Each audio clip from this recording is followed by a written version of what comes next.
Oculus and Yuko. How are you guys feeling? So excited, definitely excited. How about you, Yuko?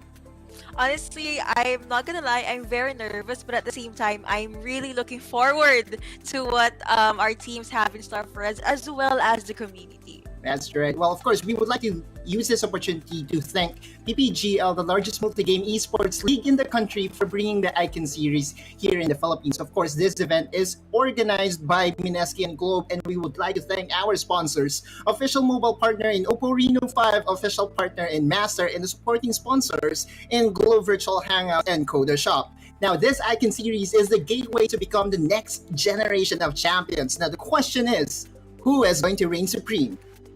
You know what? That is the question indeed. As you guys may know, we had an open qualifiers for North Luzon, and the 4 teams that we will be seeing for the day will be Action PH, Team Secret, Nexplay Esports, and of course Galaxy Racers.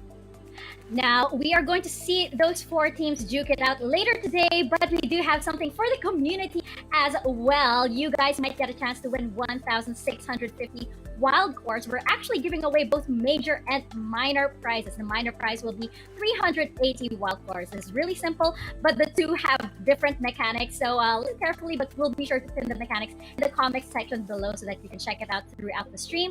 For the 1,650 wild cores, please do like and follow the PPGL Facebook page and post a photo of yourself while virtually hanging out with the PPGL by watching the Wild Rift Sea Icon series PH Summer Season. So make sure the post is public with the official hashtags, hashtag Sea Icon series, hashtag SISPH, I know that sounds really funny, but it's SISPH, and hashtag PPGL Wild Rift, and hashtag OL Together Now. That's a total of 10 winners that will be announced on the 3rd day of the broadcast. That's on Sunday. And once winners are announced, please do message the PPGL Facebook page to know how to claim your giveaway. Now, for the minor prize, we have 380 wild cores, and we have 4 winners for the minor prizes. Please do like and follow the Oppo Philippines Facebook page. Like and share the stream with the caption of the team that you're rooting for. Make sure the post is public with the hashtags. Hashtag Oppo Gaming On, hashtag Oppo Reno 5, and hashtag Picture Life Together, hashtag Oppo A94, and hashtag Live Life at Full Speed. That's a lot of hashtags, so yeah, make sure to check out the comments section so you can catch all of that. That's 4 winners for the minor prizes. We have a lot, so that's a total of 14 giveaways over here on the first day of the Sea Icon Series Philippines North Luzon group stages. Now, guys, this is a very historic day because I want to talk about the whole League of Legends community, including those very new to the community through Wild Rift. Now, League of Legends, as everybody knows, is not exactly a new game.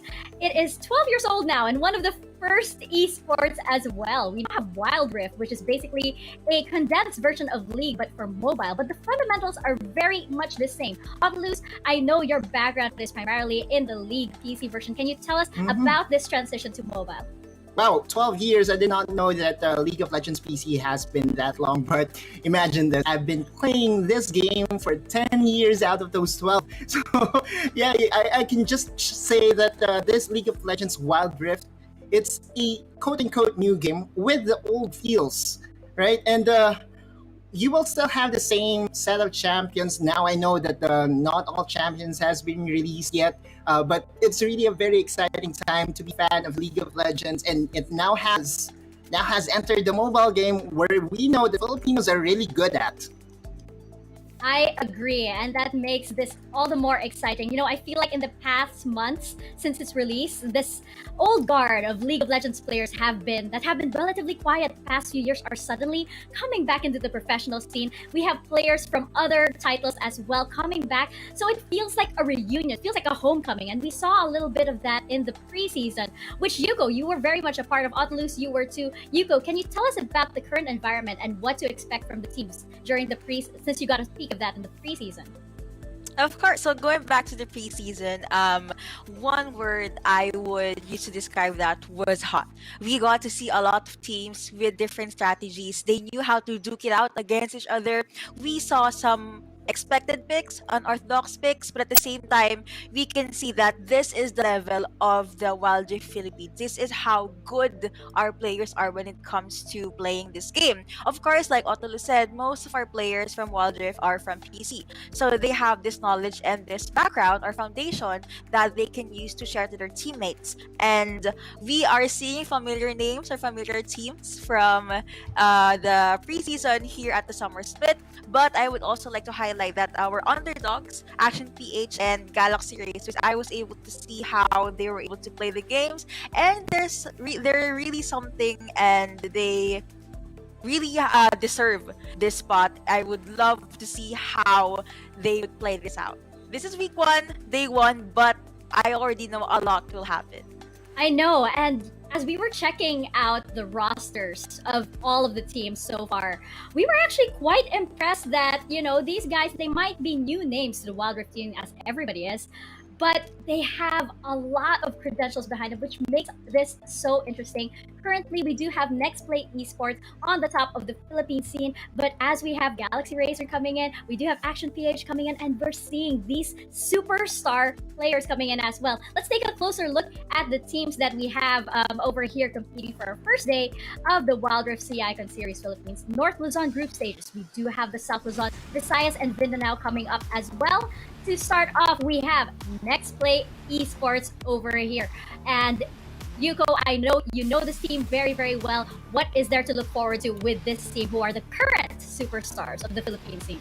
They were able to be reach to the top for pre-season, and their fan base, I'm not gonna lie, it's very, very huge. If we're gonna look at Nexplay Esports, all eyes automatically go either Arisen or Just Chi, but I do not want to not give credit to Chule, Uze, and Daster, because I talked about this with Otolus yesterday. Ryzen and Just Chi, they're basically the early game champions. They're the ones that rotate, they're the ones that get the kills. But the moment mid-game starts, you have Chule just popping it off. You get surprised because he has so much burst, and by the late game, you have Uzi just going ham at the back lines, dishing out so much damage, and you can't get to him because of disaster. And yeah, as we all know, Ryzen was ranked 1 for a very long time in Wild Rift. That's internationally, the entire world. That's how good this guy is. And Just Chi, I've been a lot of posts about this guy. When we say listen, this is the IGN that most people remember. That's right, and that makes it so exciting. As we know, we've seen Nexplay Esports, of course, dominate during the preseason. The question is if they can hold on to that title for the rest of the summer season as well, because we know that there are a lot of teams that targeting them, that want to take that crown away from their heads, including our next team, which is Team Secret, another name which is very, very familiar, not just in the Philippine scene, but in the international scene as well. Brian of Otolus, I mean, I know you have a lot to say about Team Secret over here. I kind of said that we were actually friends in real life. Oh no. Yes, I know you have a lot to say about Team Secret. Yeah. Right. Well, Team Secret is one of the first international organizations that did reinvest in the Philippines. Well, it's kind of given. If I'm one of the managers of an international org, I will definitely look at the Philippines as to when it comes to talent, right? For mobile games. For Team Secret, they are manned by, first of all, the Super Baron laner in Azar, and you also have the captain in James. Now, Team Secret, they did a very public tryout, and was a grueling one, and I'm so excited to see them because they are the top 3 during the preseason. So if there's one team that can really challenge next, I'm really banking on Team Secret. And you look at the rosters, that's going to be Azar in the Baron lane, Trevor in the jungle, Tatsuri in the mid lane, Shui for the Dragon lane, and we also have Miz for the support. They also have a substitute mid laner and core. Very exciting stuff. I know that James, of course, is one of the most known League of Legends players here in the Philippines. I actually had a small chat with a former teammate of his, Coach Kaigu. Yes, he is a coach now, who is on another team, which I'm sure we'll be seeing a little later on in the season. And he's actually saying that this is kind of like a mini reunion for that old League of Legends team that we have. And, it's going to be really exciting to see them all face off on different teams this time. Now, of course, we also have have another team which is actually known a known name internationally and will now be reaching our shores here in the Philippines, Galaxy Racer. We do know that they have a team on another game, of course, that is very well known over here in the Riot community in the Philippines. And we also have them here on the Wild Rift scene. And I know you have a lot to say about Galaxy Racer over here. I love their jerseys, by the way. I just have to say, I love their jerseys. It's very colorful, yeah. So Galaxy Racer, we have Icaros, Xpear, JC, Zivs, and Draw. So I had a quick interview with these guys, and basically all they're saying is they prepared so much for the series. They just played scrim after scrim. Maybe the fire that they have. That's why their jerseys are so colorful, very intense colors. If you know what I mean. And as for the community, for the LOL PC, I know that you have been seeing familiar names, and yes, they have been at the pro team ever since 2017-18 up until 2019. They were able to win a championship way back 2019. However, they have two members that's relatively new to the pro scene, but I still believe that they can still do something about this. They're very gifted, they're mechanically smart, and I don't know, I just want to see how they'll be able to translate their PC knowledge to Wild Rift. Same here. I think that's one of the more interesting things about the Wild Rift scene that we have. We have players that actually are very knowledgeable about the game on PC, and we're going to see how that translates to mobile. But last and definitely not least, of course, we do have Action PH. Actually, very familiar team, although flying under a different brand, a different banner this time. And Otlus, I know you know these guys inside out. Yeah, well, I was able to get the opportunity to interview Moxie TV, which is a very hands-on manager. No, he doesn't want to be called the manager of this team. He wanted to be called the muse of Action PH as we look at the rosters. Yeah, that's true. So we have Yamada in the Baron lane, Aim in the jungle, Eiko in the mid lane, Riot, and Simon for the Dragon lane and so forth. Now, for Action PH, one thing that you have to take a close look at are the veterans, are the old dogs, and we're talking about Aim, Riot, and Simon. If I'm not mistaken, they have been together for years now in a different title, and they even have been representing the country internationally. If I'm not mistaken, there was one time that they represented the Philippines in the SEA Games. So with fresh blood in Yamada and Eiko, this is really one of the teams that I can count on that can surprise a lot of viewers and a lot of teams here in the Icon series. That is quite the pedigree behind them. I mean, it's just the SEA Games, you know? Just the SEA Games, It's just the SEA Games. So it's it's a very interesting lineup that we have over here for the North Luzon group stage. I can expect a lot of action-packed matches, most definitely. Let's actually take a look at the schedule that we have today as we mark the debut of the North Luzon teams competing for the Wild Rift SEA Icon Series.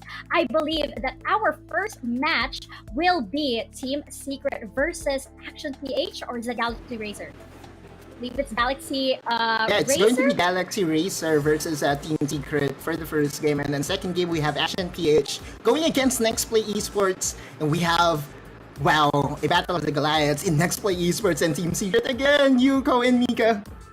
Can I just say that these two teams, they qualified under the same weekend, and seeing them fight against each other, it's something that we're all gonna look forward to. Definitely. This is going to be our grand finale for the day. And it is basically the top teams, Nexplay Esports and Team Secret. But before that, we do have Team Secret versus Galaxy Racer. Now, we already said how very qualified the players are, their pedigree in the esports scene and other titles coming into Wild Rift. I want to know what you guys think about this current matchup. What are the head-to-head sort of that we're expecting today? And which way do you think it's going to go? Let's start with you, Otlus. Okay, so when we're talking about Team Secret, again, it's all about that superstar Baron laner. If you have missed the grand outplay that Fiora did in the preseason, that was Azar behind it, outplaying two people in the bot lane. It was just a beauty in action, and this is just a mechanically gifted player. And on the other side, we have Icaros on the Baron lane as well, which is also multi-titled and has a lot of experience in his game. So this is really going to be a very exciting Baron lane matchup between Team Secret and Galaxy Racer. That's right. And Yuko, why exactly is the Baron lane so crucial? I mean, Autolus just mentioned how this is probably going to be a battle of the Baron laners over here in Next and Team Secret versus Galaxy Racer. But why exactly is it so crucial? And what skills do these players have that will probably let them dominate that lane? Okay, so I'm just gonna compare it with other lanes. If we're gonna talk about the Dragon lane, you have four people fighting over there. And for the mid lane, one of the most crucial lanes, in my opinion, it's very crucial because it's the shortest lane to your Nexus. But I believe that most action during the early game happens at the Baron lane, solely because, yes, it is a long lane, but at the same time, that's where all the action starts. I kind of have this theory that the players that are usually aggressive, they're mostly Baron laners, solely because they're all about that 1v1. And once you get that skill in, you really have to get that snowball because, like the jungler, they have a responsibility. For me, jungler's responsibility is early to mid game. But if you're a Baron laner, your responsibility is from the mid game to late game. That's why let's see, we're looking at the Baron laner for Team Secret, like what Otelu said, all about the outplays, all about dashing in and dashing out. Mm-hmm. And we're talking about the Baron Lane in Wild Rift. For our League of Legends PC viewers out there, Baron Lane is what we consider the top lane in the LoL PC. So we kind of have a different terms or different term here in LoL Wild Rift. When we talk about the Dragon Lane, that's the bot lane or the AD carry and stuff. And again, just to bang on or just to add on what Yuko mentioned about the Baron laners being special, it's because they have champions that are very high, that has a very high ceiling when it comes to mechanical outplays. We're talking about Fiora. We're talking about Camille. We're talking about Akali. And those champions are very hard to master. Really, that's true. We tried. That is why we're casters. That's why we're here on the panel. And you guys brought up champions. What champion we expect to be drafted by these two teams? Let's have a little bit of predictions over here. Okay, so let me go first. I think we will be seeing a very different gameplay as to what we normally see in our ranked games, because oftentimes, if you have been following the competitive scene, many teams are really going for the 1-3-1 strategy. So with a 1-3-1 strategy, you put your Dragon laners onto the mid lane just to add more pressure on to your opponent. So there's going to be high priority on supports that can really engage and then can really help the 1-3-1 strategy. I'm talking about Janna, I'm talking about Braum, and possibly Alistar, that is more often than not is going to be banned by majority of the pro teams. And well, speaking of Alistar, we're gonna be seeing James, which we talked about this during the preseason. His Alistar is very, very ban-worthy. And yeah, adding to what Otolo said, if you do have a siege comp, of course you're gonna opt with a Janna or maybe a Braum. However, when we're gonna talk about the possible champion picks for the Baron laner, it's gonna be just these three: Akali, Fiora, and of course Camille. We may be seeing there's a chance we might be seeing a different Baron laner, maybe Malphite. We saw that in the preseason. And this is honestly just a wild guess, but you know, what if we could be seeing a Darius even, because you have to have that balance for the Baron laner. Could be tanky or it could just be full on burst, like maybe Akali, all that stuff. Is expect that Baron laner to either be the first in a clash or go with the cleanup. That's it. Or Now, possibly go into a split push. Yes, Mika.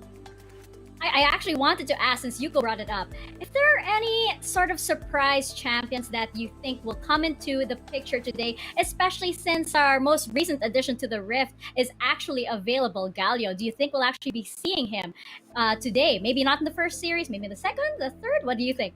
I definitely see Galio being on top of the food chain when it comes to pick and bans. And really, when we talk about Galio, it's a tanky champion, a chunky champion. It can really Very burst chunky. down. Yeah, they can really give out AP damage or magic damage onto his opponent. So definitely a pick that will open up and that will be prioritized by our teams. We also have.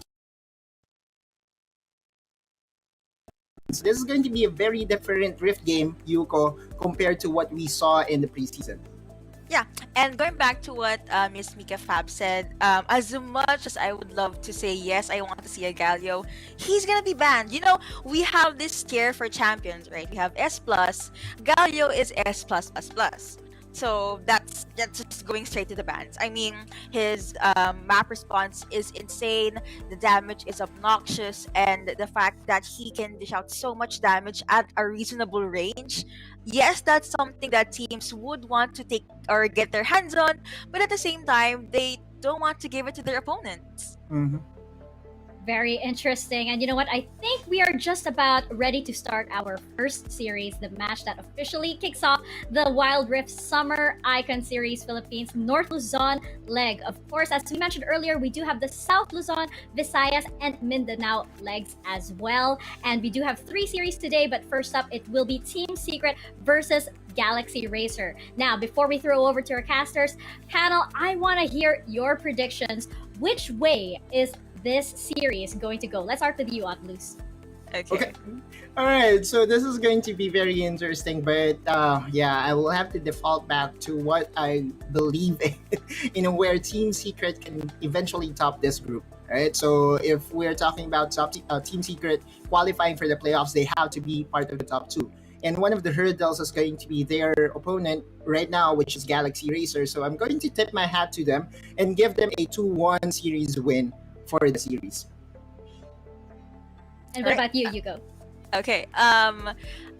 As much as I would love to give my analysis or my explanation first, we haven't seen the games yet, so I can't really give any tangible explanation. But if we're just gonna look at the teams themselves, yes, they're both very, very strong, but I would have to give it a 2-1 in favor of Team Secret.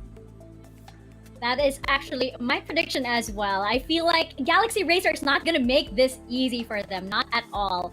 And I feel like Team Secret, though, still has maybe the experience in the Wild Rift scene to still maintain the win for today. And this will probably be a 2-1 in favor of Team Secret. But that is just for today.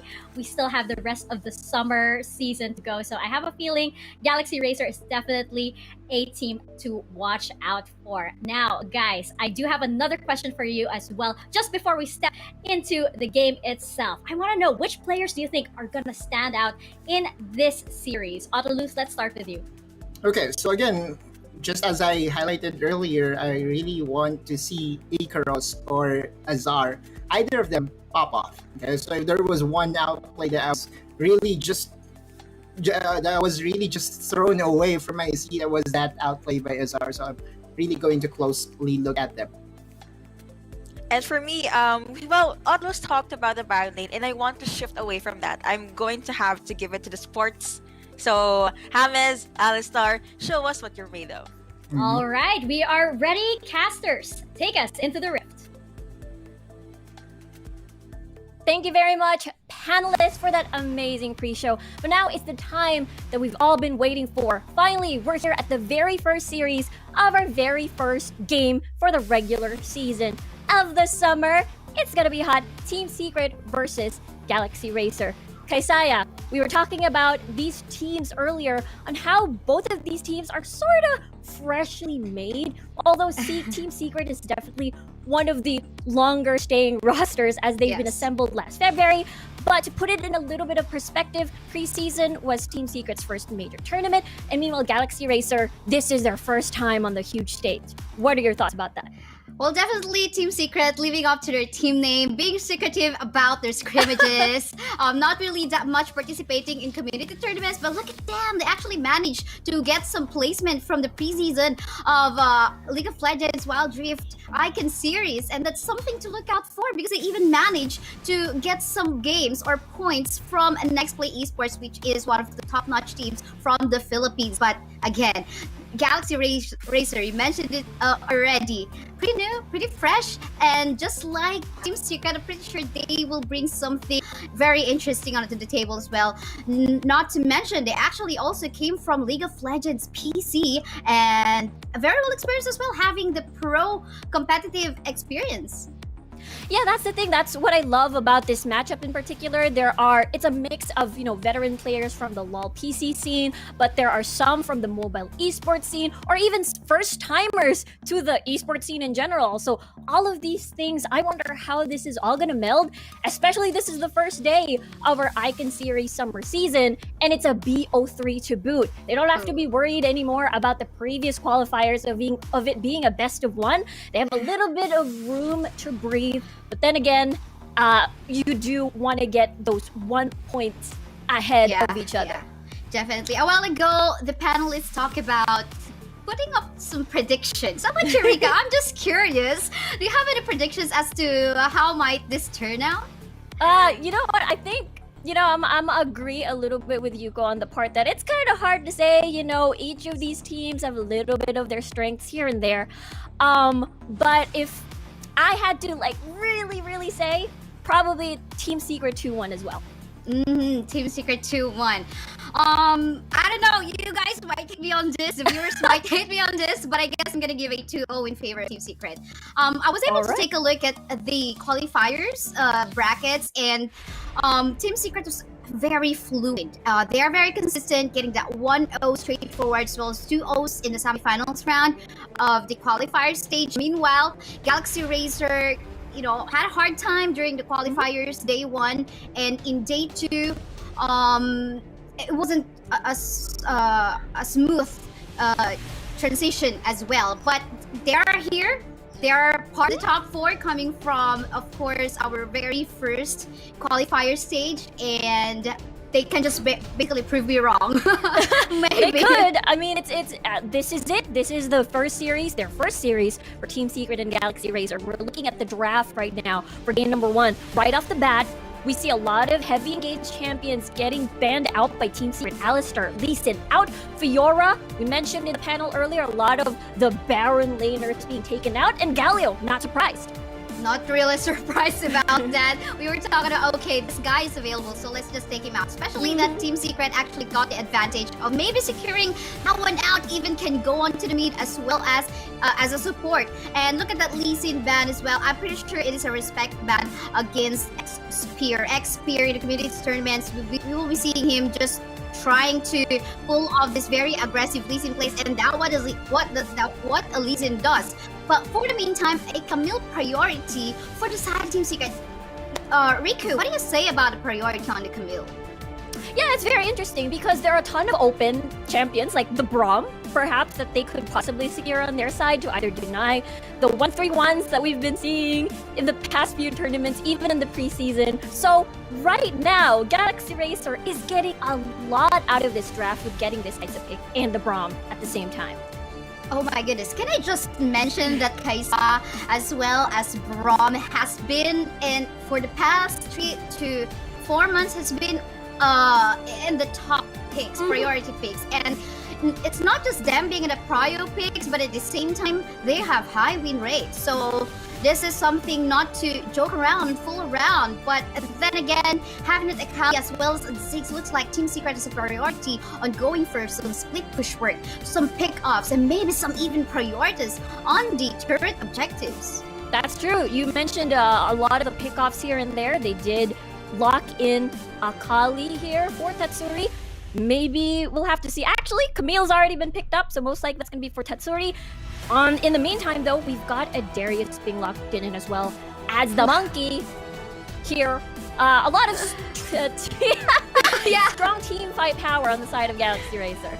You mentioned it already. We can see in here, Galaxy Racer might be going for a lot of engages. They might be forcing engages, but I can see that T-Secret is looking prepared onto that as well. They have picked up a Lux. Here, it is kind of surprising for a first game for our summer season. But I'm not gonna be fooling around this Lux because, she definitely can stun a target in case there's some engages that might be coming up from the Wukong, as well as the Braum or the Darius. And at the same time, if they left out that Kaisa onto the backline wide open, then Camille might be there, or even Akali to just pick her off. Exactly. I'm loving all of these spicy picks so far. Just as you mentioned, Lux is still a very good pick, considering the fact that there's not a lot of hard CC on the side of Team Secret. So this is where they're going to fall back into. Meanwhile, Katarina in the mid lane, that's very interesting. Okay. Did we forget about Katarina? Actually, she's one of the OP champions currently available in the pool as of the moment. If you give her the chance to just free hit, go for her ultimate, and just wipe off all the squishy targets that are currently in here in the composition of Team Secret, then that is looking scary. So I think in here, the win condition for Galaxy Razor is to just find the team fights and just allowed both the Katarina as well as the Kaisa to free hit. Meantime, for Team Secret, we're looking for them to try to avoid those engages and just to go for the split push and just go for those third objectives as well. Yeah, that is definitely the solid win condition of both of the teams right now for the compositions. I'm excited to see this Katarina and Wukong just spin them about. I don't know what the term is, but it's Beyblade time for Galaxy Racer. Team Secret, just as you mentioned, a little bit more straightforward, a little bit of picks here and there, and as well as sieging towers. And one thing that I'm worried about for Team Secret is there's not a lot of like reliable like hard stun CC just to stop the Katarina, and that's the reason why Galaxy Racer is very confident in locking this in. For sure. Then again, it will now just boil down onto execution. Team Secret won't be going for this kind of composition if they are not confident. I mean, this is not to fool around. It was their first time to showcase what they can do from the preseason, and I'm pretty sure they are preparing as well up against Galaxy Razor. But I guess it's kind of harder because unless they had some scrimmages against Galaxy Razor, then maybe they will be able to watch out or prepare for Galaxy Razor. But I feel like as well it is Galaxy Razor having more resources onto finding out what Team Secret can do onto the table. Oh, by the way, I'm Kaisaya. I'm not Affinity. Just letting you guys know that. Yes, she is Kaisaya. The wrong direction. Yes, she is Kaisaya here. Right. And I'm Riku. Here. Yeah. That is correct. But yeah, it's just one of those things where, I mean, we say this time and time again, it's all about execution. But I guess when we look at the angle of the parts where these two organizations have already faced off in different esports titles, but I believe this will be their first ever encounter in the Wild Rift for their Wild Rift divisions on this huge stage. That's so true, and I mean, it's a joke if we say that we're not even excited. So let's see about that with the composition of Galaxy Razor. I don't know if I'm going to be failing my prediction right early on spot, because I believe currently in the meta of League of Legends Wild Rift, dive composition is much easier to pull off than the split push strategy, because you definitely need some good synergy when you're gonna go for that split push strat. But for the meantime, Riku, what do we see in the map as of the moment? Right, at the moment there's gonna be a short little bit of poke invade from Team Secret, trying to steal that red buff away from Spear, as Trevor trying to lead the charge. That's 4 people against 3, and that's the first Spear has nowhere to run. And the first blood goes to Team Secret. Oh my gee, I mean, we don't expect this Team Secret with their composition gonna go for that invade. Normally we would go for seeing a Braum, because of course the passive Braum, you want to take advantage of the concussive blows, but then again, that's something that we did not see. I was actually expecting the invade to be coming more from the side of Galaxy Razor than Team Secret. So I think in terms of assisting the Wukong into securing their red buff right there on the top, they kind of failed on that part. Yeah, that's true. We usually see perhaps maybe a little bit of swapping of buffs, perhaps, but we didn't really see that happen. So far, the first Scuttler is going to be secured by Team Secret here. And just as we mentioned earlier in the draft, I suppose they're doing the 1-3-1 that we mentioned earlier, having to just keep clearing the mid wave and then roaming about. For sure, and 2 Scuttlers gonna be secured by Team Secret as of the moment. Galaxy Razor, again, they are being defensive on their play as of the moment. Team Secret showing their proactiveness. Look at Deluxe. This is a utility. So, mid. Hold that thought. She's playing support, right? In here, yeah, she's playing support in here. So this is a utility support, and we don't usually expect utility support to be just going really farther away from the river. So this is a very aggressive play being shown by Team Secret, and they're just taking advantage of the pokes that they can do up against Galaxy Razor. Meantime, Galaxy Razor need to buy some time for their carries to get their power spike, to get their first item, and to be able to go and fight back for the pokes that's being done by Team Secret. Yeah, that's true. I mean, Tatsuri here having the time of his life, just poking Zivs out of the lane. So that means Tatsuri most of the time will definitely get priority. And that means more space for, again, this three-man squad of Hamas, Chewy, and as well as Azar. Or wait, hold that thought. Not Azar, Trevor rather, on the Camille jungle. Yeah, for sure. And one thing we'd notice in here, Well, that is a one-for-one exchange. So at least there is an exchange there for Team Secret, even though that was an attempt by Galaxy Racer. That is so true. But yeah, one thing I want to mention in here to start, of course, Team Secret started with a 1-3-1 laning rotation as well. For the Galaxy Razor, they went on to the standard one, wherein, of course, their dual laners is in the side of the Dragon Pit. For the meantime, something is up on the top side. Oh, there's the final spark. There's the dash in. And no sweat for Azar here. Just whoop-de-doo, getting the kill. That's another kill score on the board for Team Secret. And that means less pressure for Baron side, for top side here. On the side for Team Secret, they can just keep bullying, Galaxy Racer's jungle. Definitely. Well, that's the advantage of the 1-3-1 rotation. Normally, you would want to go for the 1-3-1 rotation if you really want to punish, if you want to get access onto both sides of the jungle of your opponent. As we can see, that's what the Flux has been doing, just roaming around as to where probably the Wukong is actually rotating, right there on the top side, where he is on the bottom side. So wherever the Wukong is, that is most likely the Lux as well is going to be rotating, just providing vision as well for their jungler Trevor onto that Camille. And now we have the first dragon available. It is an infernal one, pretty important, especially if you want to get the early damage for your team.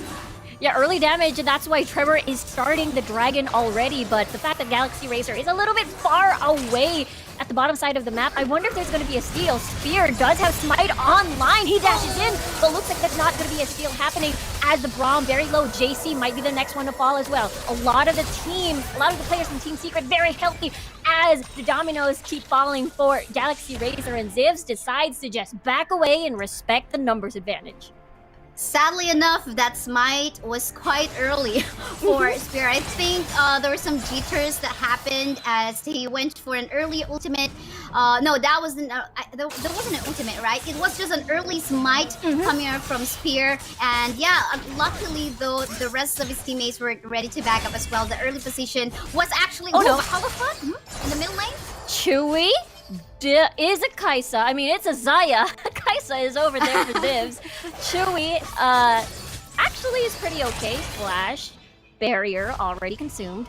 But good thing that wasn't a punish of overextending towards the lane. But just as you mentioned, I think both junglers smited early, possibly. It was Chewy that secured the dragon earlier. But that's a dragon advantage for Team Secret and additional damage that is very, very welcome at this point of the game. That is so true. And now Rift Herald is currently available. Galaxy Razor finally getting the early position onto this next objective. Looks like they want to try to turn the tables around. And this is a good position that I'm going to give to Galaxy Razor. But I'm not going to be wondering if in case the Six will just try to focus on getting the first turret game in the bottom lane part of the map. Yeah, that means that's a possible 4v5 situation, not in favor of Galaxy Racer. Draw might be in trouble here as the Rift Herald is secured by Galaxy Racer here. As Azar is just trying to get that AD carry. Zivs, it's a 1v2 situation by the red buff and another by the Rift Herald pit. But Azar ain't stopping. One more hit, barrier activated. Azar is one more hit away and he falls. And that will be a 1-for-2 exchange in favor of Team Secret. Galaxy Racer, they managed to get the objective and that's what matters.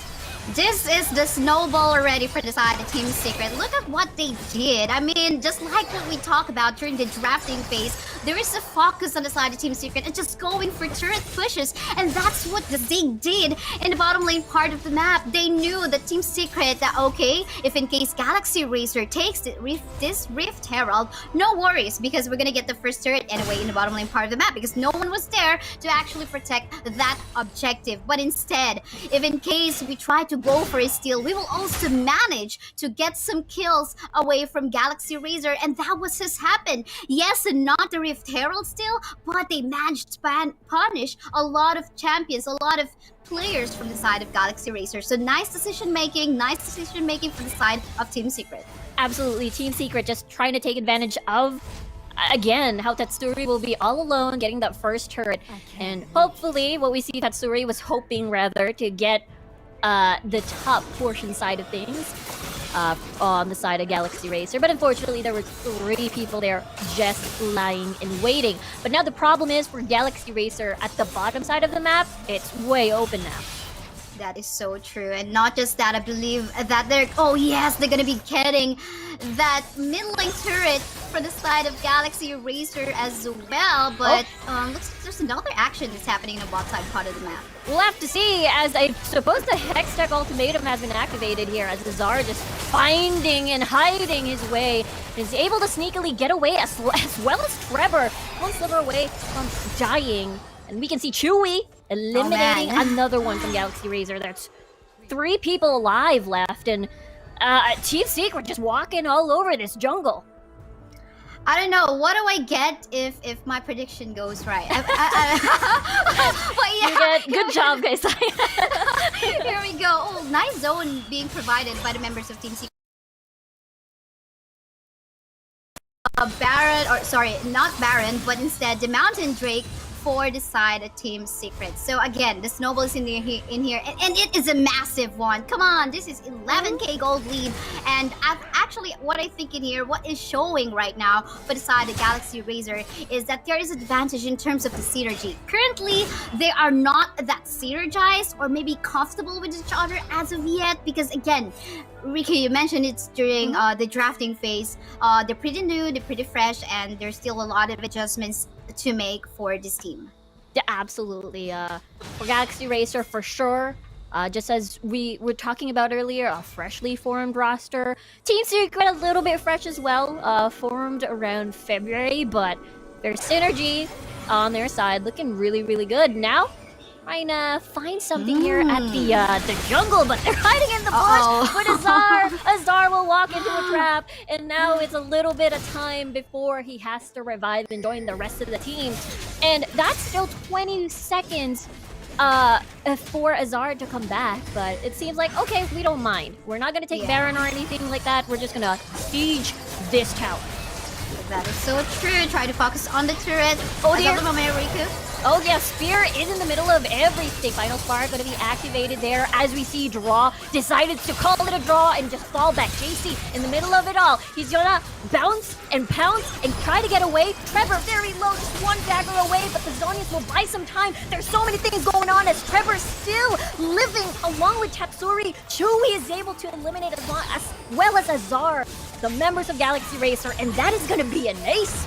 Oh my goodness. You can see how Chu is just so comfortable with making use of that Saya for himself. I mean, all the stuns are connecting, and it's not just connecting onto one target, but to actually whoever's gonna go for a chase on him. But for the meantime, we got a comment on what Galaxy Razor has actually did. Now, by the way, that was a team ace, of course, by our official mobile partner, Oppo Reno 5. So, yeah, that 5-man gang from the top side part of the map gave some opening for Galaxy Racer to potentially go for a comeback play. Yeah, that was the thing. I think the fight went so long enough for Azar to join the fight, so it became, I don't know, a 5v5 eventually, just a little bit delayed. But now, Galaxy Racer positioning themselves, trying to push the wave and grab a little bit of more of their map back as the mid lane tower second tier has already fallen. Now Trevor and as well as James back into their, bullying ways in the jungle of the top side. Oh my goodness. If you take a look at the itemization, by the way, of that Ziggs, everything's just going on to the damage. Pretty confident on what he can actually deal up against the members of Galaxy Razor. Even a Turres, of course, Leandris, pretty OP item despite getting nerfed a little bit. Still can help you secure some objectives as well as, you know, just give some really hurtful damage up against your opponent. So let's see. For the meantime, Team Secret, they got a map control. They just need to be very careful. But hold up, Rika. Okay, Hextech ultimatum on towards Zivs here. Zivs managed to get away. And now at the moment, there's one man missing, which is the jungler. Spear eliminated over that tower dive. And Team Secret just so confident, just ramming through the base of Galaxy Racer at the moment. Oh, for sure. They're very disciplined on what they really would want to get. They're not going to go on a particular side of the map, by the way, except for Azar, without any objective. Because, yeah. Well, anyway, of course, with that pick off, with Spear actually getting deleted from the map, no wonder that Team Secret can go for that very confident contest on the Baron. Yeah, and they gotta be careful here as the rest of Team Secret, 3-man hold, 3-man zone. But yeah, looking back at what you mentioned earlier, eliminated the most important person, which is Spear here on the jungler role. Eliminate the jungler at this point of the game, Baron open, that means it's free for you to take. And Galaxy Racer a little bit busy and sort of pushing the waves as 2 of the lanes are open. For sure. And even this dragon, I'm pretty sure that they're going to be contesting on this one. They're going to be securing themselves 3 dragons in total. Spear is currently available, but I don't think that Spear, even if he tries to go for his Sylvania, that's going to be way too late. And at the same time, he's just going to be risking his life as well. So now, this time, it is just basically Team Secret getting that more than 15k gold lead for themselves. The question in mind is maybe, what can Galaxy Racer do? But I think they're going to be doing it already. Okay, they're supposed to. I think they're trying to bait out the ultimates. They are trying. There's the Zonias. Everybody's golden at the moment as that 2 people down actually on the side of Galaxy Racer waiting for someone to revive. And that is just 2 members left and too many people on the base of Galaxy Racer as Team Secret is already knocking towards the Nexus doors. And game number 1 will be taken by Team Secret.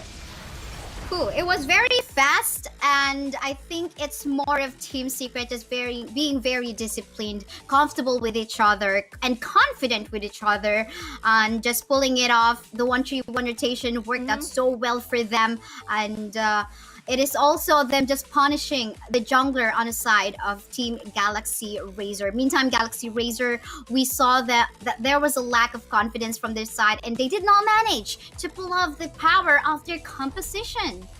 Yeah, that's true, because when we look at 1-3-1 compositions, usually when that 1-3-1 comp loses, it's only because the late game sort of tries to creep up onto them and the 5v5 comp like wins in the end. But this time around, Team Secret was just very methodical in their approach, and they weren't greedy. It was very clean, and they were rewarded with the game 1 win.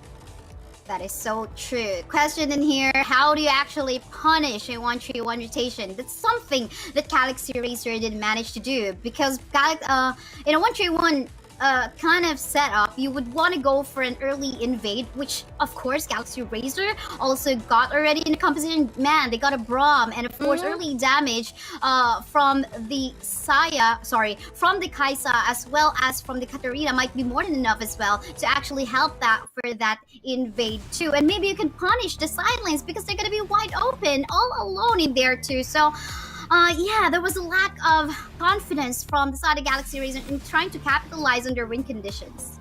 Yeah, we didn't really see the 5v5 fights that we were hoping to see. The wombo combos with the Beyblade, Wukong, and as well as the Katarina. We didn't really get to see that. And it's only due to the fact that Team Secret did an amazing job just pressuring every single lane, pressuring the jungler, just as you mentioned. Poor Spear wasn't able to farm properly. And I think Spear tried to adjust by leaving the jungle instead and trying to punish how the Ziggs was all alone at the bottom side of the map, but it didn't really equate to anything. First Blood Tower still went over to Team Secret, and it was just very clean performance from them.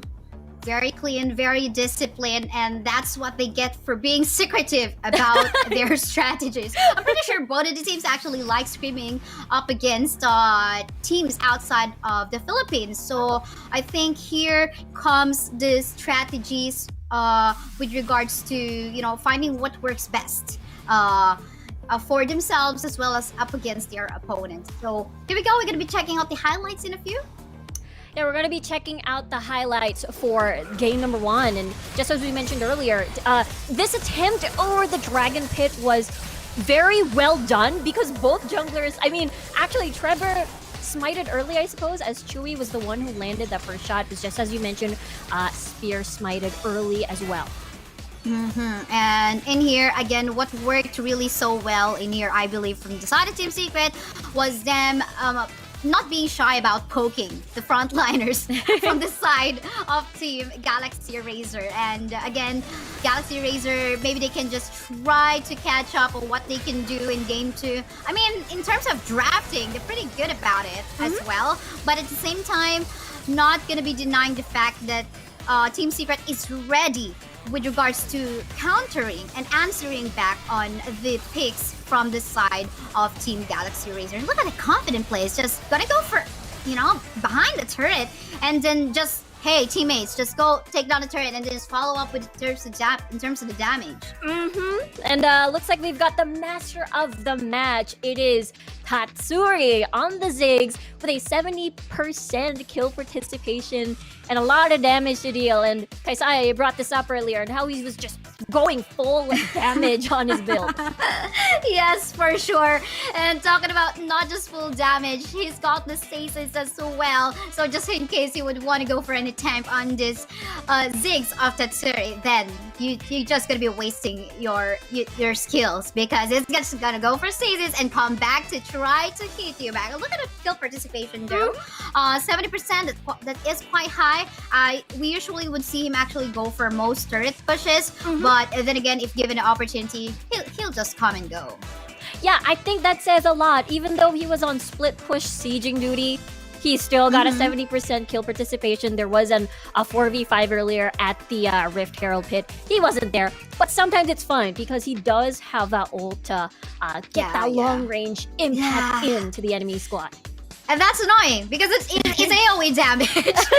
A huge one. Again, 3 items completed in here. The death cap to Leandris. And oh my G, what else do you expect? Of course, there's some sustain in here for him as well. So yeah, I guess for the next game, what can we say? Or what do we advise for Team Galaxy Racer to do? I mean, in terms of the draft, they're okay. But is this more an execution now, Riku? I wonder because maybe leave some of the really scary picks open because earlier, Braum was open. They prioritized Trevor's Camille. I actually thought it was going to be Azar's Camille, but it was in the jungle this time around. So I'm looking forward to, not banning like Galio, maybe not banning Galio, maybe not banning. Who was banned earlier? Gragas was banned earlier. There was a Lysian ban. Also, there was a Lysian ban. Yeah. Fiora too, as well as an Alistar. Yeah. I see. Okay, so maybe when the gallery open, maybe my bias is talking. Yeah, and Fiora's your favorite, if I'm not mistaken. Yes, I do play. Whenever we do have show match, I just recall Riku wanting to pick Fiora. Hey, I can pick Fiora on the side. Sure, why not? And talking about Fiora, right? She's so good in terms of going for split push work, going for the 1v1 fights. And yeah, I don't know if you'll see that. Probably a respect ban against Team Secret as well. Because it was, again, Galaxy Razor who banned out the Fiora. So, let's see. I wonder too, because the way Fiora works, she has a very steady scaling process. She's also in a lot of very good matchups in the Baron lane at the moment. So very understandable why they'd want to take that out of the table. But going back to the Galio pick, I think I don't speak for just myself where we're all excited about the Galio pick being but unfortunately was banned. But again, this is a BO3 series. Anything can happen. They can leave that open and adjust a little bit here and there. I believe they might be switching sides as well.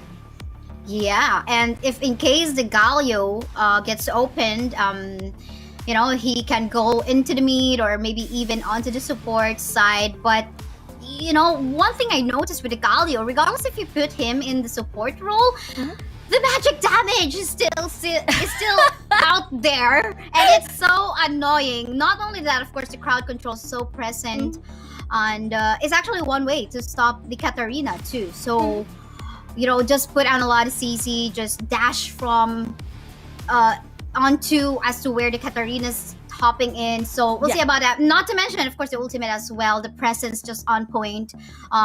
There's a flash ongoing, so don't you worry. I'm gonna go ult on that one and just protect you. And of course, the taunt as well, Riku.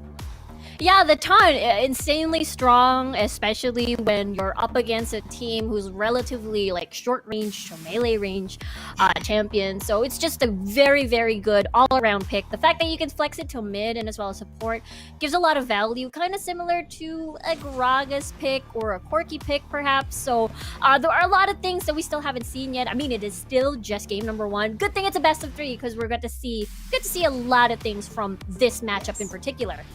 Yes, and if you guys are currently wondering what the point system is, there's going to be 1 point for each one game won, so points are very important here. So in case there's a 2-1 result on this best of 3, so it's going to be 2 points for the winning team and 1 point for the losing team. And it is a best of 3, 3 games, round robin match. So there's a lot of chances in here for the teams, but then again, only 2 teams will move forward to the playoffs. So very interesting, and I think, Riku, it is actually a really nice chance for each of the teams to actually showcase what they can do, because whatever result might be placed in here from day 1 can definitely affect how else they can potentially come back in the coming days, like in day 2 to 4, right? Yeah, that's true. Considering the fact that you mentioned right now it's a triple round robin, so a lot of matches to be made, a lot of matches. You mentioned earlier that points are very important, but aside from getting those points, they get Globe Cup points, which is, I believe, every series that they win, they get 50,000 Globe Cup points, which you can exchange for cash. 50,000. I believe it is a 1-for-1, right? I believe it is a 1-for-1, so correct me if I'm wrong. Yes, that is a 1-for-1. Cool, yo. So, yeah, but it's not that easy. I mean, these teams, they are not here to just play around. I mean, they went through a lot of other teams. I believe there's more than 60 teams usually in one particular qualifier stage. And they just have to go through all of those, and it was a best of 1. And usually best of 1 are kind of looking scary, even if you talk about professional teams showing dominance in the scene already. Things can still go wrong, And talking about things getting wrong, just a mistake sometimes in one position, in one team fight, can make things turn around. Yeah, it is. When we look at, 25-minute Wild Rift games where the death timers are scarily long already, one mistake and that will determine who the winner is going to be. But you know what? Since Team Secret did, win the previous match, let's talk about Team Secret a little bit. Let's talk about how they were formed. We keep mentioning, what do you call this? We keep mentioning that Team Secret is sort of freshly formed around February. Could you share a little bit about Team Secret and how they formed as a team?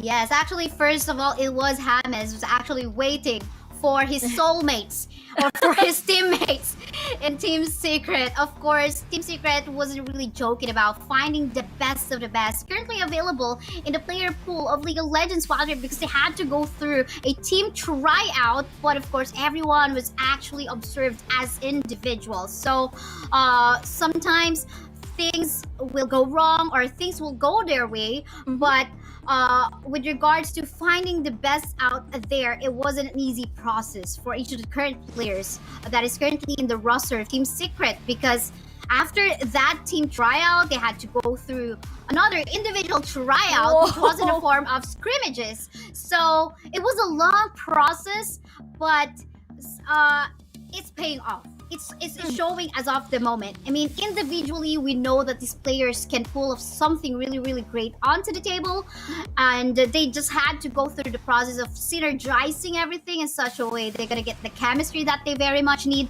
and it is now showing. If it did not show that much during the preseason, the summer series in here, or the summer season in Icon series, but now it is currently showing. But yeah, that was it for Team Secret. I believe it is currently off right now. Yeah. The game number 1 is very clean, but we'll have to see if they can repeat that clean performance and head on to the draft for game number 2. Again, it's a best of 3 series. Excited to see what adjustments will be made onto the draft. And looks like Galaxy Racer now is on the blue side as Team Secret is on the red. Here we go, still respecting Riku's Fiora in here. Not my Fiora, I'm not claiming her. Gotta be respecting that Fiora again. It is again banned out by Galaxy Racer. In game 1, it was Galaxy Racer banning out the Fiora. So I believe, of course, it is a respect on to Azar's hero or champion pool. Galio, unfortunately, Riku won't be seen again. Yeah, oh well, it's one of the most feared picks right now. It's a very new pick. We haven't really seen it as much in pro play due to, you know, how when there's a new champion, you gotta lock it in before you are able to play it. Alistar getting taken out of the table, out of the draft. And Yasuo, that's something new. Lee Sin is open. That means Lee Sin is open. Yeah, Listen is definitely open, which was, of course, respected by Team Secret, but that's not going to be the priority of Galaxy Racer. So they're going to be leaving the Listen wide open and available too. And by the way, Katarina is also available, having the ban on the Yasuo. Seems like there is a fear about coming from the side of Team Secret in here that they're not allowing Galaxy Racer to find it team fight based again if they're gonna be picking up a Karina, but they changed their mind. Looks like they're gonna go for a Lee Sin Akali priority for the moment. Yeah, looks like, you know, it's one of those things. Lee Sin is open, let's take it before Spear gets it. And as well as Azar's Akali earlier was really, really good. Very stable, clean performance. Might as well pick that up as well. That means Xayah Braum could be the next rotation, could be the possible next rotation for Galaxy Racer. Yes, indeed. You mentioned the Braum currently available, but that's not going to be showing as of the moment. They're going to be changing the style in this one. It's them that's going to be securing the Zig. So, I'm not sure on this one. Seems like everything is just being stolen away from Team Secret. As you can see, it is now the Camille Ziggs on the side of Galaxy Racer, and just looks like they wanna just take it away from Team Secret. Any predictions though, given that the Ziggs as well as the Camille has been taken away from Team Secret, what could Tatsuri pick? Oh, showing the Kaisa. Tatsuri. I'm thinking they could save Tatsuri's last pick for any potential counter, because maybe they could rotate Spear back into the bottom lane to the Dragon lane and see how this pans out, because maybe, you know, maybe that's not Azar's Akali, maybe that's Tatsuri's Akali. There's a lot of flexibility that can be done in Team Secret's composition at the moment. But yep, Xayah being picked up by Galaxy Racer. Oh, here we go. Lots of stuns in here and CCs as well from the side of Galaxy Racer. Not to mention that's the Camille, that's the Braum, the Xayah as well. Is this really going to be the Pantheon for the side of Galaxy Racer? Not sure. They'll be looking at the Graves on this one. And the Graves, what do you say about the matchup for our junglers? I was going to say, because you're the jungler main.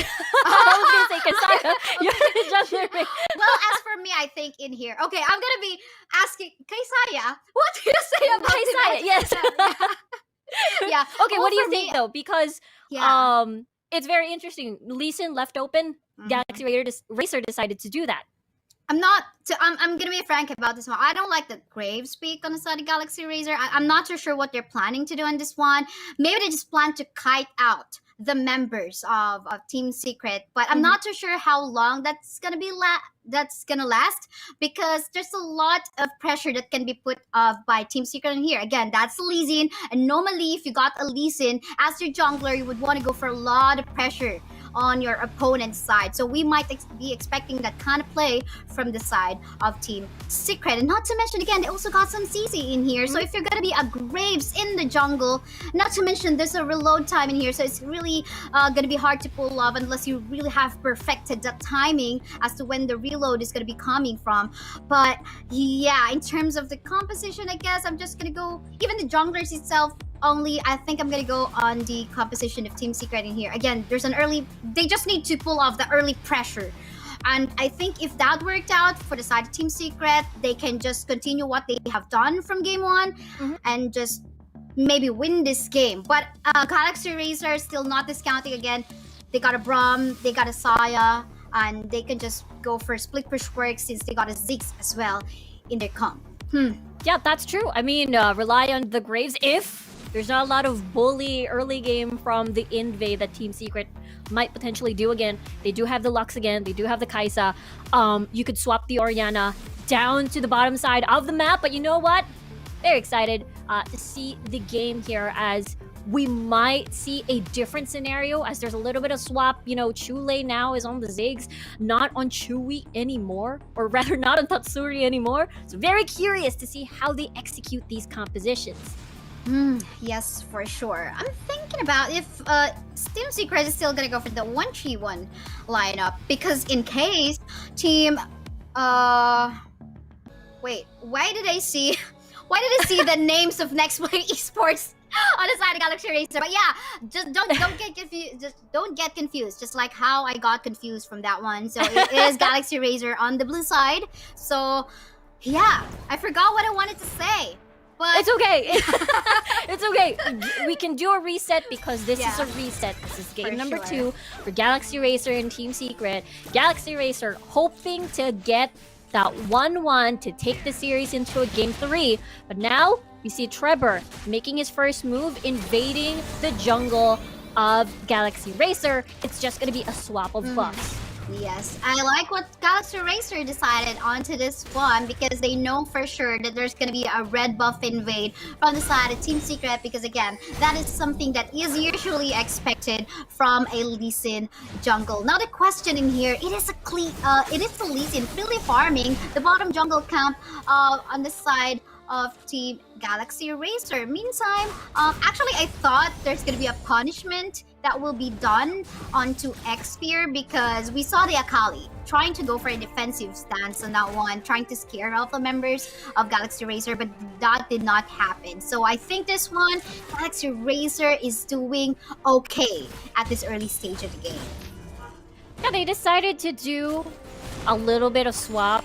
I mean, the dragon laners, the duo rather, are at the top portion side of things anyway. Might as well just chill at the top side of the map, bully Azar a little bit, considering that Azar shined from the early stages of the game as well. For sure. And in here, looks like they're going to be going for the sandwich play onto Azar. It could be a dive, but that's the stun kicking in, the Braum's passive. Just a couple of more auto attacks, but Azar doing well, but not going to survive for too long, as that will be a 1-for-1 exchange with Galaxy Racer getting first blood. For sure, that's what they have been looking for. Gotta like what the Camille has done in the bot side part of not leaving that wide open because they know for sure he doesn't want to die, just like how that Azar died onto the top side as well. So I like the rotation that's coming in from the side of Galaxy Racer. Leave that bottom part of the map wide open and just try to take off the minion waves falling on into the beat. But what? Azar, you're just going in here, very brave, scaring off everybody else as that's the barrier kicking in. Azar is gonna get Satchel saved, and that is Feathers flogging as Zivs is close to death and Azar as well. Just one more hit, but it's not gonna be enough as JC gets the final kill. Meanwhile, at the bottom side of the map, there is a kill on towards Spear as Trevor is insanely low. A little bit of skirmish happened at the bottom side. Yes, for sure. That was a very confident play coming from Azar. I mean, that was a 1v3 situation. He was actually trying to prio target the Braum because it was very too low. But again, we talk about the concussive blows available. You know, for that will just connect, then you're going to be really, really scary for you because you just get stunned just like that. You just mentioned the concussive blows, the passive of this Braum here. Draw, not able, really good gank coming from Draw, but unfortunately, the shield from Tetsuri and the bunch of summoner spell still up is able to save his day. For sure. Now, this time though, since the first turret in the bottom side part of the map has now been taken down by Team Secret, they potentially might be getting that position in the dragon. Supposedly them, but apparently it is Galaxy Razor we're seeing contesting that area early on. Yeah, we'll have to see if there's gonna be a potential pick because just as you mentioned, Skull of Crab actually being secured first. By Spear, they might get a potential pick. Final Spark, nicely done. Just casually walking away from the potential Final Spark angle. JC is able to live and not risking any potential 4v5 situation on that Dragon Pit. So nice attempt by Team Secret, but nice deny by Galaxy Racer. I like how Galaxy Racer not going for the early start of the Infernal Drake, but then again, this also leaves them into giving a chance for Team Secret to actually go for an early contest too, because they're trying to prioritize the first turret in the bottom lane part of the map, so that in the coming objectives, then they're not going to be having a hard time later on. But we'll see about that. Decisions. That's what is gonna be making the game for this round 2. But for the meantime, Triforce already available for X-Spear, and that's gonna give him some damage and some balance on having some sustain as well. But yeah, we'll see about this one. Everyone's just trying to play a little bit safer this time. Yeah, no one wants to do the first move because it's one of those things, whoever gets chipped up on HP first will be susceptible to any sort of burst because there's a Ziggs on the opposite side of the spectrum. There's a Graves, but just as I said, Team Secret decides to start the Dragon just like game number 1. This is going to be a little bit of cute pincer attack in a 4v5 situation because Camille, Ikaru's on top, is already pushing the Barret side of the map. But at the moment still, Team Secret very, very respectful on the 4v5 still as Trevor secures the Dragon. And oh dear, Spear tried, but unfortunately did not work. Yeah, that was very risky. I mean, again, he's a Graves, and normally it's really hard to just kite it from the back and just dash in. Actually, I did not see how he actually dashed in. Did he make his flash, or did he make his blast? Yes. So he flashed. So how are you gonna go out after that? You know you're gonna die because there's actually just 4 members from that pit, and the question is how are you going to be coming out? So you have to make sure that before you go in, there is a way for you to go out. So maybe if it's a different champion that he's made use up against the Listen, it's going to be a different story. But for the meantime, flashing out that Kaisai, he's going to be saving his life. But let's see how this Rift Herald fight will go. Yeah, we'll see what this fight is gonna be, as that's a nicely done route on towards Ikaros. But a steal happens! Trevor, you the man, as you've able to deny another objective away from Galaxy Racer, and everything is just falling to pieces one by one, as JC is the sole survivor. We'll have to see. That might be an ace, and that will be an ace for Team Secret. See, I mean, I'm just speechless as of the moment, because that's the power. If you match up, if there's a Lee Sin around you, you know, you should stop. You should just turn things around and just turn onto the champions and try to punish them first instead of going for an objective play while there is a Lee Sin. You know that the Lee Sin could just go for the Sonic Wave and just try to go for the Resonating Strike and smite off that Rift Herald, just like what happened. And the chase is potential is also there, not to mention, of course, the Humus is also on the Listen already. So he's just gonna be walking around swiftly around the map. But yeah, still not discounting what Galaxy Racer can do. But in terms of objectives, again, I think despite Galaxy Racer having the Ziggs on their side, if you talk about securing neutral objectives, then I think Trevor will definitely get the higher chance on getting, you know, some steals. Yeah, absolutely. Just as you mentioned earlier, it's all about the champions as well. How flexible, how you can pass through these terrain, and, you know, Lee Sin is the best way to do it.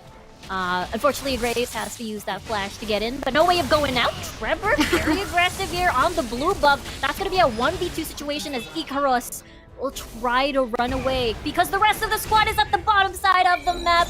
Azar has fallen. Spear managed to dodge and save his own life.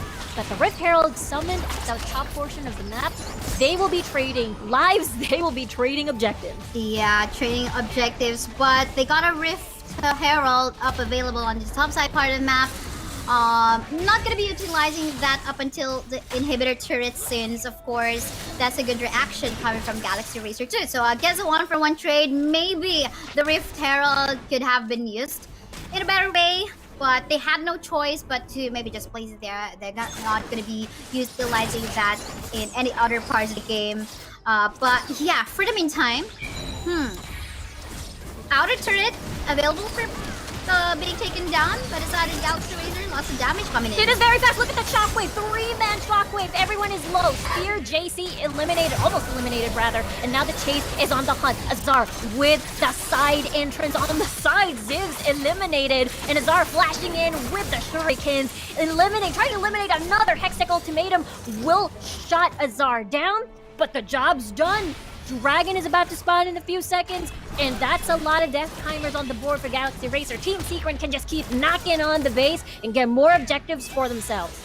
Oh, I can see 2 Ghost Enchantments on the side of Galaxy Razor as well. Seems like they're very much focused on trying to stop the Akali from being invisible from the Twilight Shroud. Oh, gotta like that. Damage coming, splash damage coming from JC. Unfortunately, that was quite a little bit late, but very interesting. Yeah, good guess still though. Yeah. No vision on the Dragon Pit. You almost got it.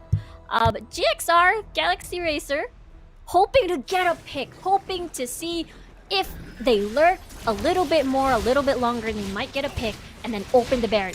Baron is up and available, and that could be, the tables have turned condition for Galaxy Racer.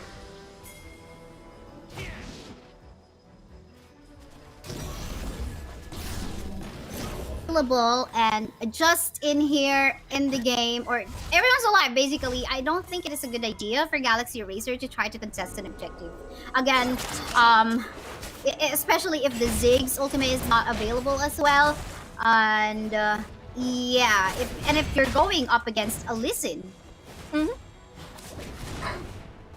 going up against a Lee Sin. It's going to be, just as we mentioned earlier, very difficult. Trevor's Lee Sin has been very good in this game. We now see why Galaxy Racer would always sort of ban out. Well, I wouldn't say always, because we've only seen this one banned out once, as Chewy very, very aggressive here, confident as the Lux had the shield. James is going to be with him. Now they're trying to hover around this Baron area as Oriana here, Tatsuri rather, is going to be split pushing on the side. Yeah, they're putting the pressure on the top side and the bottom side part of the map already to be ready on an early contest onto the Baron Pit. But I'm pretty sure Team Secret is still respecting on what Galaxy Racer can do, because again, just like what JC did a while ago in the Dragon Pit, he can just blow off the massive amount of damage. He tried to go for an attempt onto a steal just like that. Just a little bit too early this time though. Not really gonna go for a steal. And you gotta love what Tatsuri is doing on trying to shove the members of Galaxy Racer. Yeah, super brave. That's gonna be a 1v3 temporary situation as Draw will just decide to back off of this Jace. Just explodes from the damage coming from Chewy, and that's gonna be another double kill for him. They're still on the chase. Still 2 members left alive, trying to run away, 3 members rather, from GXR. Trevor wants the kill so hard, so much, as Draw just tries to punch to get the passive in. The stun kicks in, but it's not enough to shut them down, as Tatsuri is also just as aggressive. And now they've got the Baron. Now they have a lot of death timers for Galaxy Racer. Do they want to finish the game? It could be possible. Yes, why not? But for the meantime, a little bit of respect. The death timers aren't that heavy as of yet, and they need to be very careful. Look at the damage from the lock. Oh, what was that? Tatsuri on a killing spree, combined with Chewy's powers on this Kaisa, and another set of death timers basically on the side of Galaxy Racer. But at least it gives Galaxy Racer to breathe a little bit more. And a bunch of Baron buffs actually got lost in that encounter, but we see Trevor still having it. But at the same time, Team Secret, getting a huge amount of space by knocking down the top portion of the map and as well as the inhibitor tower in the mid lane. Yes, for sure. And again, you mentioned that the top side part of the map are all open, and that will definitely create a natural flow of pressure coming from the super minions from the top side part of the map. And you know, Team Secret just hold up, spear! Oh no, spear! Okay, they're going in, they're still going in. Nicely done by Draw for the retreat, but Trevor decides to go in. Zivs goes golden. Actually, Trevor or Tatsuri falls. And now we're still waiting for Trevor. Is that Trevor? That's Chewy. He's trying to revive, but I don't think it's going to be enough. That is Trevor. My bad. As Azar might be the only one left trapped in the arena with Ikaros. Chewy still a little bit healthy. The support in the duel still a little bit alive, but they're actually in between two towers. So that means, you know, they'll take it. Even though they lost a bunch of members already, it's still a good consolation prize, taking away that tower. That is so true. 2 inhibitor turrets already down on the side of Galaxy Razor. And I like talking about this one. Whenever we are already in this kind of situation in the game, what can Team Galaxy Razor do this time now that they are obviously in a disadvantage? How can they potentially come back? That is the question. As to what I potentially see in here, they just really need to find a way for the Saya to actually go for a free hit. Maybe trying to steal off a Baron, as well as maybe the Elder Drake later on could be a potential comeback for the side of Galaxy Racer. But then again, it's easier said than done. They just really need to find a way for Team Secret to go for some mistakes as well. That's true. I fully agree with you there. There's still that Elder Drake still available for them to steal later on.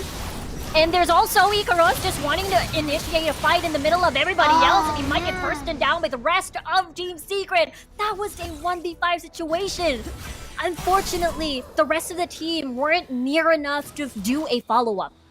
He's got hungry about trying to pick up a member from the side of Team Secret, not knowing that maybe they're just grouping up all together and working as one unit in one particular side of the map.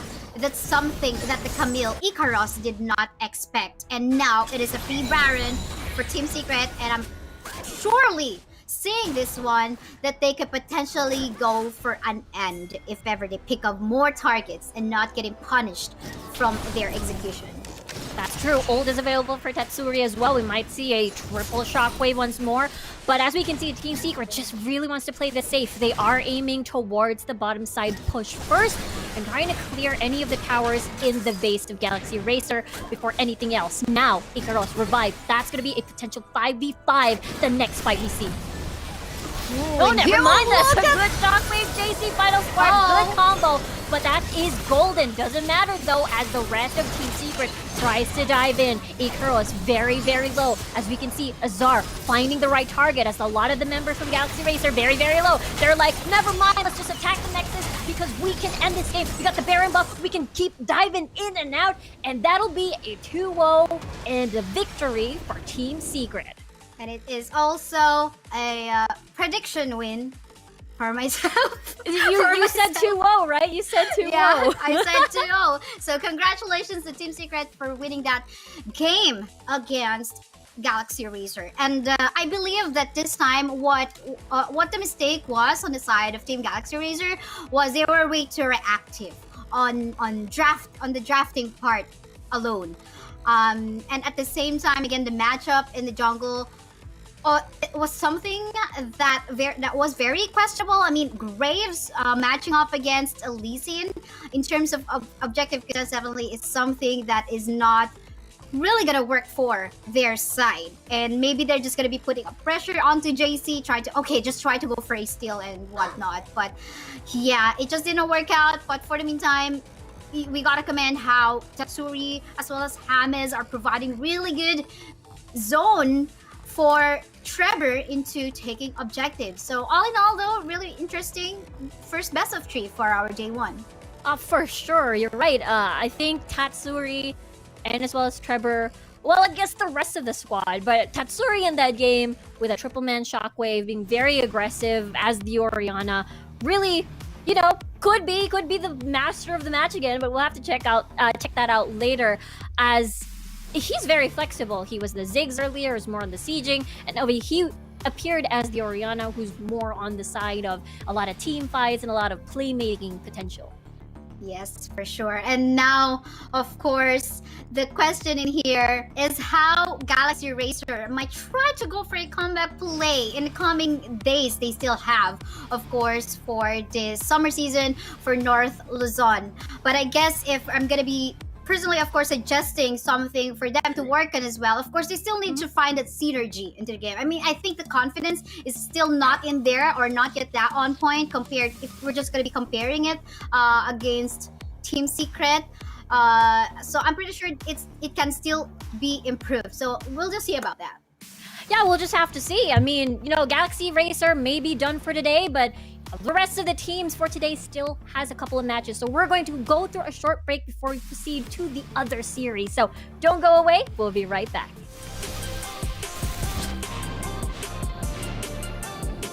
Welcome to Wild Rift.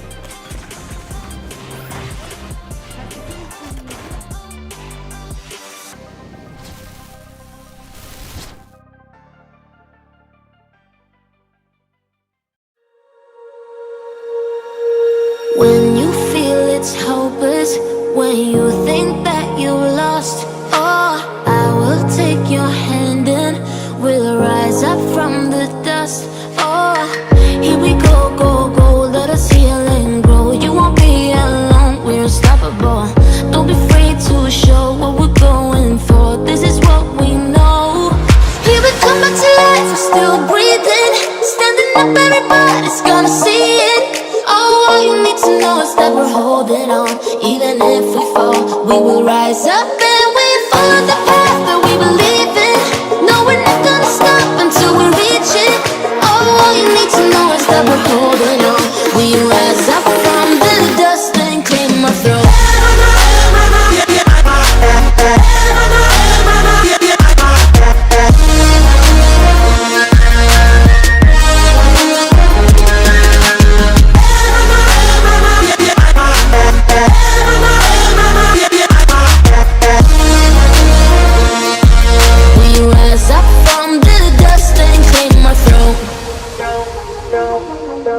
We all have our reasons why we are on this track.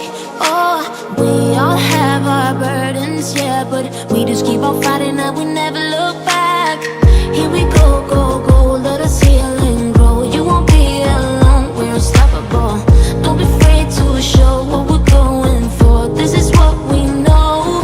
Here we come back to life, we're still breathing. Standing up, everybody's gonna see it.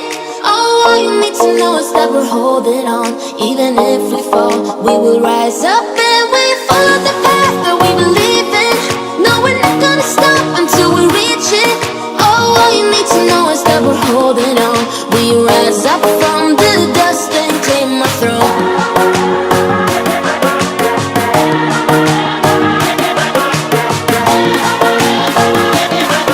We rise up from the dust and claim our throne.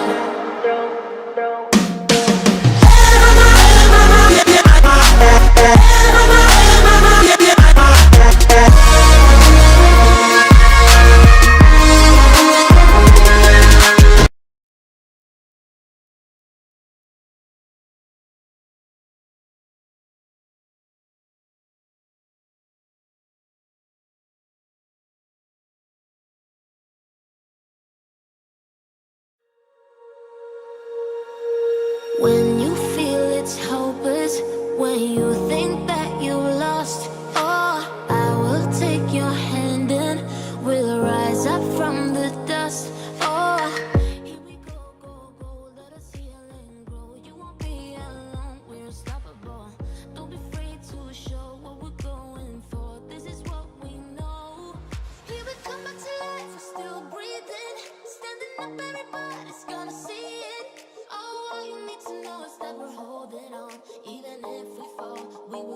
that we never look back.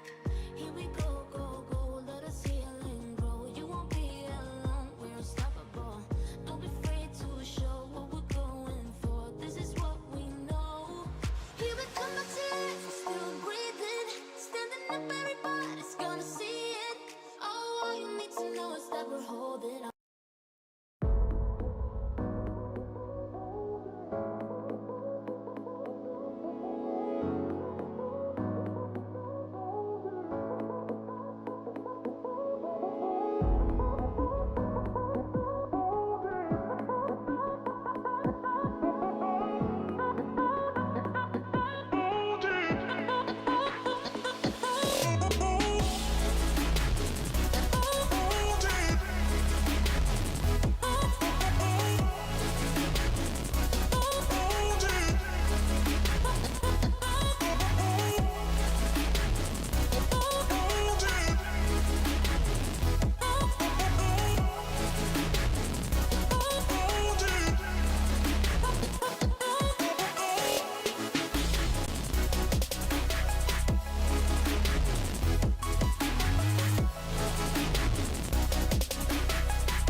Secret maintaining the status quo and showing the new teams on the block who is boss as they take the first series of the North Luzon group stages with a 2-0. Mika Fabs over here on the mic with Otlus and Yuko on the panel to break down the action that we just saw. Congratulations, by the way, to Team Secret who have just won 50,000 worth of Globe Cup points, and 1 point is equivalent to 1 peso over here, and each of the teams will get this prize when they win a series. So Ottilus, I know you both have a lot of thoughts on what went down, but Ottilus, you pointed out how James was a bit of a hidden MVP. I know Tatsuri was MVP for both games. Like for example, in game one on that Ziggs, he might have been the master of the match for both games. But James was this hidden MVP on that Lux. Why do you think so? Okay, well, first of all, it was a masterful display of how to execute 1-3-1 during the game one. I'm calling Team Secret the masters of 1-3-1 during the game one. Why? Because they executed it beautifully, right? Okay, so now the essence of the Lux pick. Before we started the series, we kind of mentioned that Jana might get picked because of the 1-3-1 strategy setup, but because of Lux being open, it actually presents more utility for the team. If we actually go back to the first blood that happened, that was made possible by the Lucid Singularity Vision that was made available by Lux. You also have that Light Binding, Final Spark, and you also have those shields, which is basically the same thing that you will have with Jana. And that, I think, is a revelation for this tournament, that if Jana is not going to get picked, that maybe is because of the Lux. And James just did a wonderful job on it.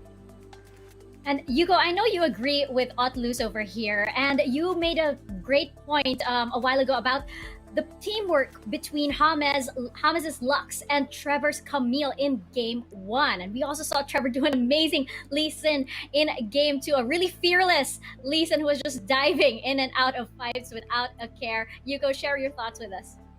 All right, so let me start off with game number, and we can see, like what Otto said, it was a 1-3-1, and we were kind of surprised with the Lux pick, not because we don't see it, but because this is the first time we can actually see it in the Icon series. So yes, the Lucian Singularity did give vision, and going back to the Lux and Camille combo, whenever Camille uses the Hexic Ultimatum, 80% or 90%, you are gonna see Lux's Final Spark wherever James is.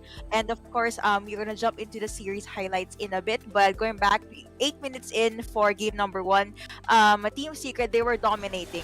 However, once the 9 or 10 minute mark came in, that was when Galaxy Racers, they got a hold of their team combos. But sadly, the damage was just too much for them to bear, especially with Tatsuri on the Ziggs right here. There was also a time wherein there were 4 people in the Rift Herald, and Tatsuri was just minding his own business at the bot lane, taking out the turrets, and Team Secret was still able to hold off. Now, talking about the lineup, for Galaxy Racers, they could have placed Katarina at the Dragon lane.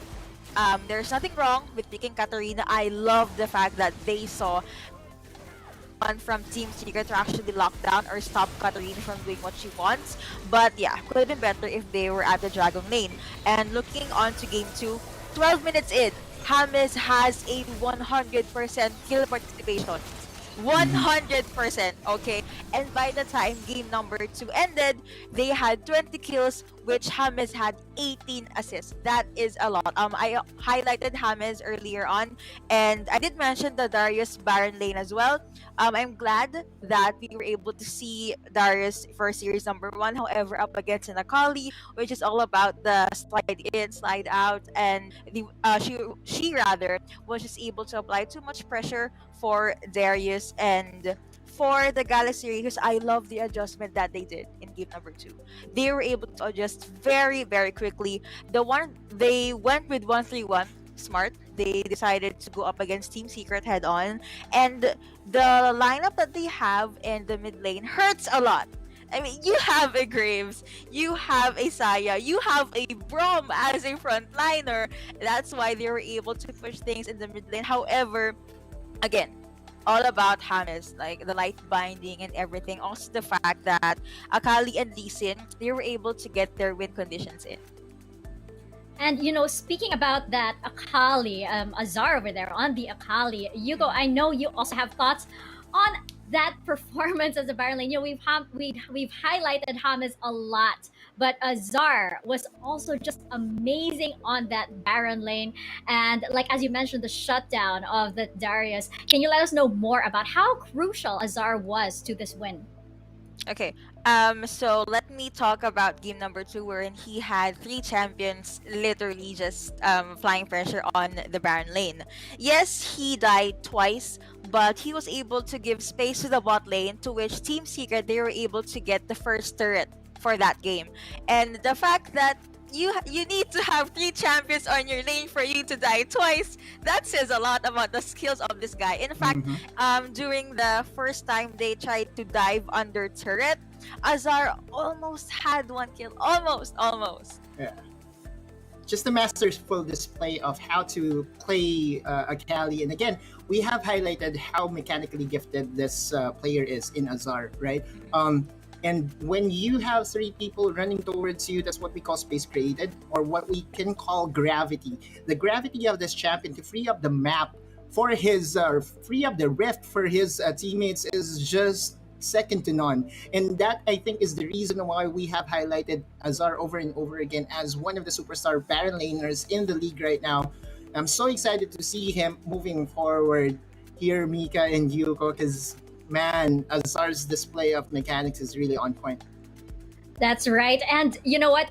Final thoughts before we head on over to our next series. I know you guys also questioned in game two, leaving Lee Sin open for the draft on the side of Team Secret. Why exactly was that so? Do you think it was strategic? Do you think it was a bit of a mistake? I think it was Team Secret that left it open. Okay, normally you would see Lee Sin being banned, but because they had two picks, they had the luxury to say, you know what, Galaxy Racer, if you're not going to pick Lee Sin because you're going to prioritize Camille, we're going to pick on Lee Sin ourselves, right? So that mainly is the reason why I think during game two, yes, the Graves was picked as an answer to the 1-3-1 pressure that Team Secret has at that point. But with the prowess of Trevor on this jungler, man, Filipino junglers and Filipino Baron laners saying hello to the world because we are here and we are here to stay, man. Oh, definitely. And you know what? This was just the first series. We still do have our second series of the day coming up. We have Nexplay Esports versus Action PH. Nexplay being the kings of the scene. But we did note earlier during the pre-show that Action PH's lineup is very interesting. We have players on here who have competed in big events like the SEA Games, so they are no stranger to competition. What can we expect from this matchup that is bound to be as hot, as incredibly exciting as the first one? Otlus, let's start with you. Okay, well, Nexplay is still the king of the hill right now. Okay, so they are really we can say they have targets at their backs right now because they have dominated almost all tournaments that they have joined so far. And so with that status comes the respect from opposing teams. In Action PH though, after interviewing their founder, I'm pretty confident that they will put up a good fight because they said that they have come up with a good strategy to at least level their play to their opponent in Nexplay Esports. That's right. Yugo, what about you? Do you think Action PH are prepared for this? All right, that is going to be a huge yes for me. And going back to what Atlas said about Action PH having a lot of plans or a lot up their sleeves, that is the perfect way to be up against Nexplay because no biases here. When we're gonna talk about Wild Drift, the mechanics, the EXPs, the golds, they know it like the back of their hands. So if you throw something new or unexpected at them, that's where they are gonna be thrown off guard. And the moment they're thrown off guard, this is your chance or your opening to actually go in. And looking at Action PH, they're the perfect team for this. I would love to see what's gonna happen with their fight. And we already gave focus on the Baron lane and jungler, and there were some highlights in the mid lane. This time, I honestly would love to see beef and just heat in the dragon lane. Right, so when it comes to these two teams, okay, let's just talk about Nexplay for a second here. If we want to see them beaten, the game has to prolong. That's it. Because Yeah. the amount of pressure that Nexplay put in the early game is just huge. And we're talking about a pressure that they can really snowball into their favor into a big win for themselves. Now, if Action PH can stand toe-to-toe in the early game and into the mid-game and force a long game in where decisions really matter, then I think Action PH really has a chance here. And So you're taking saying- a look at the roster of Nexplay Esports once again, I apologize, Yuko. I cut you off a little bit there. What were you going to say? I was about to say that. So the game plan is to basically try to mentally exhaust Nexplay, prolong the game as much as you can. That is very interesting. So it's down to whether Action PH has the endurance to actually outlast Nexplay. Is that what you guys are saying? Yeah, definitely, because look at this lineup. This is just a star-studded lineup. When we talk about League of Legends Wild Rift competitive scene, we have a Ryzen in the Baron lane, we have Justchi, the superstar jungler, and we also have Chule, Uzi, and Disaster completing the roster for NXP. And you know what? Who exactly do we have to watch out for in this match? Where do you think, which lane do you think it's going to go down? Or it could be the jungle, who knows? Where exactly do you think we have to put our attention to? Yuko, let's start with you. I believe Otto and I have answered the question. And if we were to choose two roles, that is going to be the Baron laner and the jungler. Time and time again, man, these two players, they just keep on raising the bar, and that's awesome because it motivates their followers and the other players out there. But yeah, basically it's going to be the Baron laner and the jungler. They are known not only in the Philippines, but also internationally. I have seen people from different places tweet about Justchi's Lee Sin, arguably one of the best Lee Sin players out there. And checking out Action PH once again to refresh our memories. Now, these guys, you know, they are a new team, but as we mentioned, they do have quite the pedigree when it comes to the esports scene. What do you think are the strengths of this team going into the series? Otolus, let's start with you. Okay, well, Action PH, if they have represented the country numerous times in international events, then definitely the experience advantage goes over to Action PH. Remember, guys, that Nexplay Esports, yes, they've been playing the game since October 2020 when they were formed. When we're talking about camaraderie, when we're talking about chemistry, nothing beats the Action PH because we have AIM, Riots, and Simon working with each other for many years now. Even their coach is also part of that four-man squad that has transitioned over to this new game. Well, new game, quote unquote, but definitely an old game that we all know and love. Okay, well, I feel like I am sold with regards to Action PH. But for this series, do you guys think Nexplay will still keep the crown? What are your predictions for this series, really quickly, before we jump back into the Rift? Otolus, let's start with you.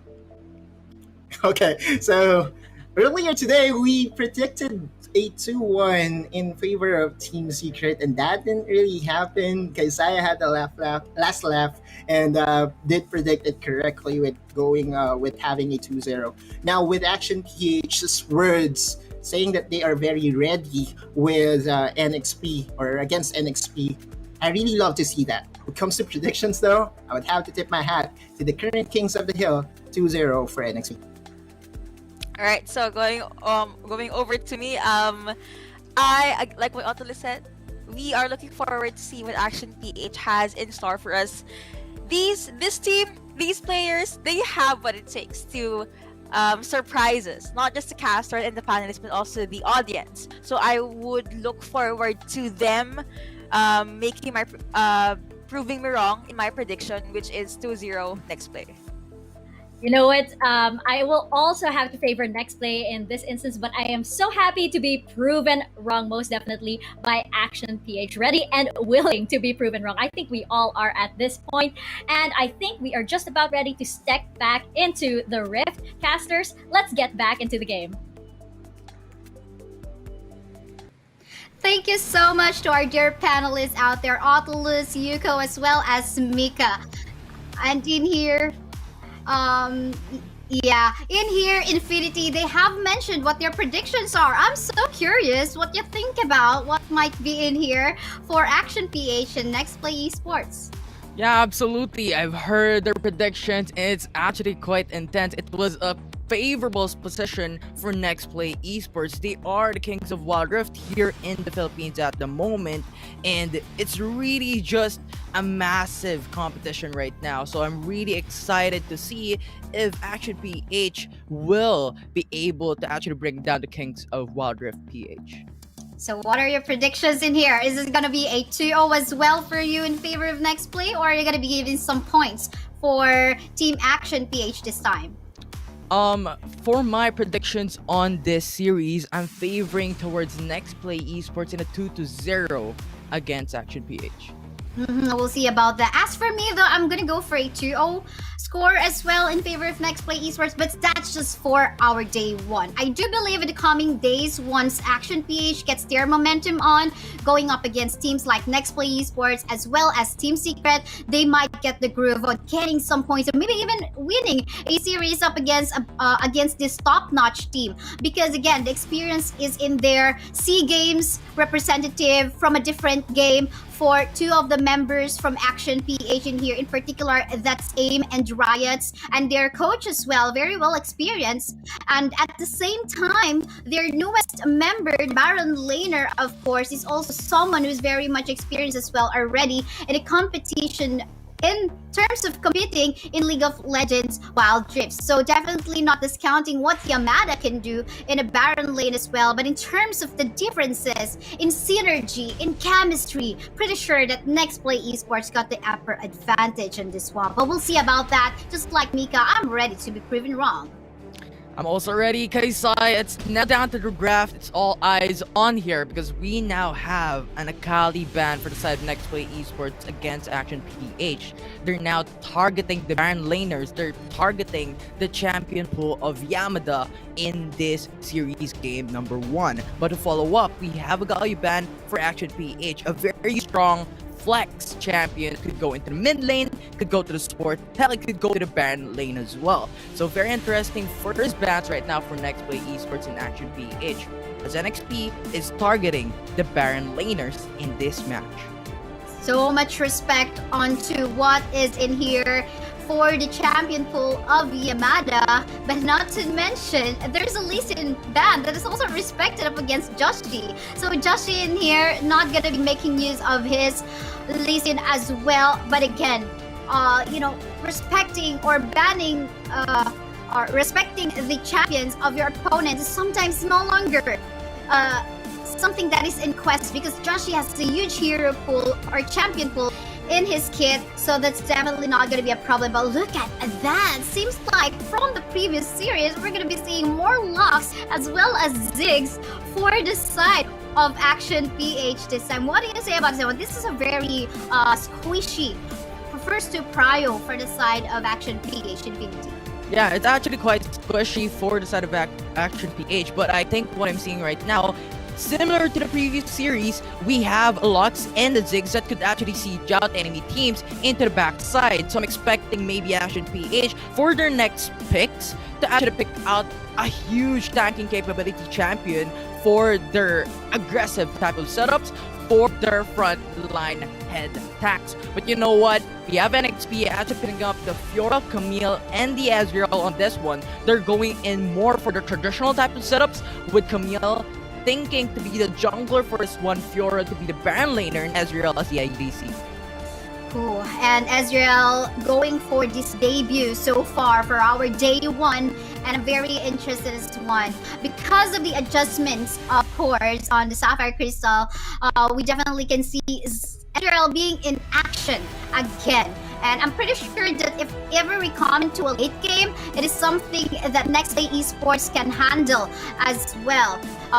If we talk about the matchup on what magic damage they can bring out onto the table, not to mention they also got an Orianna secure in here by Uzi, and that's gonna be looking scary as well in terms of the composition. So this time I think both can actually go for some plays in terms of going for dives and engages. Absolutely. Like you have the Brom, you have the Orion to set it up for Nexplay Esports alongside with an Ezreal, Fiora, and Camille. These are very strong diver champions that could get good pickoffs when it comes to the early game. And when it comes to making making fights, you also have those tanking capabilities to set it up. But you know what? Ash and PH now has picked off the Garen. Actually, tank Ooh. champion, very favorable for them because they have squishy champion. So this is gonna alleviate to balance it out for their draft picks at the moment. But interestingly enough, you also have late game champions for the side of Action PH. So it's going to be very interesting early game for Action PH as you have an Ezreal for the side of NXP, which is strong of a poking champion when it comes to level 1. Yes, for sure. And now I think I'm pretty much divided into choosing which composition I'm gonna be eyeing for. But I guess we can talk about what win conditions they do have in this matchup. Infinity, what do you think about the win conditions are for both of the teams? Winning conditions, actually quite important. We've seen it a while ago, a lot. But I think for Nexplay Esports in this specific matchup, I think their winning conditions are to go for those objectives. You to have a lot of majority split pushers in their draft. A Fiora, a Camille, a very good splitting potential for them and a good lockdown type of position. So NXP is looking forward to go for maybe the Aztec ultimatum on maybe the Kai'Sa, for that Kai'Sa to be locked down, unable to go for those killer instincts to go and back away. So this is going to be the important thing here for NXP. Push and roam, and those lockdowns are the hyper priorities of Action PH's champion. And for the side of Action PH is to go for more of the traditional type of setups. Like you have the Vi to go for the assault and battery onto maybe the Ezreal, a very, very quick type of champion that could just move around the matchup very easily. So that assault and battery of the Vi is going to be very important when it comes to team fights. And Kai'Sa, Lux, and maybe the Ziggs stay into the back end and not let NXP actually go to them with the help of the Garen and the Vi in the process. That's true. And actually, the only problem that I'm seeing in the composition of Nextplay Esports right now is that there's going to be a Camille jungle, right? So a Camille jungle will definitely need some hard leash coming off from whoever, like could be the Ezreal as well as the Braum, and just help him out in getting the jungle. Because of course, the difference in the jungle matchup as of the moment is that the Vi can definitely clear the jungle camp faster. So in case an invade happens in here from the side of Team Action PH, that's going to be looking a little bit scary for the side of Nextplay Esports. So I think Nextplay Esports must give some prayers in here that no invades will happen, because again, that's going to be putting a lot, that's going to put a lot of pressure onto Josh G's Camille in case that happens. But yeah, we'll see about this one. Other matchup in the lanes, what do you say so about the matchup between the Fiora as well as the Garen? Fiora Infinity. and Garen. I think it's kind of favorable for Fiora when it comes throughout the game, but when it comes to the early game, you have a lot of damage coming in from the Garen, and that silence is going to be very important. So I think it's actually quite evenly matched up for the Garen and that Fiora when it comes to the early game, but when it comes to mid-game, like in fights, you have that Fiora having that little bit of lead when it comes to moving around the map, going for some split push, and just dominating when it comes to individual duels against the enemy team.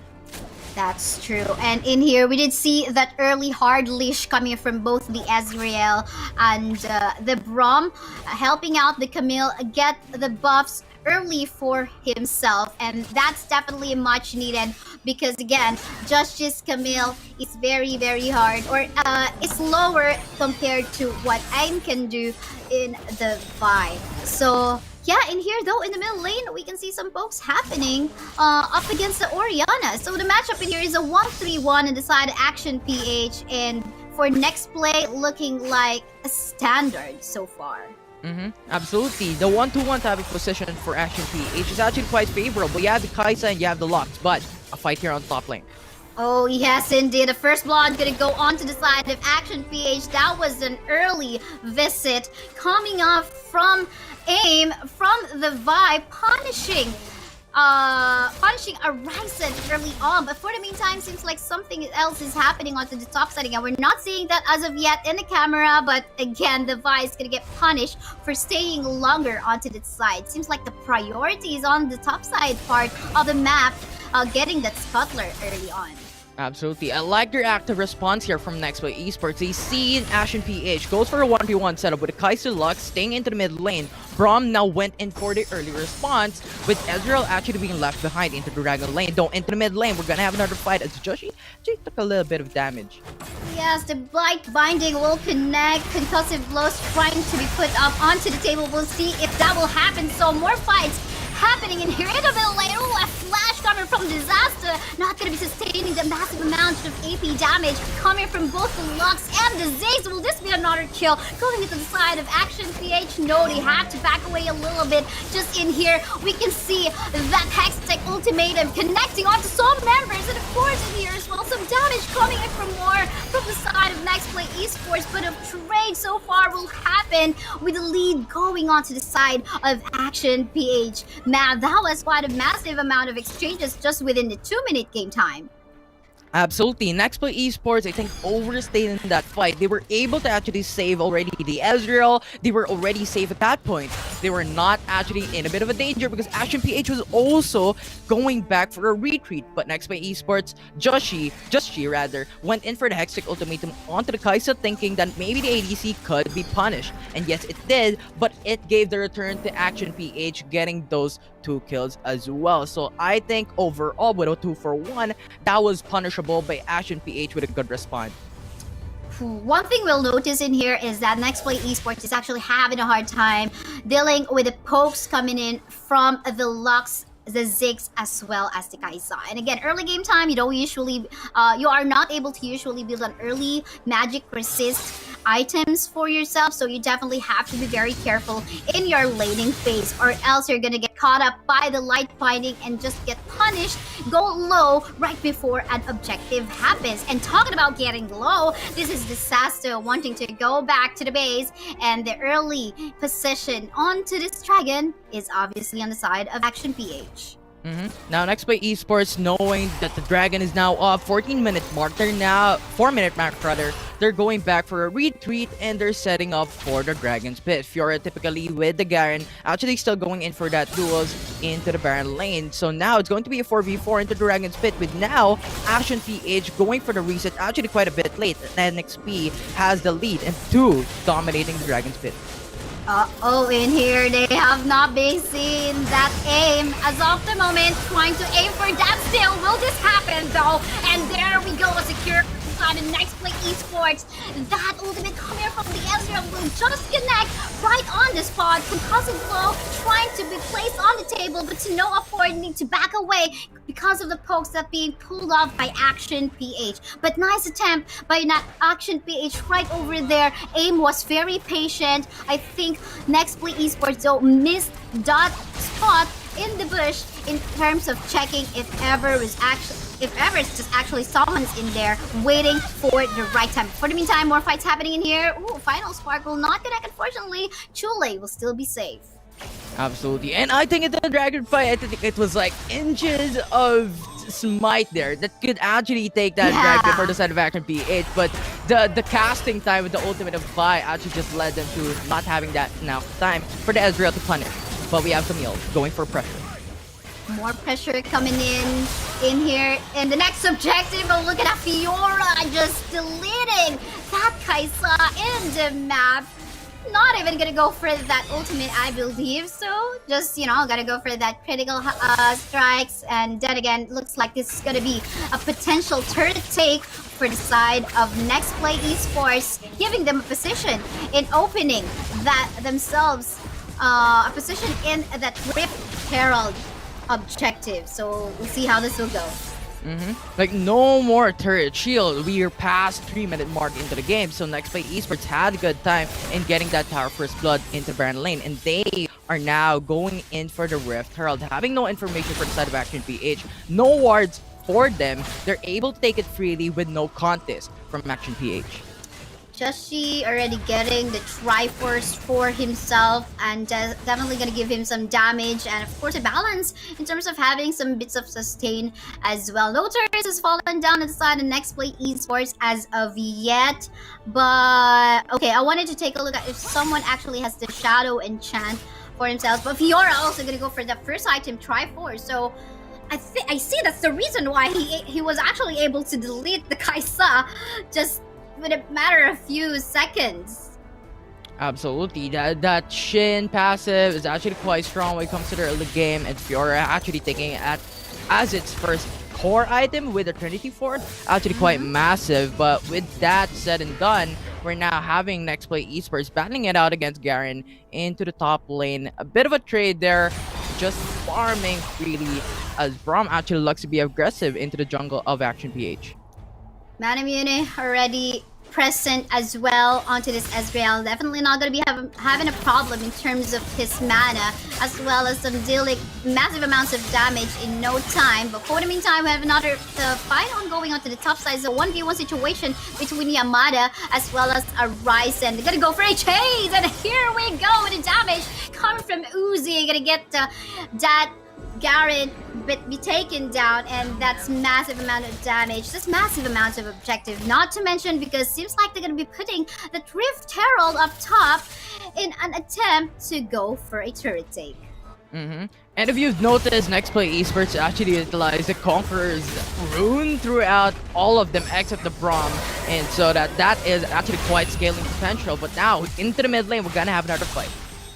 Here is more fights, and you can see how much they have actually zoned out the members of Action PH. Light Binding will be connecting onto the Orianna. Orianna will fall down and quite unfortunately, but that's okay because there's just a space created for actually Uzi to try to deal some damage up against the turret. They're not going to be taking that down, but again, space created for another objective that is about to come out, which is the Mountain Drake. Mountain Drake is going to be another objective for Action PH and Nexplay Esports to set up a fight.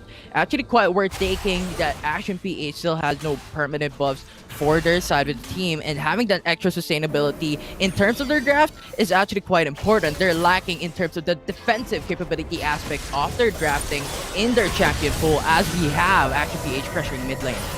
Hextech Ultimatum onto one member on the side of Action PH, and of course a stasis as well to help him sustain and still go back alive, and not even scared about actually spending all those for as long as they're not gonna give any more casualties onto Action PH. They have the right if in case they would want to go for an objective there already, but they're not done. They're gonna go punish some of the members of Action PH. For the meantime, the GA has been popped up already. Aim gonna go for a stasis right after the punishment, but again the damage coming from the Israel's already on point. Yamada will fall down to 48 by the rest of the gang, and side of Action PH, and Choli as well is not just stopping, so was his Joshi, and that is Nexplay Esports gonna go for an ace at this 9-minute game time.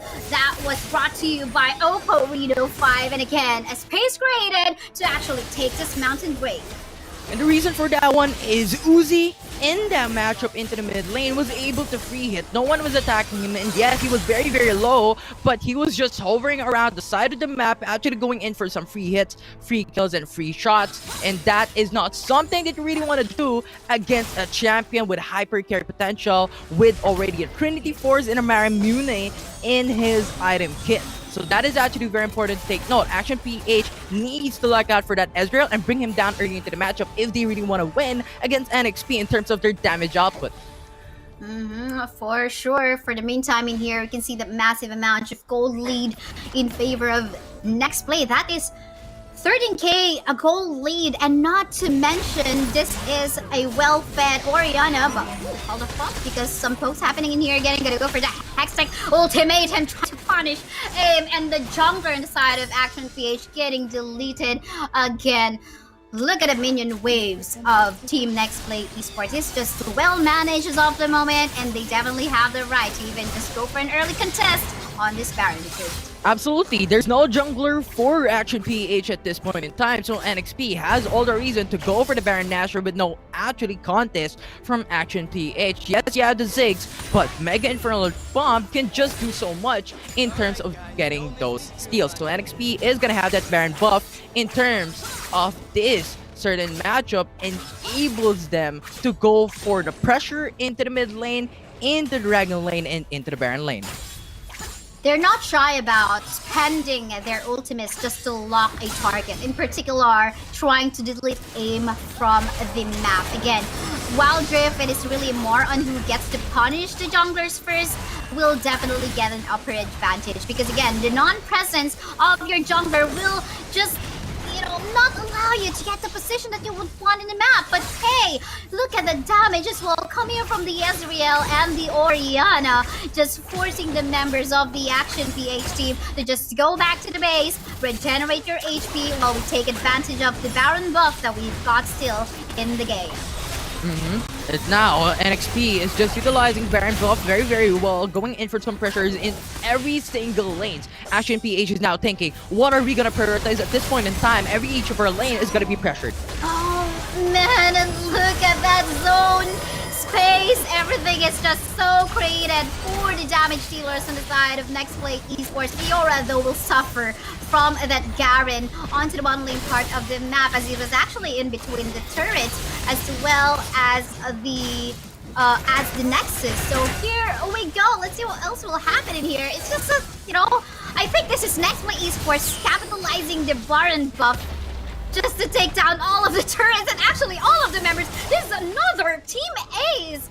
My goodness, Nexplay Esports just showing some really great dominance up against Action PH. I think Nexplay Esports at that game number 1 against Action PH was actually quite methodical in terms of their gameplay, right? We've seen them play it out. 4-minute mark, they went in for the early reset. When they went for the reset, they pushed through to the Dragon Spit. And that was the only time where Action PH went for the reset after NXP has already dominated Dragon Spit. So that was already a free dragon for the side of Nexplay Esports. And on top of all that, they were going in for some duels where Action PH was actually quite a bit of a jumbo in terms of the mid-game fights. And that just translated to a huge win coming in from NXP, gaining the massive lead for Chule and Uzi to scale up in terms of their damage output.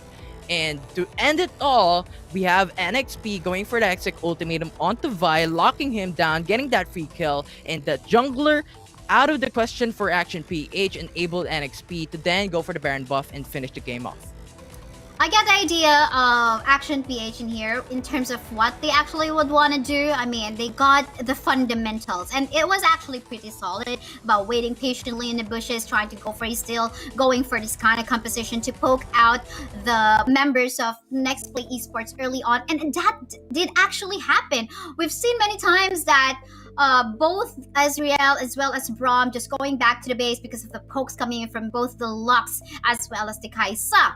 But then again, knowing Nexplay Esports, I mean, they have been all together since last year of October. So, I mean, the synergy is right on point, the chemistries, and then the comfortability with each other is already there, the trust as well. So, no wonder they are able to sustain the kind of fight. So, imagine if you would actually put up some new other new team up against the kind of position, maybe they're going to be having a tough time in terms of dealing with the pokes coming in from both the Lux, or in general for the type of the composition that Team Action PH did. But then again, this just shows us how much Nexplay Esports know so well in terms of what their win condition is, what they need to do in the early stage of the game, which was, of course, we did mention a while ago, they need to hard leash the Camille, because Camille is definitely slow in the first wave of jungling. But yeah, we'll see about that. For the meantime, let's take a look at the highlights coming from the game.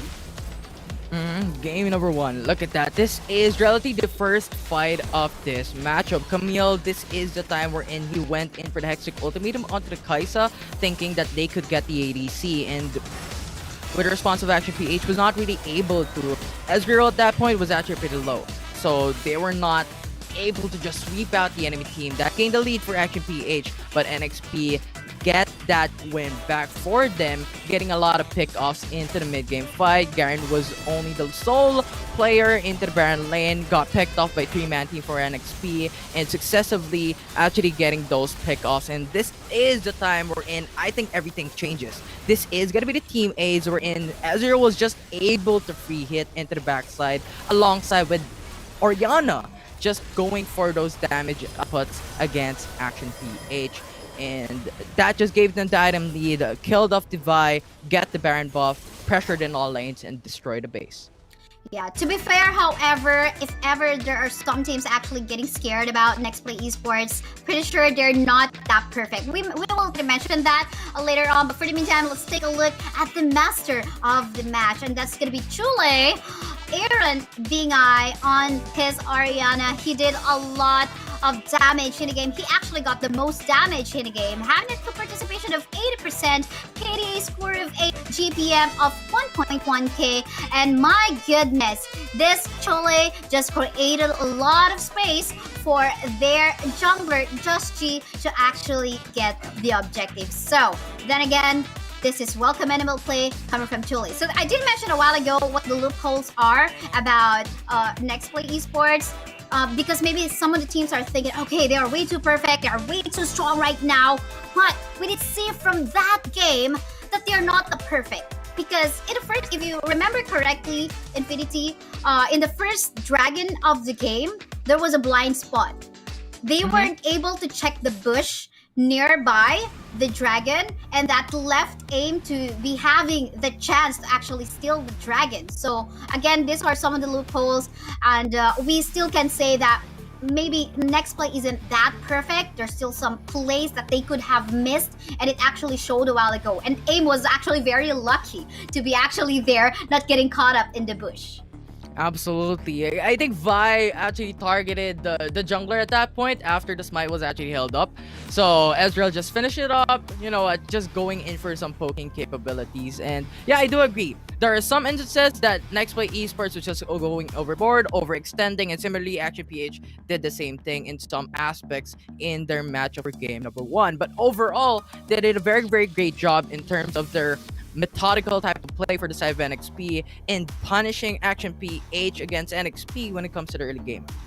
Yes, for sure. But for the meantime, again, just like what I mentioned a while ago, Action PH, knowing their background in competitive, there's still some adjustments that must be done. And again, this is such a big event that they are joining this time, so jitters might still be there, and it's normal. I mean, even if we talk to professional players like that of the levels of Horizon and other pro teams that are currently participating in here, they say that they're getting nervous and at the same time excited. So it's still there. It's pretty normal. It's just more about who gets to focus when you are already out there battling it out.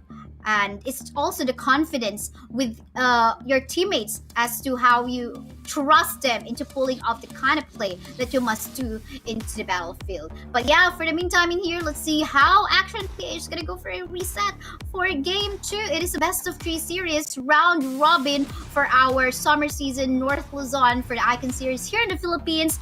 But yeah, Affinity, do you have any other thoughts about this matchup? Yeah, I mean I like what you stated a while ago, wherein they're battling the nervousness in terms of a matchup, right? They have to have those synergies in terms of their teammates, yeah. And I do agree in that statement because aside from the draft, aside from the matchup, there is another whole level type of minigame, right? You still have that pressure on your shoulders with the support of your fans. You need to actually put up a very, very good show to not let them down with their expectations. So I think aside from that one, there is a lot more into it when it comes to playing this high of a caliber of a matchup. That is so true. We'll see how this will go. But yeah, the question in mind in here, will we see Ziggs as well as Lux in the next game? Again, that's something that Team Secret was able to pull off successfully a while ago, having the Lux in their composition. But I think this is, of course, something that is, what do you call this, situational, right? I mean, there is a specific type of strategy that you must be able to pull off in order to make this work. But for you, what do you say about Lux in general? I think Lux, in that specific aspect of where Action PH used him as a type of a 1-3-1 type of setup, was actually a pretty good thing. When you want to go for that type of setup with a 1-3-1, you need the support that is actually fast clear when it comes to minion waves, so that you can react actively in terms of the Baron lane or the Dragon lane. And I think Action PH did a very good job in terms of planning it out on what they want to do when it comes to their drafting with a 1-3-1 setup. But Nexplay Esports just punished it with reacting as well, right? You have the Braum actually hovering from the Dragon lane into the mid lane and responding into the Baron lane successively to go for those ganks, to go for those kills, and to go for those punish. So I think overall that Lux was actually quite formidable when it comes to a 1-3-1 setup.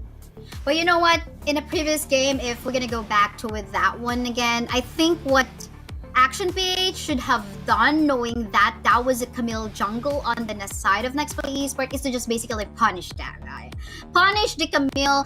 Anyway, they got the poke early damage coming from the pokes. I mean, there's 3 of them having that AP damage in the duo lane as well as in the mid lane. Why did they not capitalize that and just go for a defensive start in their game? So they got the early advantage, but I guess they lacked in terms of just capitalizing that one, punishing Joshi in the jungle for the side of Nexplay. And I wish that just happened. Anyway, pass is pass. Maybe they could have learned something from that. Maybe the next time they meet a Camille jungle, maybe they think about, okay, let's go for an early punish on the Camille and just let's just go about it. So yeah, meantime, what might we be expecting in the next game? What do you think? Do you have any guesses, Infinity, about what they could potentially pick or prepare, or maybe even the general strategy that they can do? I think when it comes to the general strategies, Nexplay Esports is already well known wherein they are very, very aggressive when it comes to their game. And we've seen it from game number 1 against Action PH, right? So I'm expecting Nexplay Esports to maybe do the same for game number 2, revolving their draft in comes to getting that lead when it comes to early game, so that you can punish mid-game, late-game fights. And for the side of Action PH, looking at their draft a while ago, I think they're capitalizing that 1-3-1 type of setups. So we might see the same thing happen for game number 2 with a different type of champions coming through, or maybe something more of a traditional type of pickings, right? The 1-1-2 type of setup with a jungler actually into the jungle. Right, so I think that's the thing. Action PH right now is sort of a mystery in terms of their draft, in terms of their gameplay. And Nexplay Esports, we expect them to be very aggressive for game number 2. Yes, for sure. And something, by the way, that I would notice as well from the previous game, they have been trying to punish Yamada on the side of the Action PH. More likely because I don't want to say that it's because, of course, Yamada also having that LoL PC experience in terms of competitive, but at the same time, I guess they just find the Garen to be an easier target compared to the Lux, which can, of course, just go for the light binding and just root you in place and try to go for a final spark maybe and just basically dish out all the AP damage that they got in their composition. So I guess that was a wise and a really nice decision making coming from Nexplay Esports. Which one to punish, which lane to punish easier, and which one to just, just leave them, set them aside, because we're going to be having a tough time dealing with, of course, the light binding coming up from the Lux. But yeah, here we go. We're just waiting for the teams to get settled on in our next game. But for the meantime, again, if you just tuned in, this is again a best of 3 series, and we're gonna go for a round robin matchup. Each of the teams having will have to meet each of the other teams 3 times. So it is going to be scattered in all 4 days of the summer season in our North Luzon, split in here for the Icon series in the Philippines. What else? What other information do we got in here for both of the teams that we have in the match? Or maybe not just Nexplay and Action PH, because man, we know Nexplay already. I mean, they have been in here for many months already, since the alpha stage, I believe. But yeah, what other info do we got about Action PH, as well as maybe Galaxy Razor as well, Infinity? Do we have something in there? Actually, I think you guys already talked about it with Riku. We're in Ashen PH and Galaxy Razor is a relatively new team in the scene. So considering they are here in the top 4 is really, really amazing. And we can see them just dominating when it comes to the qualifiers into the summer season North Luzon. And on top of all that, I think the storyline here for Team Secret a while ago against Nexplay Esports that we can expect later on is that Nexplay Esports' rivals before when it comes to alpha and beta testing was Omega Esports. And Team Secret actually beat them. Right? So right now, Nexplay Esports and Team Secret is battling it out for the throne in being the kings of Wild Rift in the Philippine scene. And Action PH and Galaxy Razor is just right behind them. So it's a matter of a race, it's a matter of a fight on who is gonna win it and be on top of that food chain. That is so true. So, I mean, for this group, we're just gonna be getting 2 of the best teams from, of course, the 4 teams that we've got in here for the summer season North Luzon split. So I'm just so excited. I mean, many people will be thinking, okay, it's already gonna be Team Secret and Team Nexplay Esports, but you know, what if there's already something out there from Action PH as well as Galaxy Razor? Again, because we're talking about triple round robin matchup, and each of the series is gonna be a best of 3. So there's a lot of things to happen in here. But it's just gonna be on a span of 2 weeks for us, so a total of 6 days. I mentioned 4 days a while ago, so just a correction, total of 6 days that we've got. Yeah, it's gonna be very interesting. So just a little bit trivia that I want to add is how Action PH actually got 4. So actually, 3 of the members of Action PH, their coach, their jungler, as well as their dual laner, the ADC Riot, actually came from. I've been together for like I believe 3 years already in the competitive scene, and they got a chance in representing the Philippines in a different MOBA game, and actually did great in that particular scene as well. And Yamada as well as Eiko, as well as it's Yamada and Eiko as well, coming from the tryout. So they tried to build this, and it's kind of recent as well. So in terms of synergy building, it's still kind of fresh, if we say so. And right now, the bans are coming through Kaysaya. Action PH now targeted the Zig, the Fiora. Nexplay Esports banned out the Kali and the Camille. I like how Action PH banned out the Zig specifically because this targets out the champion of Chule. Chule has used this 7 times in the preseason of Icon series. So I like how it's coming through right now as Action PH locked into that Galio. A very, very good flexible pick in the current meta. Galio can just come through with the ultimate, out of a fight. So Nexplay Esports have to respect this champion. But we have the Corki, coming from Horizon, Lee Sin as well for NXP. Very strong individual champions in Corki being picked up in trade of maybe the Ziggs that is not pretty available in the mid lane. Galio in here, and I'm pretty sure Nexplay Esports is aware about the Galio being open. 2 of the first 2 picks of Action PH are actually very flexible. We don't know as of yet who's gonna go into the mid, who's gonna go into the support role. So it's very questionable. But seeing Jana already in here, definitely this is not gonna be a Galio support or even a Graga support. It's gonna be potentially Graga's jungle and a Galio mid. Just a wild guess. But for the meantime, comfort pick on the side of Josh G in here with his Lee Sin. So that is already looking good. And of course, Ezreal as well going to be secured for themselves. So we're talking about 2 marksmen in here, the Corki as well as the Ezreal, who conditions a lot of DPH up against their opponents. So in here, so far for the first few picks that we've got, what do you say so, Infinity? Actually, what I'm looking at Kaysaya is the Kaisa and the Jana Vacuum PH. I think they're going again for a 1-3-1 type of setup with Gragas maybe going into the Dragon lane, Galio going into the Baron lane, and Vi as the jungler. I've said it already from game number 1, they did it.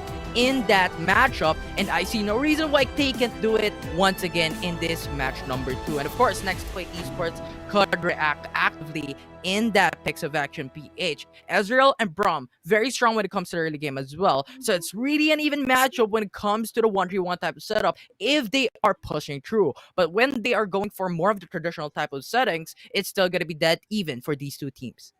So apparently it is gonna be a Galio mid Baron, Gragas, Vi still gonna be the jungler in the side of Action PH support. Jana and Rice gonna be getting that Kaisa as their duo laner. Meantime, in here, we also can talk about what matchup can happen in the Baron lane. So this is a Darius versus a Gragas. So what do you say about that, Infinity?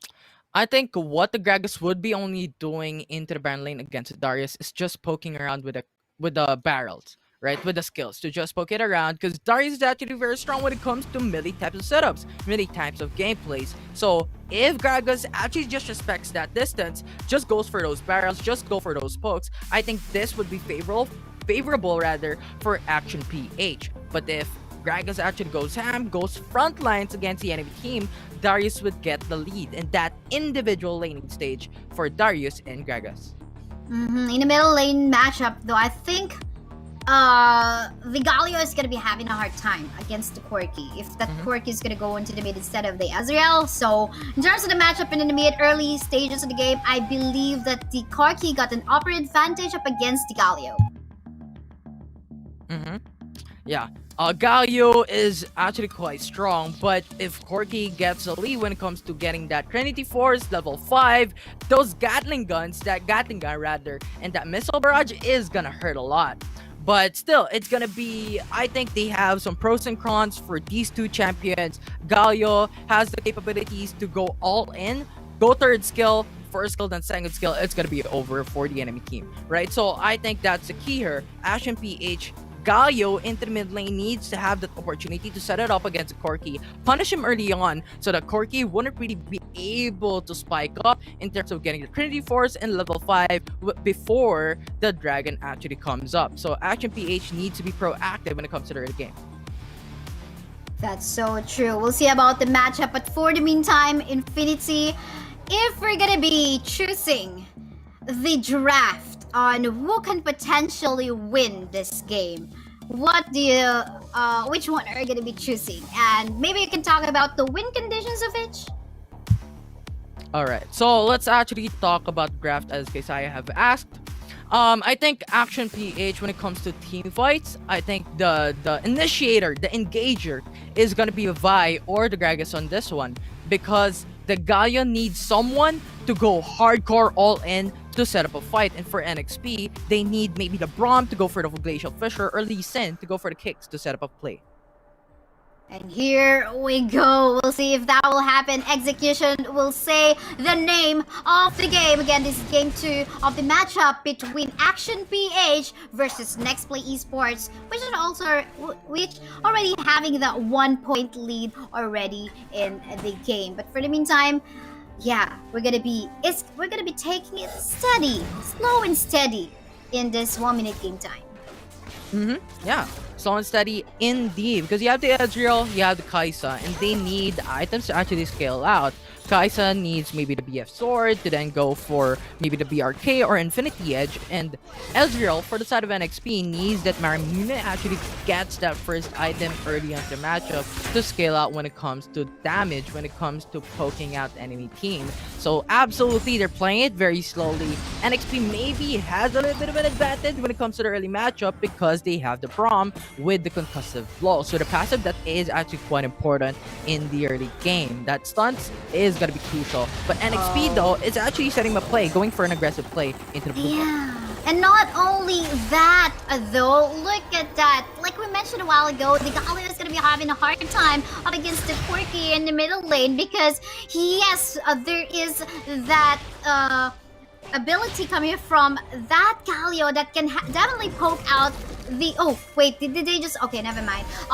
Yeah, going back into the mid matchup in here, definitely truly got the upper advantage, but we talk about the fight that is happening ready. Though in here, Aim's gonna get punished again with a Sonic Wave coming out from that Lee Sin, and them gonna be securing that first blood, and at the same time, a contest on both of the scuttlers on top side as well as in the bot. My goodness, what a good start so far for Nexplay Esports.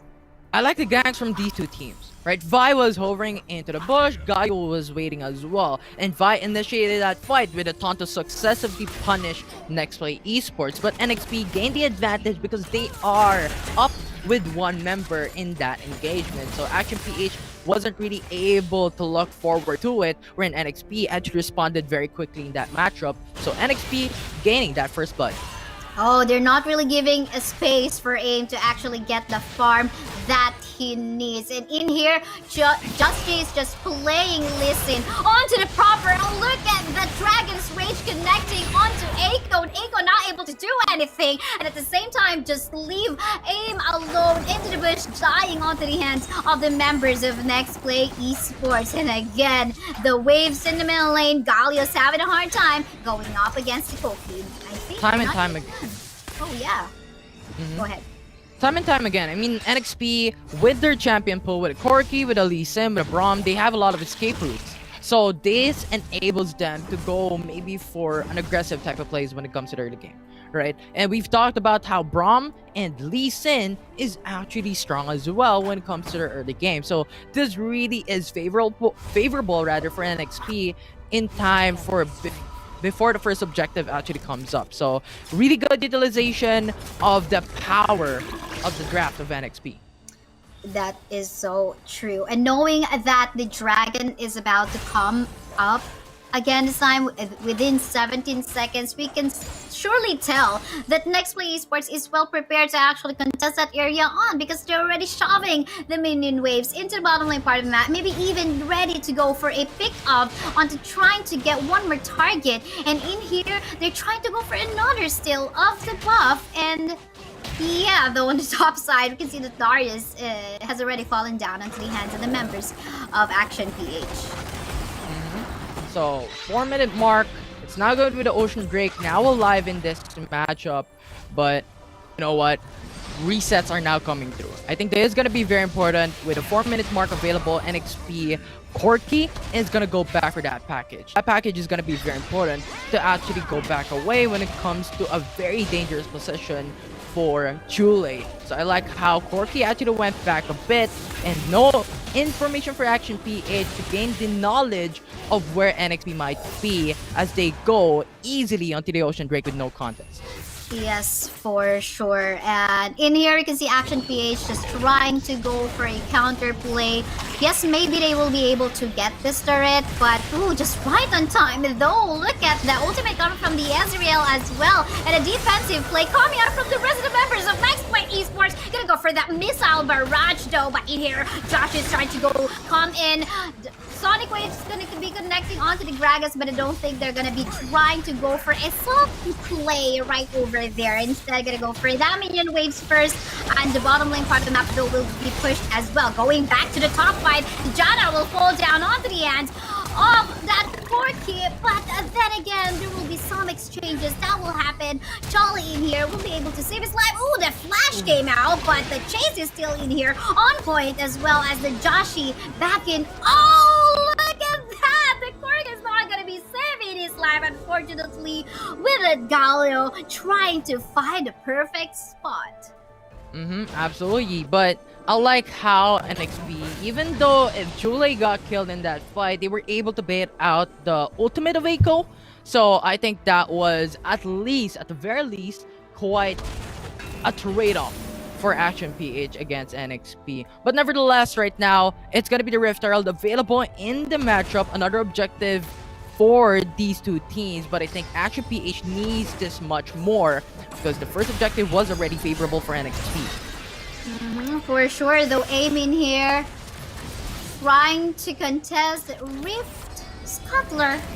with his teammates, of course, with backup his teammates, but this is gonna be looking scary. I mean, the gold advantage is on the hands of Nexplay Esports, and looks like their chance just trying to find a perfect spot. I'm not so sure that this is a good idea, that they're actually in a corner of their jungler, and that wasn't really best spot. I feel like they should have just tried to go for a different objective, like trying to put more pressure on the bottom of the side part of the map, and yes, maybe even at the top side too. But for the meantime, they are in the brink of a situation wherein they could lose this outer turret in the middle lane. Oh, look at Joshi just trying to go for an entrance, just poking the hell out of members of Team Action PH, giving a lot of space for Ezreal to deal some massive amounts of damage onto the turrets, not to mention Koki as well.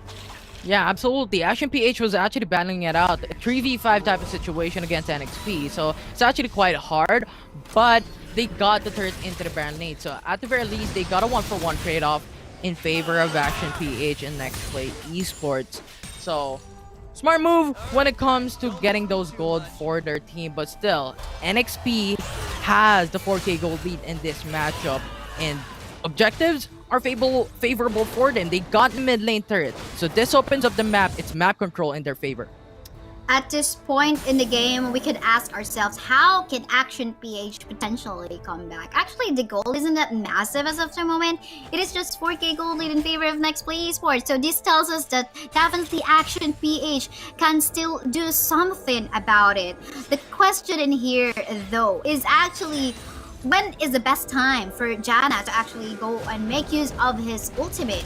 We're not seeing that being quite effective as of yet, because moments the composition of Nexplay Esports isn't something that really okay, everyone's gonna go for it engaged, and that's not something that we usually would do. Maybe they could try to shove away when actually Joshi goes in, or maybe even Darius, but rarely we see that doesn't really happen without the support of the rest of the members of Nexplay Esports. So that's looking scary.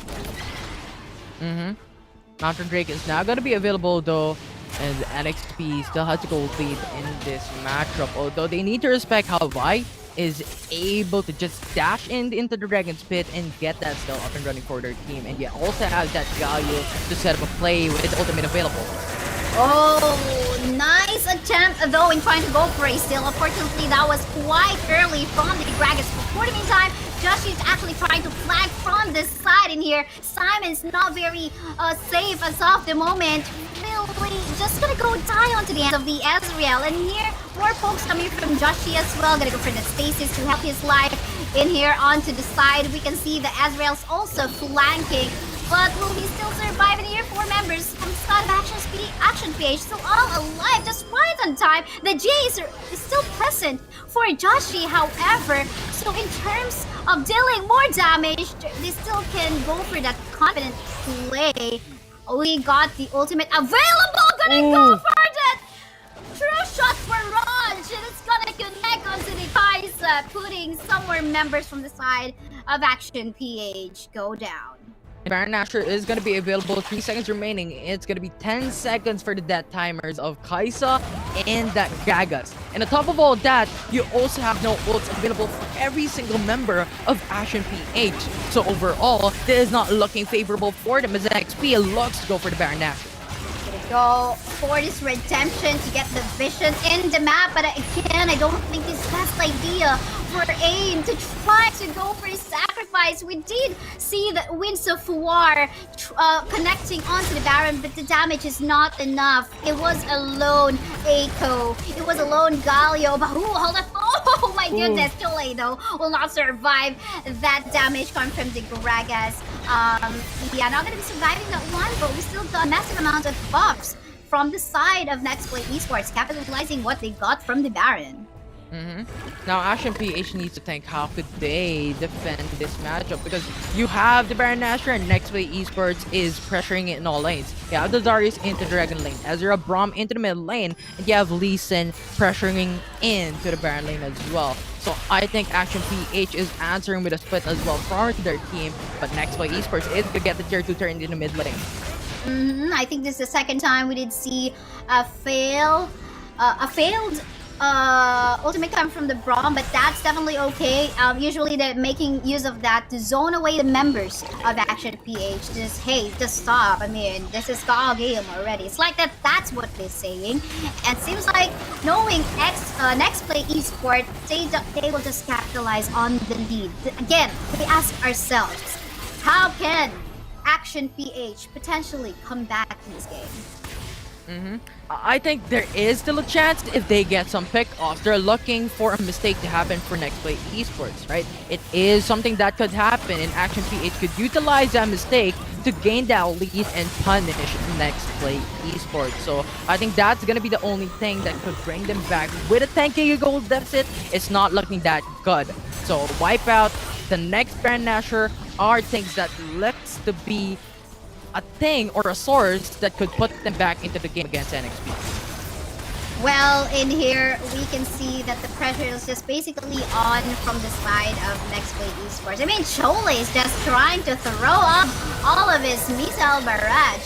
And so far, though, the problem in here from the side of Action PH, because they are at the deficit in terms of gold, even though this is a mid lane Galio, so far we cannot even feel the Winds of War damage from him. So now for the meantime, I think Action PH must just try to do their best in trying to save the inhibitor turrets, the two remaining inhibitor turrets for themselves, and maybe even, like you mentioned, Affinity, find a pick off, try to get the proper target. But who could that be? I mean, this is a very mobile champions that they got in their lineup: Just Cheese, Lee Sin, Uzis, Ezreal, and of course Chole's Corki as well. So it's gonna be tough on who to decide who, but for the meantime, I'm gonna go for that Dragon Rage as well, then go for a flank. And in here, we see more team fights happening in here. We can see the aim is Riot as of the moment. Josh is super low. Gonna go for the CCs. He still got the GA, but the rest of the gang on the side of Nexplay Esports gonna go for more poke damage. And here, I'm pretty sure that with Ezreal joining the gang as of the moment, more damage can be pulled off.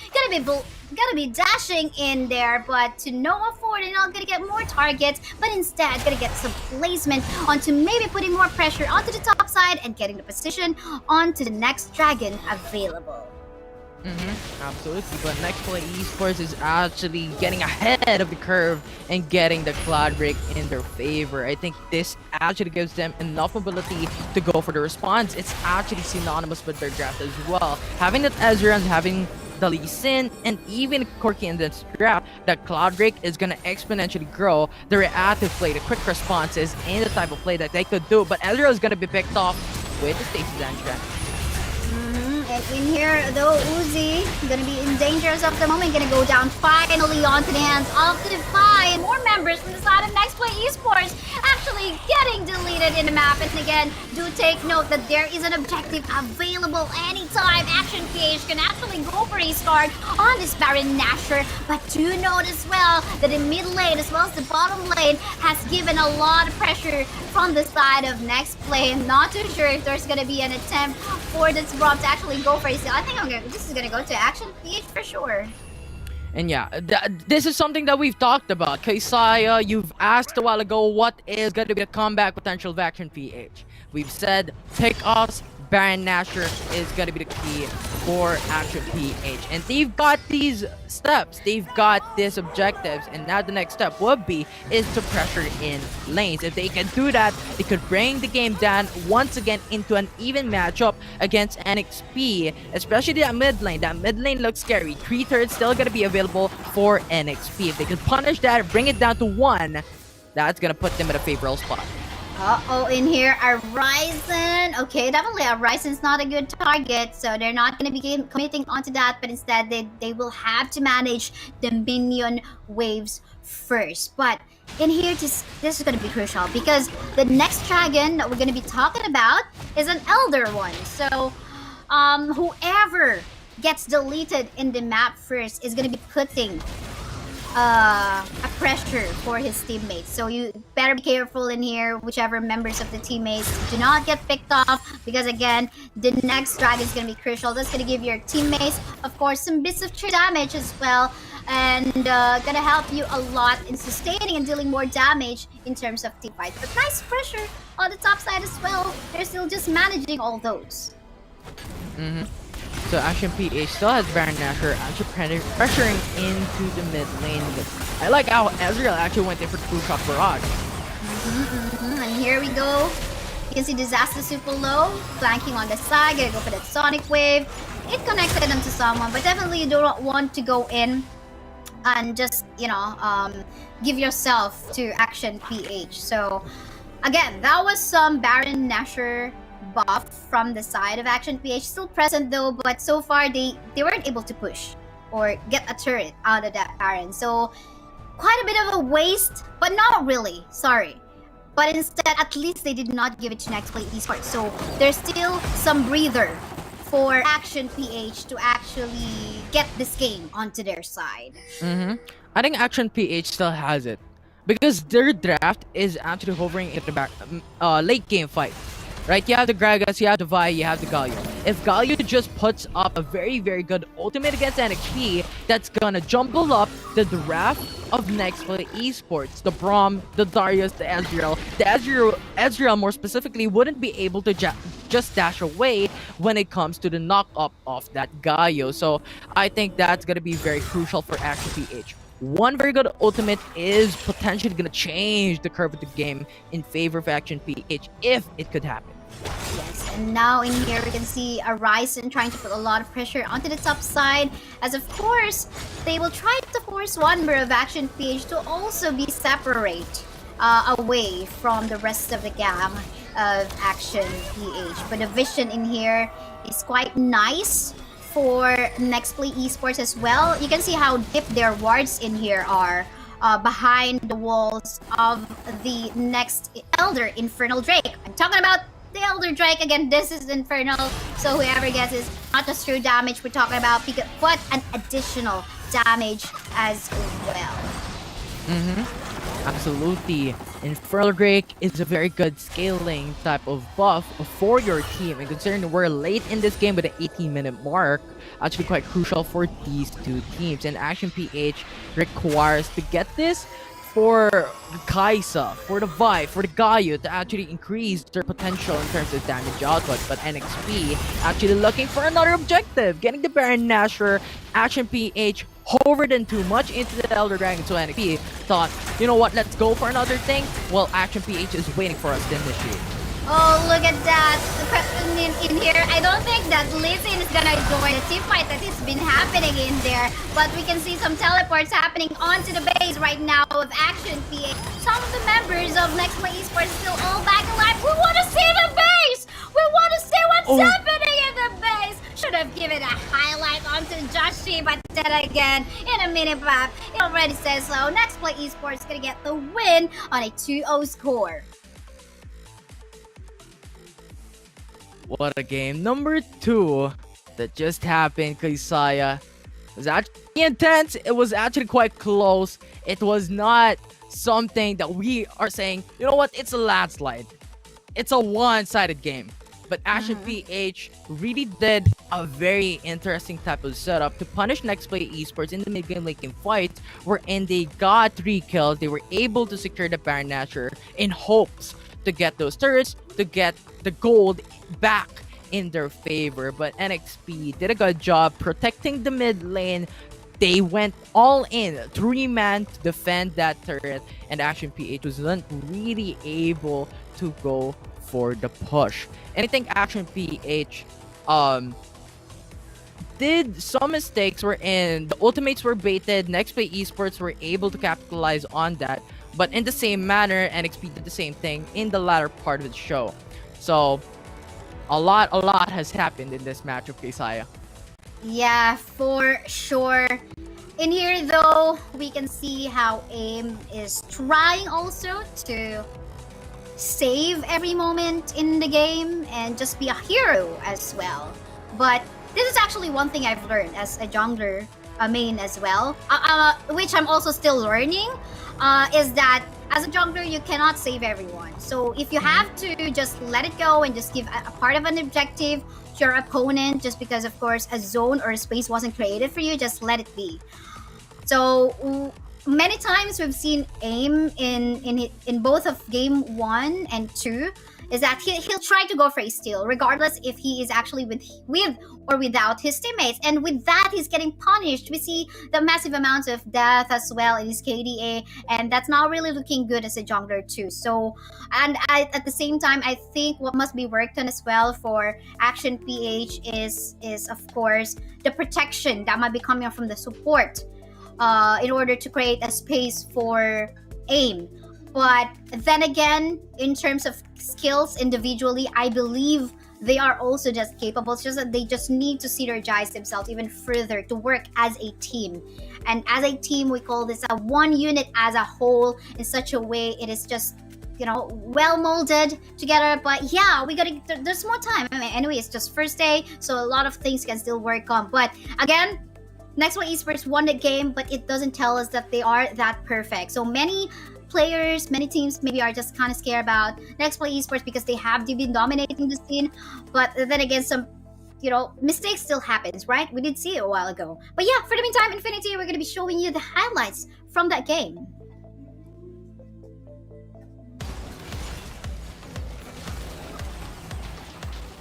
Affinity?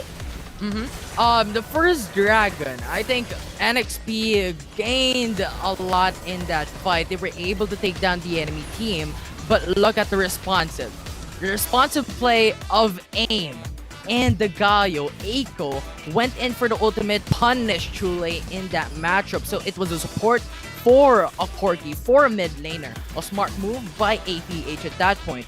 Now a 6-5, they have the gold lead, or they have a kill lead rather. But the poking capabilities of the Ezreal, the smart composition of their craft, and the smart play into their ultimates is actually something that is commendable. And now, you have some smart moves as well. You have the flash away to just gain the safety of that Lee Sin. And this is the part wherein APH was able to gain back a bit in terms of their gold deficit, in terms of their kill deficit. They got 3 kills in the process. They were able to take down Baron Nashor, but not able to utilize it into the mid lane and into the Elder Dragon. In this mark, they traded off objectives, but Lee Sin went in for the back door and got the win, destroy the base, and win them the series. Yes, and one actually tried to go back from the side of Action PH to go for defensive play. No wonder Josh J will get the master of the match with a KDA score of 7 and the kill participation of 58%. Gold per minute is 899, but look at the itemization that he's got. He started off with the Guardian Angel, followed by the Yumas to gain some movement speed, and obviously, no doubt, with that first 2 items in his kit, he's gonna go for aggressive play, just going in and out. And I'm pretty sure the stasis was already built up just within the first 3 itemization. So it tells us a lot that in this stage, he has a lot of reasons to just go in and out. Absolutely. And Joshi, master of the match, an absolute dominating player in that game, was able to make some plays against the enemy team, goes for the responses in the early game, and go for the backdoor overall to finish off the matchup. So absolutely a very, very dominating player in that game number 2 of NXP versus Action PH. For sure. I mean, not because of the pressures, the lanes were also empowered for as long as there's also the assistance coming in from the laners on the side of Nexplay Esports. So I think that's that aggressive play that came from Joshi as well was the one that was missing from the side of Action PH. Not because of what AIM can do, but mostly because of how their team is actually coordinating during that match. Okay, are we gonna go for a defense play? Because hey, this is Lee Sin up against us, so obviously the Lee Sin might go for an invade to us, but they weren't that prepared. So that Vi AIM was just left alone in the jungle, and of course he's gonna get punished, and we just can't blame him on that. So it's more of like decision making as a team overall. But yeah, that was just first day, and I'm pretty sure there is a lot to learn from all these experiences. support both, of course, Action PH and Galaxy Razer. But up next will be Nexplay Esports versus Team Secret. But before that, of course, we're just going to be heading on to a short break. Once again, we're casters. I'm Kaysaya. With me is Infinity.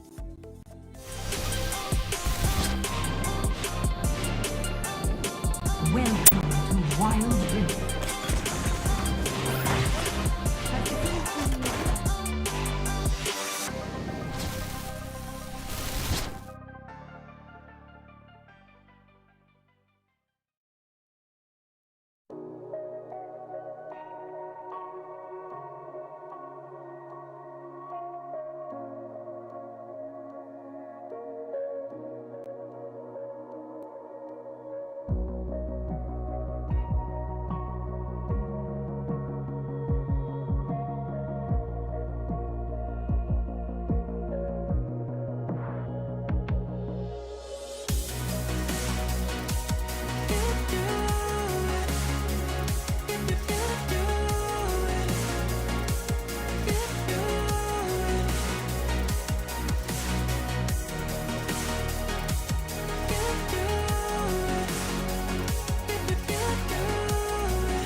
Welcome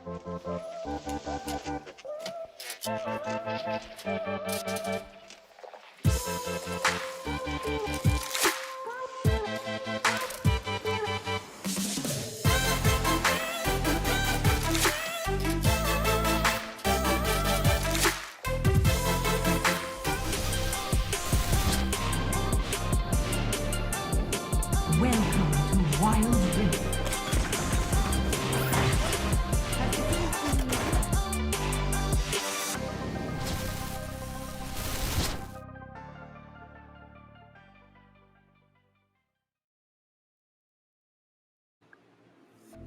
Nexplay Esports still reigning supreme in the Philippine Wild Rift scene, still undefeated, and we just saw exactly why. Mika Fabs over here on the panel with Otilus and Yuko, and that was our second series of the day. And basically, Nexplay Esports is near perfect. Panel, please break it down for us. Why and how is this team so good? Otilus, let's start with you.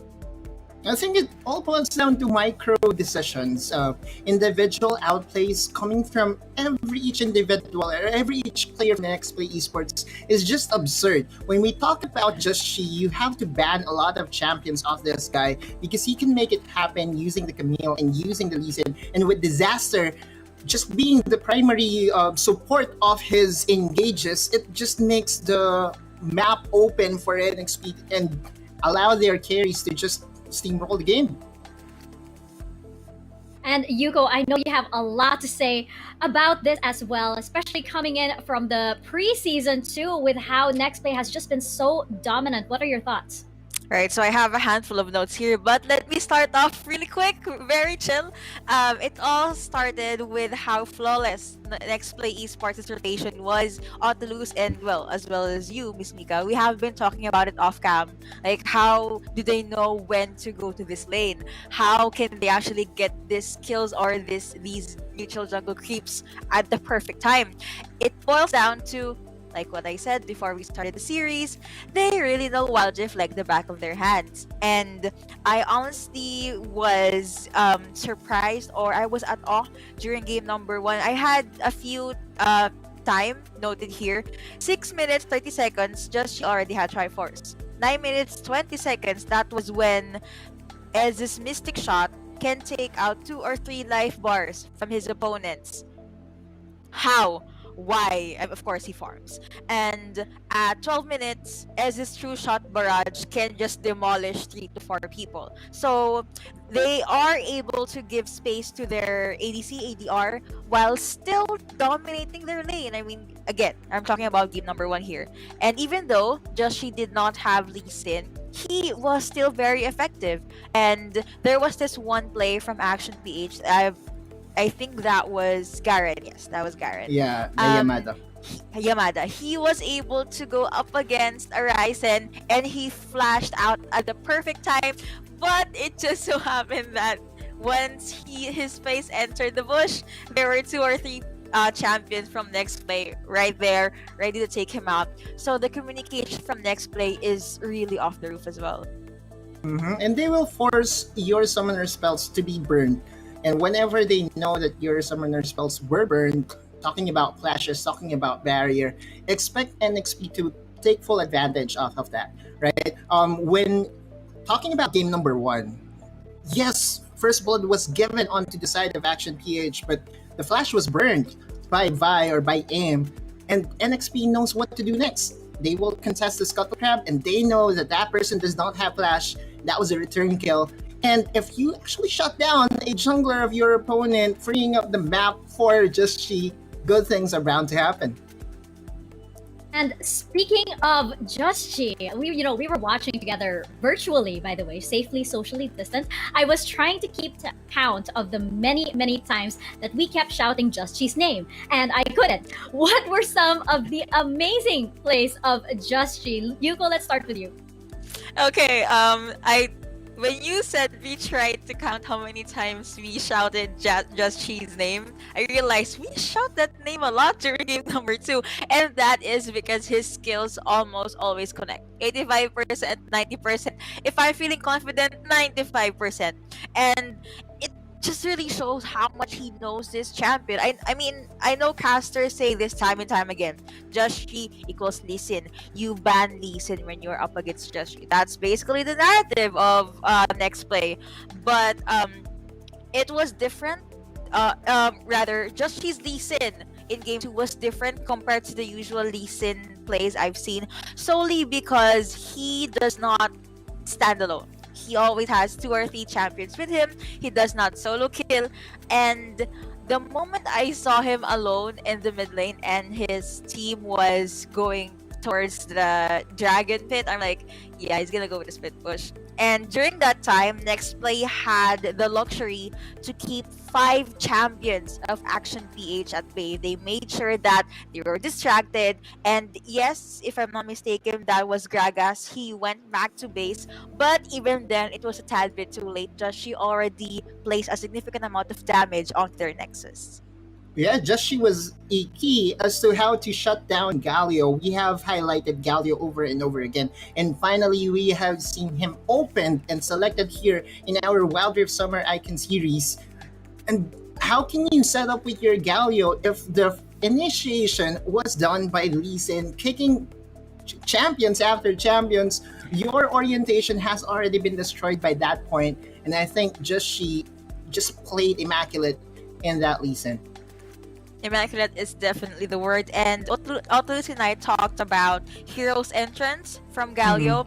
It will have a huge effect to his team, and actually can't blame Galio when he had a few mishaps from Hero's entrance. That was solely because he, alongside Vi, was kept at bay by Nextplay. So the stats lineup, the analysis lineup, Action PH, they're really good. Even though it was a 2-0, there were times that they should have shined. It just so happened that maybe they, in their 50-50s, they chose the wrong 50s, and or they were out damaged maybe by Nextplay. But there were a lot of plays that even Otulus and I were like, that's good, Action PH did the right thing there. Also, there was a play from Kaisa wherein Instinct, she was She went supposed to overboard. target Ez, but she literally went overboard and went to the dragon pit. She could have gotten at least a double kill there, I swear. Alright, so that just was a single outplay that I've seen. And well, there's also one question that I wanted to ask the mid laner of Action PH, because that was a Galio, and Galio had a frozen heart for some reason, and normally you would build a frozen heart when you are against attack speed champions. And there were really not there was an Ezreal that is all about skill shots and not really just about attack speed. So when it comes to I know itemization can really be very beneficial, but still, that's a question that I would want to ask the mid laner of Action PH. If he could have gone for Randuin's first before Frozen Heart, maybe it could have been better for their team. Oh, Galio, my chunky boy, my favorite chunky boy. I hope you will see better days as we go on with the summer series. And now, of course, it is our last series of the day, our grand finale with Nexplay Esports and Team Secret. Now, this is a big one, guys. 2 winners from today. This is going to be huge. This is probably going to be our hottest match of the day. Now, this isn't the first time, of course, that they have faced off. They have faced off during the preseason. And Yuko, can you let us know what exactly went down during the preseason, the last time that these guys went up against each other, as we check out actually the Nextplay team roster over here? Of course, with pleasure. In summary, yes, Nexplay was able to win that series. However, Team Secret, they maximized the capabilities that Nexplay Esports has. And now that they're gonna fight against each other again, right after winning a 2-0 series, I would love to see what Team Secret learned during the preseason. What adjustments did they do, or will they do, now that they're gonna be up against the kind of the Goliaths here in Wild Rift PH.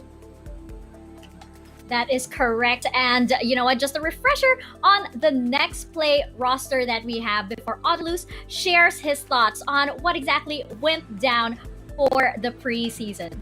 Yeah, there was just one team that was able to stand toe to toe in the early game pressure. Again, we're going to look back as to how to defeat this NXP squad, and more often than not, if you're going to defeat them, it will have to really reach the 18-minute mark or 20-minute mark. Never have I casted a game in where Nexplay lost at 12-minute mark or at 13-minute mark, because when it comes to early game, it almost always goes to the advantage of NXP. Now with Patch 2.2, I'm really excited as to what Team Secret has in store for us, because if there is one thing that I know about this organization is they will come in hot and prepared.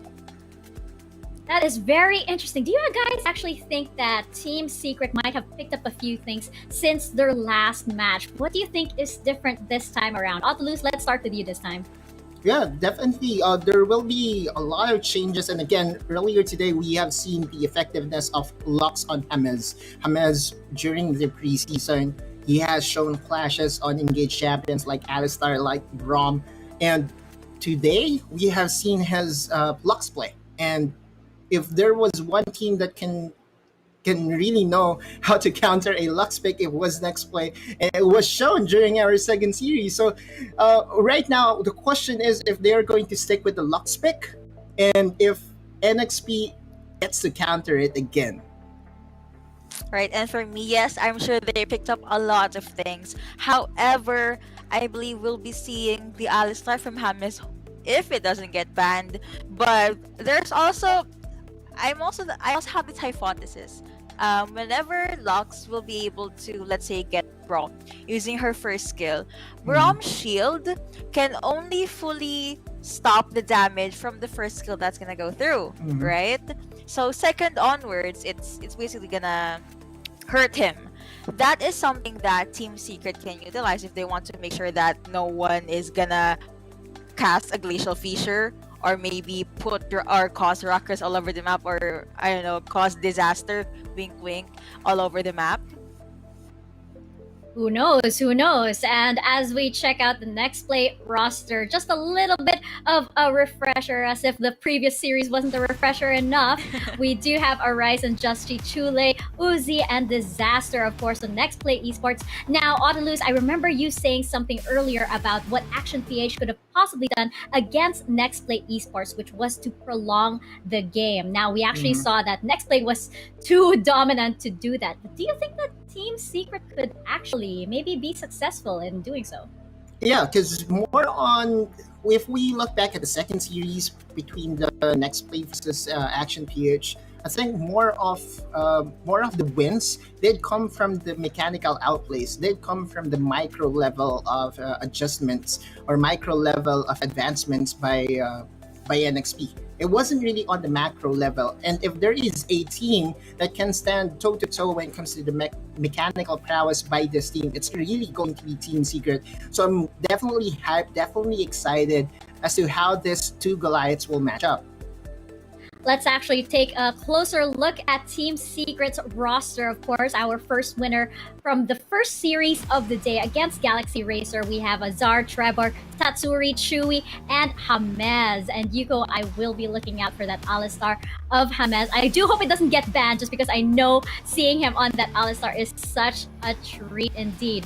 And now I actually want to know, pal, who do you think that are the best lane to look out for will be during this series, as we check out actually our Globe key player? I think this will be a little bit of a hint as to who exactly to look out for in this series. I know we have so many stellar players over here, but our Globe key players are actually going to be Chuli and Tatsuri. Do you actually agree with this matchup, and how do you think it's going to go down? Yuko, let's start with you.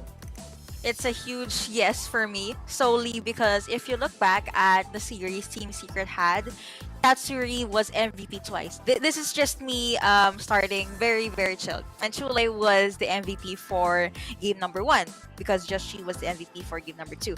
Anyway, the mechanical prowess and the immaculate plays from these two players is definitely noteworthy. Their pool for Wild Drift is obnoxious as well. They have such a variety, and they have a lot of ways of playing the mid lane as well. Going back, if you remember, the Oriana from Chule, Mhm. his shields usually go to just Chi, just to make sure that whenever Camille jumps in, she is safe. This is assuming that the passive Camille's passive did not pop yet. And for Tatsuri, if we're gonna look, KDA 4.48. If it translates to, he basically, that's just him being very aggressive, and he just gets the kills in. Kill participation, of course, is 23%, so he mostly just joins his team, and seeing two different players for the mid lane just, I don't know, fight it out in the final series. I'm excited. I just can't and I can't hide it. Calm yourself, Yuko, calm yourself. But Otolus, I want to get your thoughts on this as well. How do you think this is going to go down? And which player do you think might come out on top on this certain lane?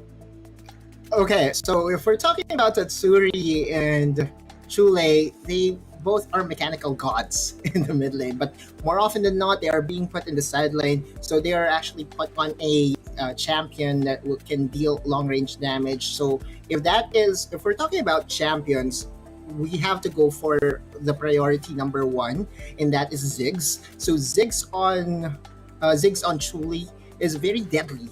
So, and then on the side of Tatsuri, he has his Yasuo, he has his assassins as well. So it's a very even matchup. If you're going to ask me who's going to come on top, it still has to be Chule. Whoa, brave prediction. And I want to get just one more prediction before we head into the game. Do you guys think that Team Secret can actually make Nexplay Esports bleed today? Will we finally see that 2-1 out of all of our series today? Just really quickly, Otolus, let me know. Is it going to be a 2-1? Is it going to be a 2-0? Is it going to be whatever? Which one? I kind of want to press the pedal to the metal and go for a 2-0 again in favor of NXP. Mainly because of how they manage the early game. Yes, I understand that Team Secret can stand toe-to-toe, but screw rotations, screw macro, screw 1-3-1. We're not going to do much on that. We're just going to outplay you one by one and get advantages off of that. And Yuko?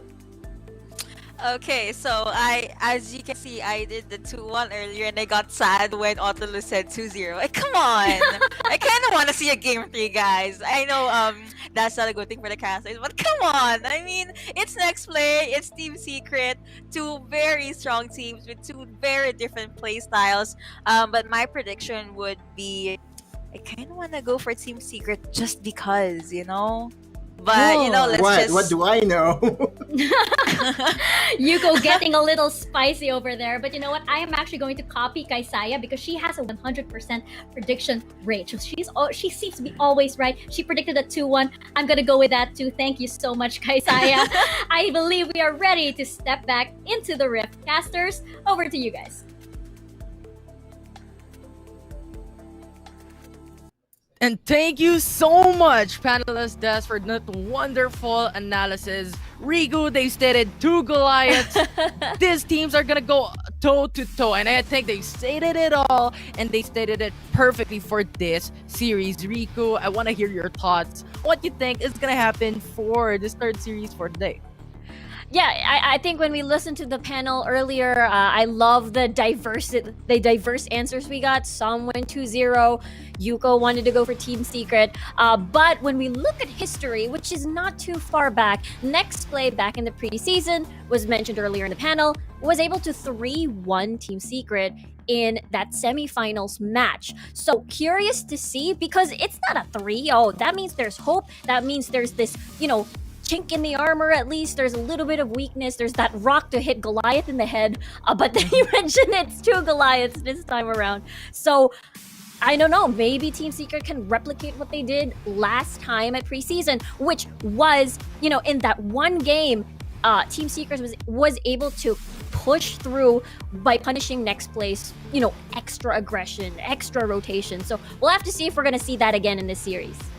100%, it's an opportunity for Team Secret to show that we are better than you. And Nexplay Esports could do the same thing as an opportunity for them to say, we are the kings, and we are gonna stick to it, and we're gonna stick to the throne, and we're gonna push it through and through for this series. But Riku, I wanna bring it back to what the panelists have talked about. The globe key players of this series is Chule and Tatsuri, the mid laners of Nexplay Esports and Team Secret. I want to push through. Riku, what are your thoughts about the mid laners of these two teams?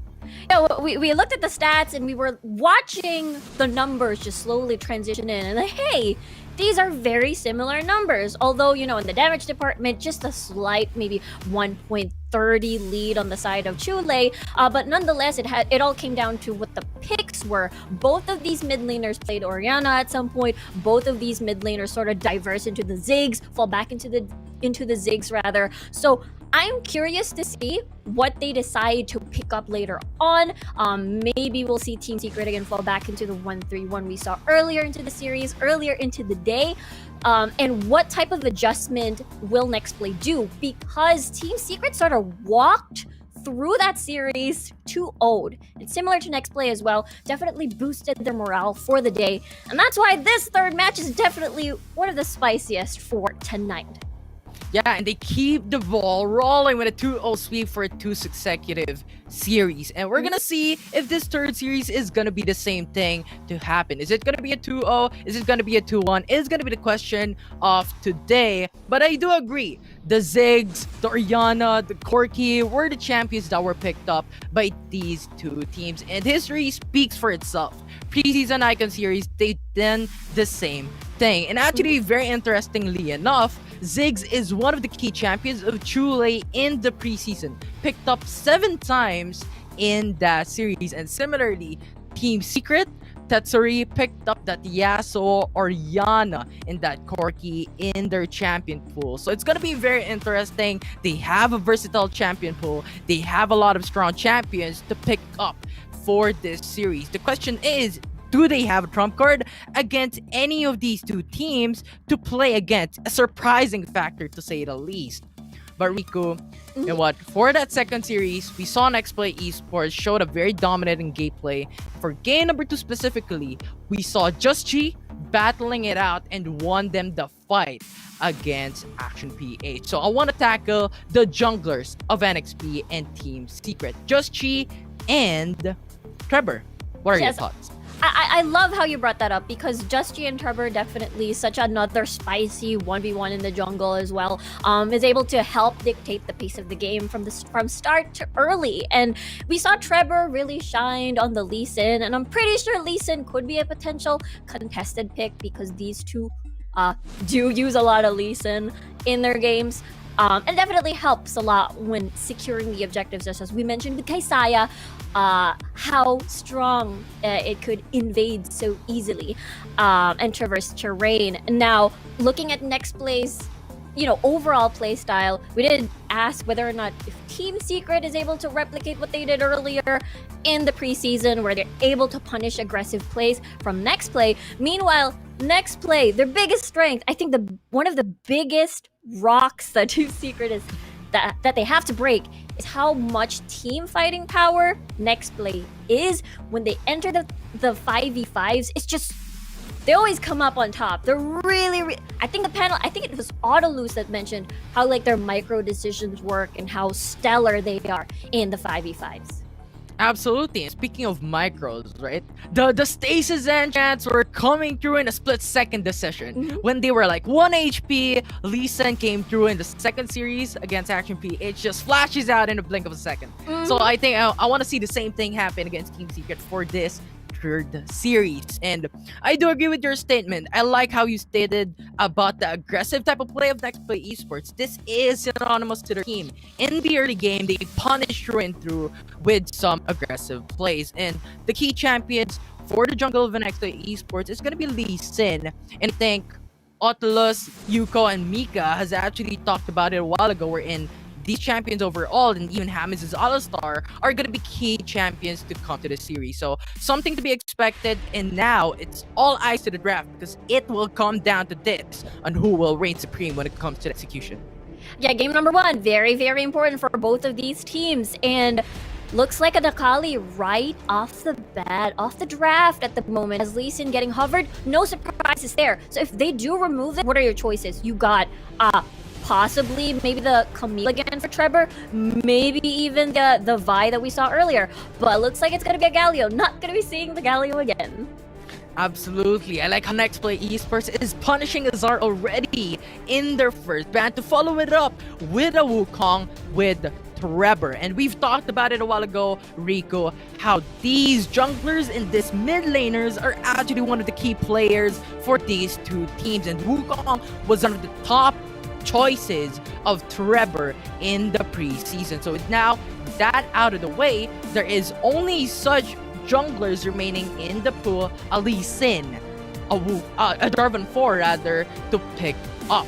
Now Ziggs is gonna be out already as Team Secret bans it out with Camille getting that first pick for XP. Yeah, I love the priority here from Nexplay. You not only deny a flex pick away from Trevor and Azar possibly, but it's also another flex pick for you. Maybe for Jussie, maybe for Horizon. But then we mentioned, Lee Sin, very important for both of these junglers. And that means that's open, and Fiora as well. We saw Fiora getting banned time and time again as well. That is open. Really, really good priority pick for Team Secret.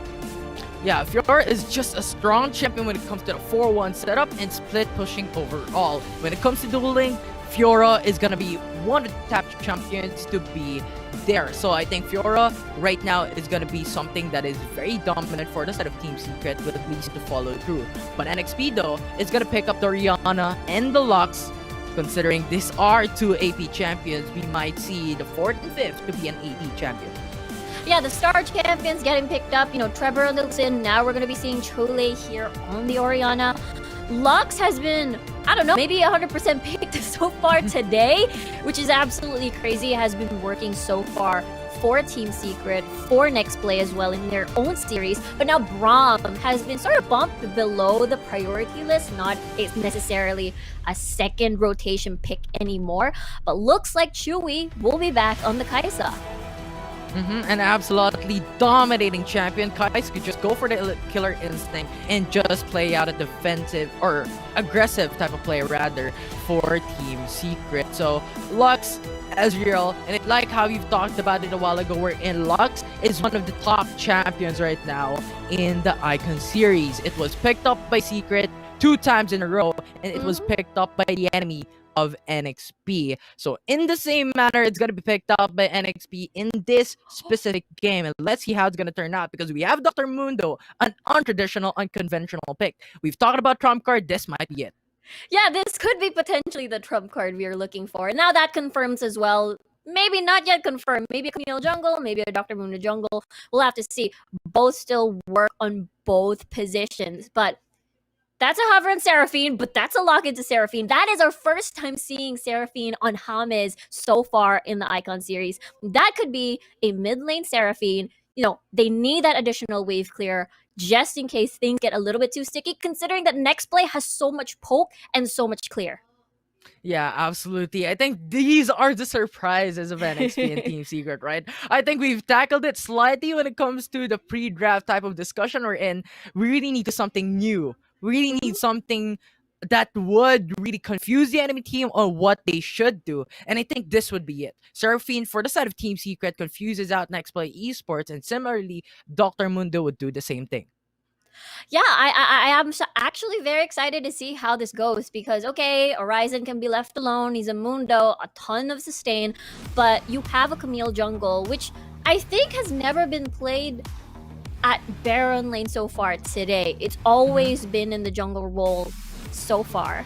And it works so well because you have a lot of ganking potential, quite similar to the Lee Sin. Probably not as strong, but the concept is still there. But looking at Nexplay, this last 3 champions on the board, the Lux, the Ezreal, and as well as the Orianna. Imagine if everything just lines up so well and you have a very, very tanky meat shield, especially as the game progresses. Mundo is just going to bully all those squishies on the side of Team Secret. Absolutely, though. Let's actually talk about more specifics of Nexplay Esports and Team Secret on this one. I think you tackled on the overall look of their draft right now.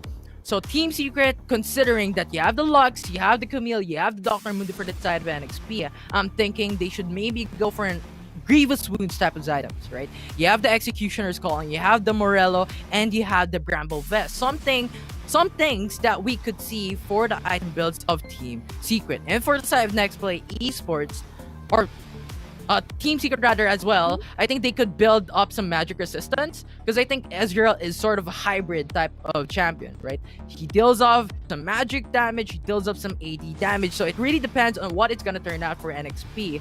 So I think it could be a potential counterplay for the side of Team Secret. And I think NXP could do the same thing. You have the Fiora sustainability, you have the Seraphine sustainability, so NXP could build up Grievous Wounds items as well for their draft in this current state of the game. Yeah, I mean, just as you mentioned, Fiora here, very, very strong, very steady scaling champion as well, will be the reliable split pusher. But when it comes to having a lot of pick potential, I gotta hand it to the side of Team Secret. Perhaps we might see the 1-3-1 that we keep seeing from Team Secret since the first series that we encountered. It does spell that way. You can move the Seraphine down to the dragon lane and clear the way, so it does work well for themselves. Same goes for Team Nexplay Esports as well. Absolutely. And looking at this one, face first, my first impression is Nexplay Esports is having a draft that is very, very squishy. You have Lux, you have Ezreal, and you have Orianna. And typically, this is not what we see so far in the running meta.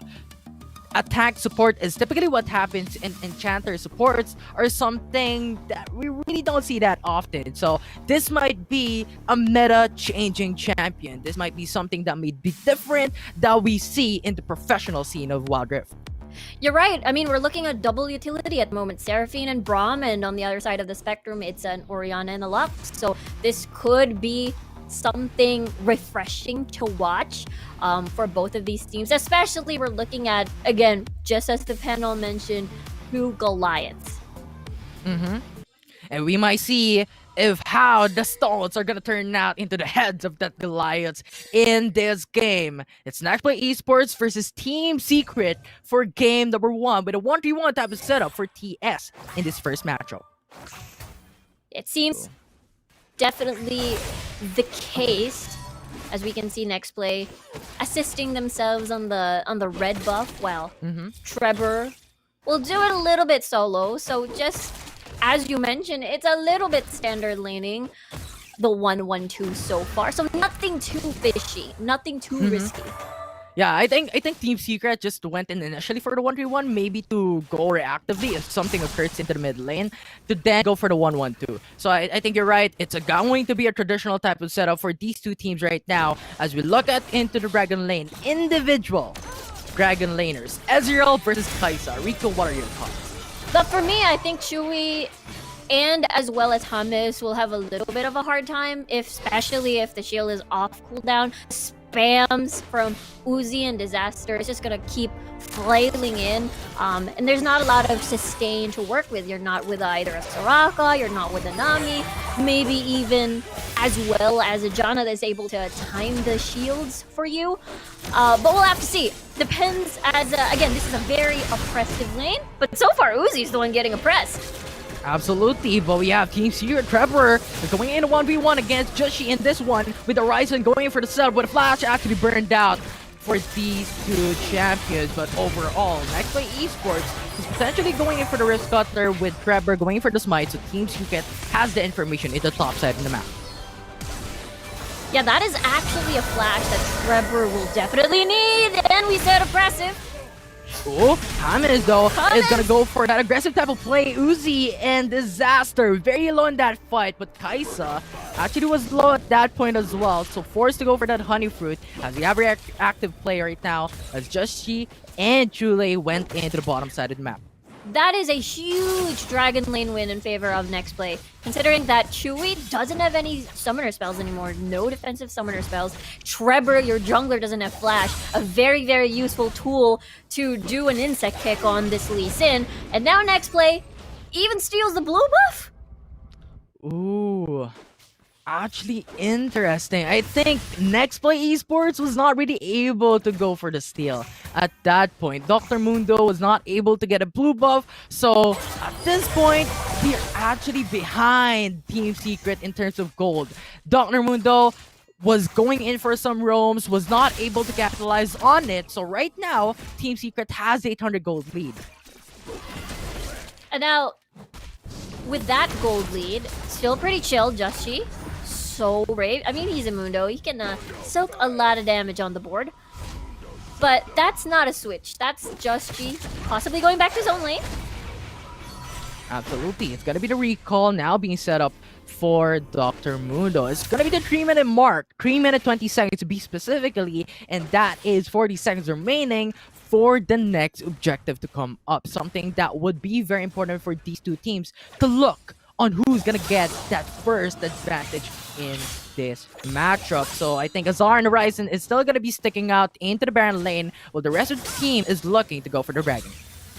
Right, we've seen this matchup time and time again, having to answer the Fiora with the Camille, but every time I watch a single, every time I watch this matchup in a game, it's usually Fiora coming up on top. And we'll have to see if this dive is going to be possible. That's a level 5 Horizon already. Oh, Kreber is hovering into the top side of the map, actually trying to set up a play against Horizon. We have Zar jumping right through under the turret. Kreber jumping right up to follow up. There are minions to come through as Nexplay Esports is going to go towards the Dragon, having that information that Kreber is not in the vicinity. And they're going to get that first objective, getting that Dragon. As you can see, it's such a huge deal having to burn the summoner spells of Chewy earlier. That means not a lot of fighting power escape capability for Chewy and win that lane. For Uzi and as well as Disaster, they got their priority, they got their space to get the Dragon, and they're rewarded. Oh, dear me. Look at that. The damage of Just Chi is just too much against Azar. It's now crashing down with, of course, the AoE potential from the items as well. So Azar is forced to back away as Trevor goes for the quick response. Yeah, Just Chi on this Mundo. Such a natural bully. Flash gone for Azar. And meanwhile, a very, very passive lane in the mid lane with Seraphina and Oriana. Very understandable. So most of the action will be on the side lanes for sure. Nice hit for the... just scaring them away. Ooh, actually forcing out the flash Woo! for that one. Actually, very interesting play by NXP. That was just the dash from Ezreal. Just go back to safety as Team Secret actually went in for the 3-man roam into the top side to defend the tier 3 turret. So no kills will be done still. The first blood is still looking for anyone to take. Yeah, still 6 minutes into the game already. People are very careful. A bit of attempted dives here and there. Nothing pushed so far as objectives have been traded here and there. But now Rift Herald has spawned. We could see our very first blood, our very first fight, as everyone is converging there. It's going to be a potential 5v5. Absolutely, no tower first blood still, so Rift Herald is going to be important. It's going to be the priority at the top of the list, as we have Trevor now actually going in for the Sonic Wave. Not going to be enough as the root actually comes through. We have the Hectic Ultimatum onto Lee Sin. It's going to be the first blood going to the side of Nexplay Esports. That final spark connecting to 2. It's going to be Ezreal falling down to the hands of Azar, and that would be a 1-for-1 with a jungler traded for the ADC for Nexplay Esports. Gotta appreciate the discipline between these two teams. You know, Team Secret knows that there's no reason to stay, there's no reason to commit. Rift Herald has been taken, your jungler has been eliminated, and therefore your choice is to back away, go back to your lanes, and try to defend this tower. But we have another step for the top lane, and Team Secret goes for the responsive play. Just Chi though is gonna crash down onto Azar, but we have some folks from Team Secret pushing back away as Just Chi and the rest of the gang is forced to go for the recall. With that recall, potentially Team Secret could fully push the top side of the map, but Mundo will stay. He's going to be okay, and as well as Disaster. Even without mana, presence is always valued as Chule. It's going for the response indeed. And that forces out Team Secret. A potential tower first blood going to side Nexplay Esports is indeed going to happen. And they're going to take that gold money and they're gonna bringing out into an even level playing field against Team Secret.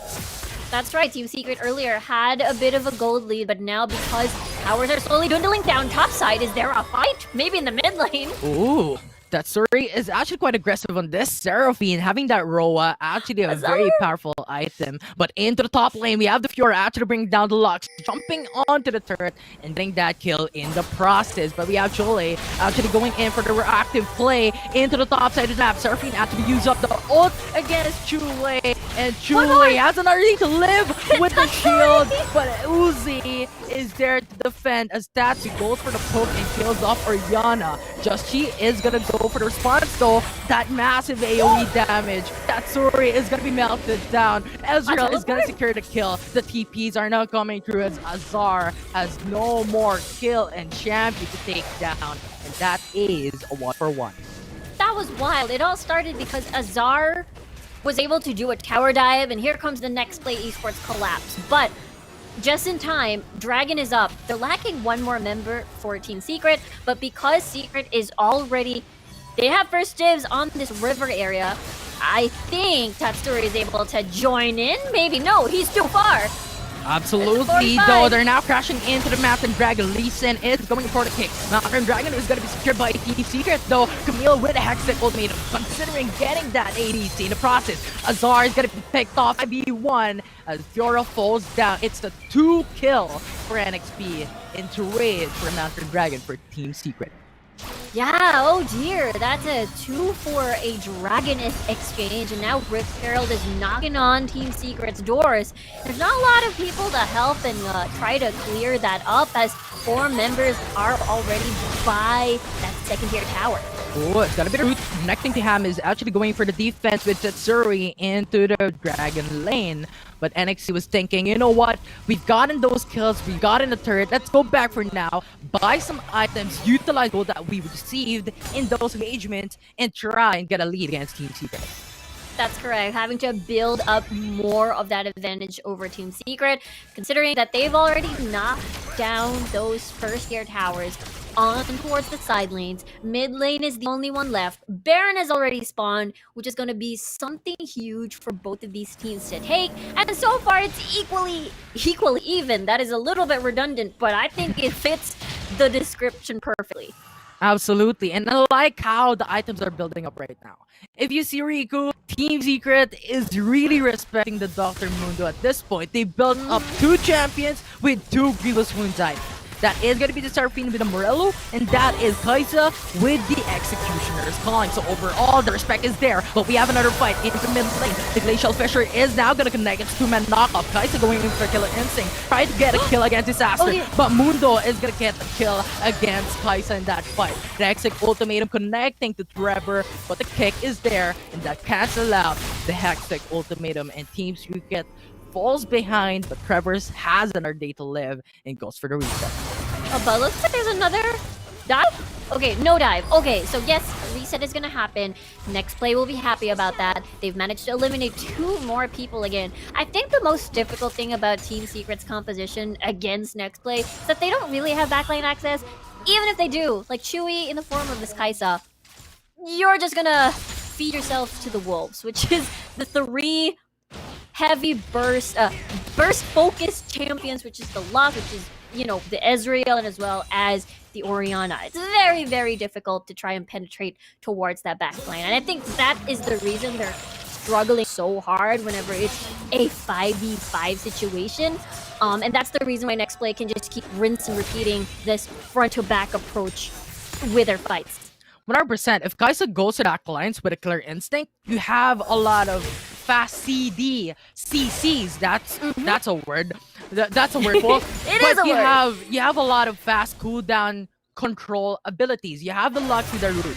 You have Julie with the slow. You have Ezreal with a poke. So Kaisa is really not gonna have a great time going to the back lines without any tanking capabilities from his teammates. So Team Secret needs to prioritize in getting that face first matchup, face first engage against Nexplay Esports, so that Chewy can get a hold and get those free hits against Nexplay Esports.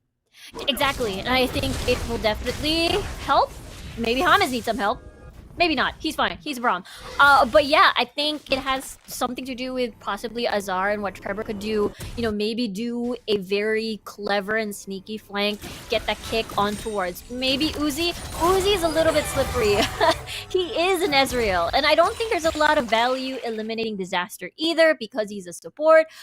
So there's not a lot of options for you to choose from at the moment. Yeah, Nexplay, really, really good composition so far. Absolutely, and I like how you targeted the Ezreal because that Ezreal is actually quick. That is a fancy footwork champion, but now we have a Glacial Flicker actually connecting into Camille, but no damage will be done. The Charm is gonna delay the fight as Braum has another D to live. It's gonna be the flash away to try and gain the lead against Nexplay Esports, but Dr. Mundo is gonna fall down. It's a 1-for-0 trade-off in favor of Team Secret in this fight. Chewy is so low though. That Suri is so low. Flashes away in a bad decision, wrong direction, and Nexplay Esports is gonna get that 1-for-1. They're still after some more Chule. Ooh, it's gonna be the aftershock of gameplay right here into the jungle of Team Secret. But that stun, that concussive blow is gonna connect onto Chule as Chule looks to be very aggressive. Is looking to go for the kill, is looking to set up a play, but you have the turret protecting Hamis, and that is gonna be Hamis with 1 HP remaining, sliving.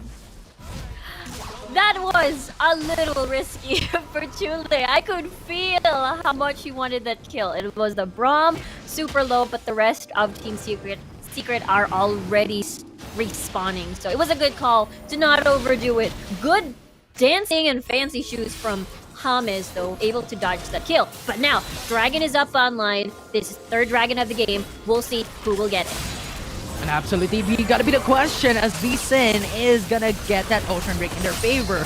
But we have Horizon going in for the backline support. Final Spark actually dealing a lot of damage against the enemy team. But you have the Fiora going in for their post, actually blocking out the damage, but you have the Orianna to follow through and picking off the Fiora in that fight. So we have the flash from the Uzi, getting that kill onto Seraphine. That is a 2-for-0 trade-off in favor of Nexplay Esports. The Baron is available, and Nexplay Esports opting to go to the tier 2 turret into the mid lane. What a crazy fight in the jungle of Team Secret, and Nexplay comes up on top. We saw Trevor trying to do something here as 5 members are still fully alive, knocking on the Nexus door. That is a route to Chewy. Chewy is trying to go back away, but we have a lot of slows, we have a lot of CCs, and that's gonna eliminate Kaisa in that fight. And Nexplay Esports is looking for the base, is looking for the finish. And game number 1 is gonna be secured by NXP. A 15-minute game, and Nexplay Esports came up on top. And one thing that we saw that was common, what was the theme, what was the lesson there? It is what we talked about before this game. It was the team fighting power the Team Secret had to match, but unfortunately Nexplay Esports was just so much better in that game. Absolutely. Surprise, surprise! Trump card, Dr. Mundo, Lux coming right up against Team Secret. But with jokes aside, I think it was just a formidable play from Nexplay Esports for game number 1 against Team Secret. They showed up big time. They went in for some methodical plays against Team Secret. And I think Team Secret was able to get an early game against NXP, getting that 1k gold lead, getting that 2k gold lead. But when it comes to the mid-game fights, NXP was just slowly pushing through, getting objectives, getting some pick-offs until they gained the lead. Yeah, it was very, what you call it?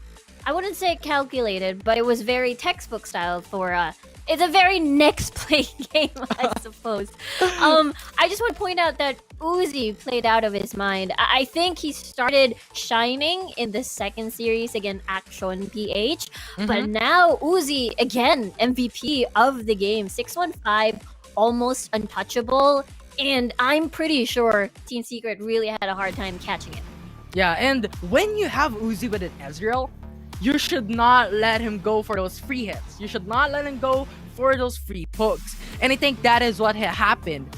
But at the same time, I think it's actually quite hard for Team Secret to just go to the backside. I think you discussed it a while ago, Rico, how it's actually quite difficult for them because you have a lot of CCs, you had a lot of defensive capabilities of Nexplay in a form of Camille and the Dr. Mundo. So overall, Team Secret did a very good job trying to punish that Ezreal of Uzi, but at the end of the day, it's gonna be so hard for them because of the frontline defensive capabilities just protecting the ADC. Right, not a lot of backline access, if you will. But there's the Kaisa, but it will be too risky. So I'm curious because we're out at the first game. It looked very convincing for Nexplay. And now we're taking a look at the highlights here, where this is the very first 5v5 fight we've ever witnessed in the 6-minute mark. Unfortunately, Trevor was the first one to fall. And this part here, Infinity, I can feel Tatsuri really wanting to kill. Look at this flash. Look at that flash. Absolutely. But the response was there for Nexplay Esports. So at the end of the day, I think they got a response with a 1-for-1. Yeah. Yeah, they got a response for they got at least a 1-for-1 trade at that moment. And I think with that clip, the bottom line is it seems that Trevor is getting pushed out constantly by Nexplay, and this is one of the more longer fights, if you will. And Horizon was pushed up, but look at the carries. Chule, Uzi are still super healthy. Absolutely, and you gotta respect how it's done, right? I think Nexplay Esports, baited out 2 items with the Executioner's Calling, mainly because of Dr. Mundo. And that disabled the potential for them to buy some other items that could lead them to an increase in power, increase in item, increase in damage, right? And that Morello was actually quite expensive just for it to delay Dr. Mundo. So I think overall, just smart debate, just a smart Nexplay move, as you stated a while ago, Riku. As we see the master of the match. Yeah, the master of the match, and we said it time and time again. Uzi played out of his mind from series number 2 and now for series number 3. I mean, it's still game number 1, but I'm curious to see what else he can use to shine on aside from the Ezreal, or are we going to be seeing him on his dancing shoes once more? 92% kill participation. That is huge on the Ezreal, considering again the Nexplay, their strength is their team fighting power. Yes, of course, Uzi is gonna be there. Absolutely. I think 11 KDA is just too much, and I think it just matches up with the kill participation of Uzi. It was like 92%, which is absolutely phenomenal in terms of that matchup. So a lot of expectations on the line for game number 2. Are we thinking of going to game number 3? Are we thinking of going to game for a 2-for-1, right? With a reverse sweep for Team Secret? Or is it going to be a landslide for Nexplay Esports? That is going to be the situation right now. That are going to be the expectations right now. And these 2 teams are the only one that can answer that question. Yeah, I mean, Team Secret can do it again. I mean, in the preseason, the result was a 3-1. They defeated Nexplay once. So I think it's still possible. It's really, really possible. It's just that first game was such a convincing and strong win, especially Nexplay coming off from a very dominating 2-0 series as well.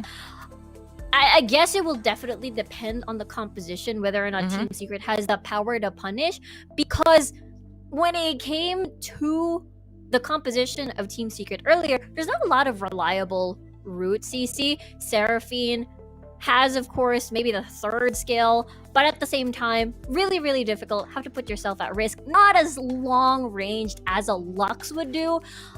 So maybe the Lux will be a contested pick. Maybe Ziggs will be open. Maybe we'll see the Gallia open like the 2nd series. So there's so many possibilities that I truly want to see. Absolutely. And speaking of possibilities, I think this is gonna be where everything changes, right? Because Team Secret has watched Nexplay's game in preseason, and at the same manner, Nexplay Esports has watched Team Secret's game in the preseason as well. But in regards to their champion pool in that series, it's actually quite different in the summer season North Luzon, in the exact matches that we're seeing in real time. So it's actually quite the change. It's actually quite the turn. So now my question would be, is Team Secret gonna punish the draft that they saw Nexplay Esports done in the preseason, or are they gonna match it up against what Nexplay Esports has put them in game number 1? It's similar to Nexplay Esports at the same manner. Yeah, I mean, I love that you brought that up because I think they did something similar in the match against the series before this against Action PH, where I believe it was a Vi, a Gragas, and a Galio all open, all on Action PH's side, and we saw how.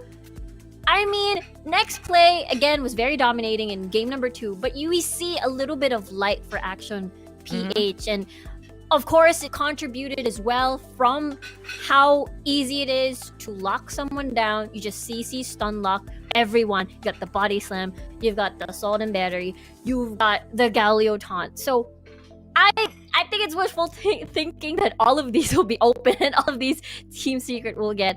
But curious to see at least one of these power picks can be open, can be utilized, can be flexed. Absolutely. Those flex picks are actually quite annoying in the first rotation of the draft, right? You have the Camille, you have the Gragas, you have the Akali, and I think some of which were actually banned out by these two teams a while ago. And I'm actually very curious right now, is Lux gonna be banned out in game number 2? Is Dr. Mundo gonna be banned out? Right, that's the question, because it's unconventional, yes. It's untraditional, yes. But it's something that brought the win to Nexplay Esports' side. So, actually, quite a question right now for Team Secret. Yeah, it's definitely a big question mark. Makes me wonder what their priority is going to be this time around, because we saw how these two teams don't necessarily put the 1-3-1 above priority anymore. When we see like maybe the Braum fall down in priority, they prioritize more of flex picks like the Camille. I thought it was going to be a jungle Camille earlier, but I was wrong. It was at the top portion of the map. And the thing is, for Team Secret at the Baron lane side, it was actually going well. You know, we saw Azar winning his lane against the Camille matchup, but unfortunately we didn't really see any follow-up because we saw how Nexplay's jungler was just practically everywhere. Yeah, absolutely. So you know Just what? use a madman. Yeah, I think we're gonna have a switch in sides. I think because I saw the logo switched up in the top of our head, so potentially we might see a change in terms of their draft composition.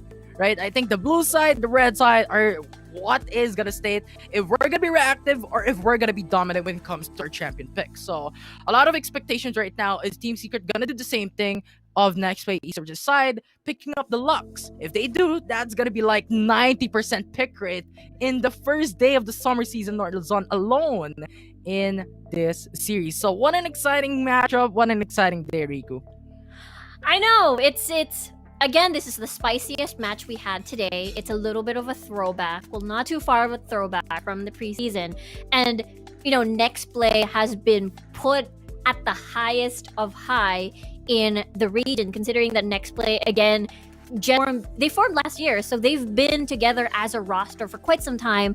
And their track record of tournaments have been always first place, except for 2 instances where they encountered Omega Esports at the very last, at the grand finale, and that's how they ended at 2nd place. But it's still a statement how they're super strong. Speaking of Omega Esports, in the preseason, Team Secret was able to eliminate Omega earlier on into the bracket. So, I mean, all of these teams have their like kryptonite or rock, paper, scissors. So that will definitely evolve in the Icon series. So looking forward to this because I don't know, maybe it could be a 2-0 day. Maybe it could like sort of put this footing that Nexplay says, hey, we still got it. We want to be kings. We want to keep being kings. Yeah, rivalries are formed, the champion formed, the kings of the scene are formed in this matchup. But speaking of the kings, we're now jumping into the draft on who is going to be the top of the top in this matchup. Team Secret is now on the blue side selection, while Nexplay Esports is now onto the red side.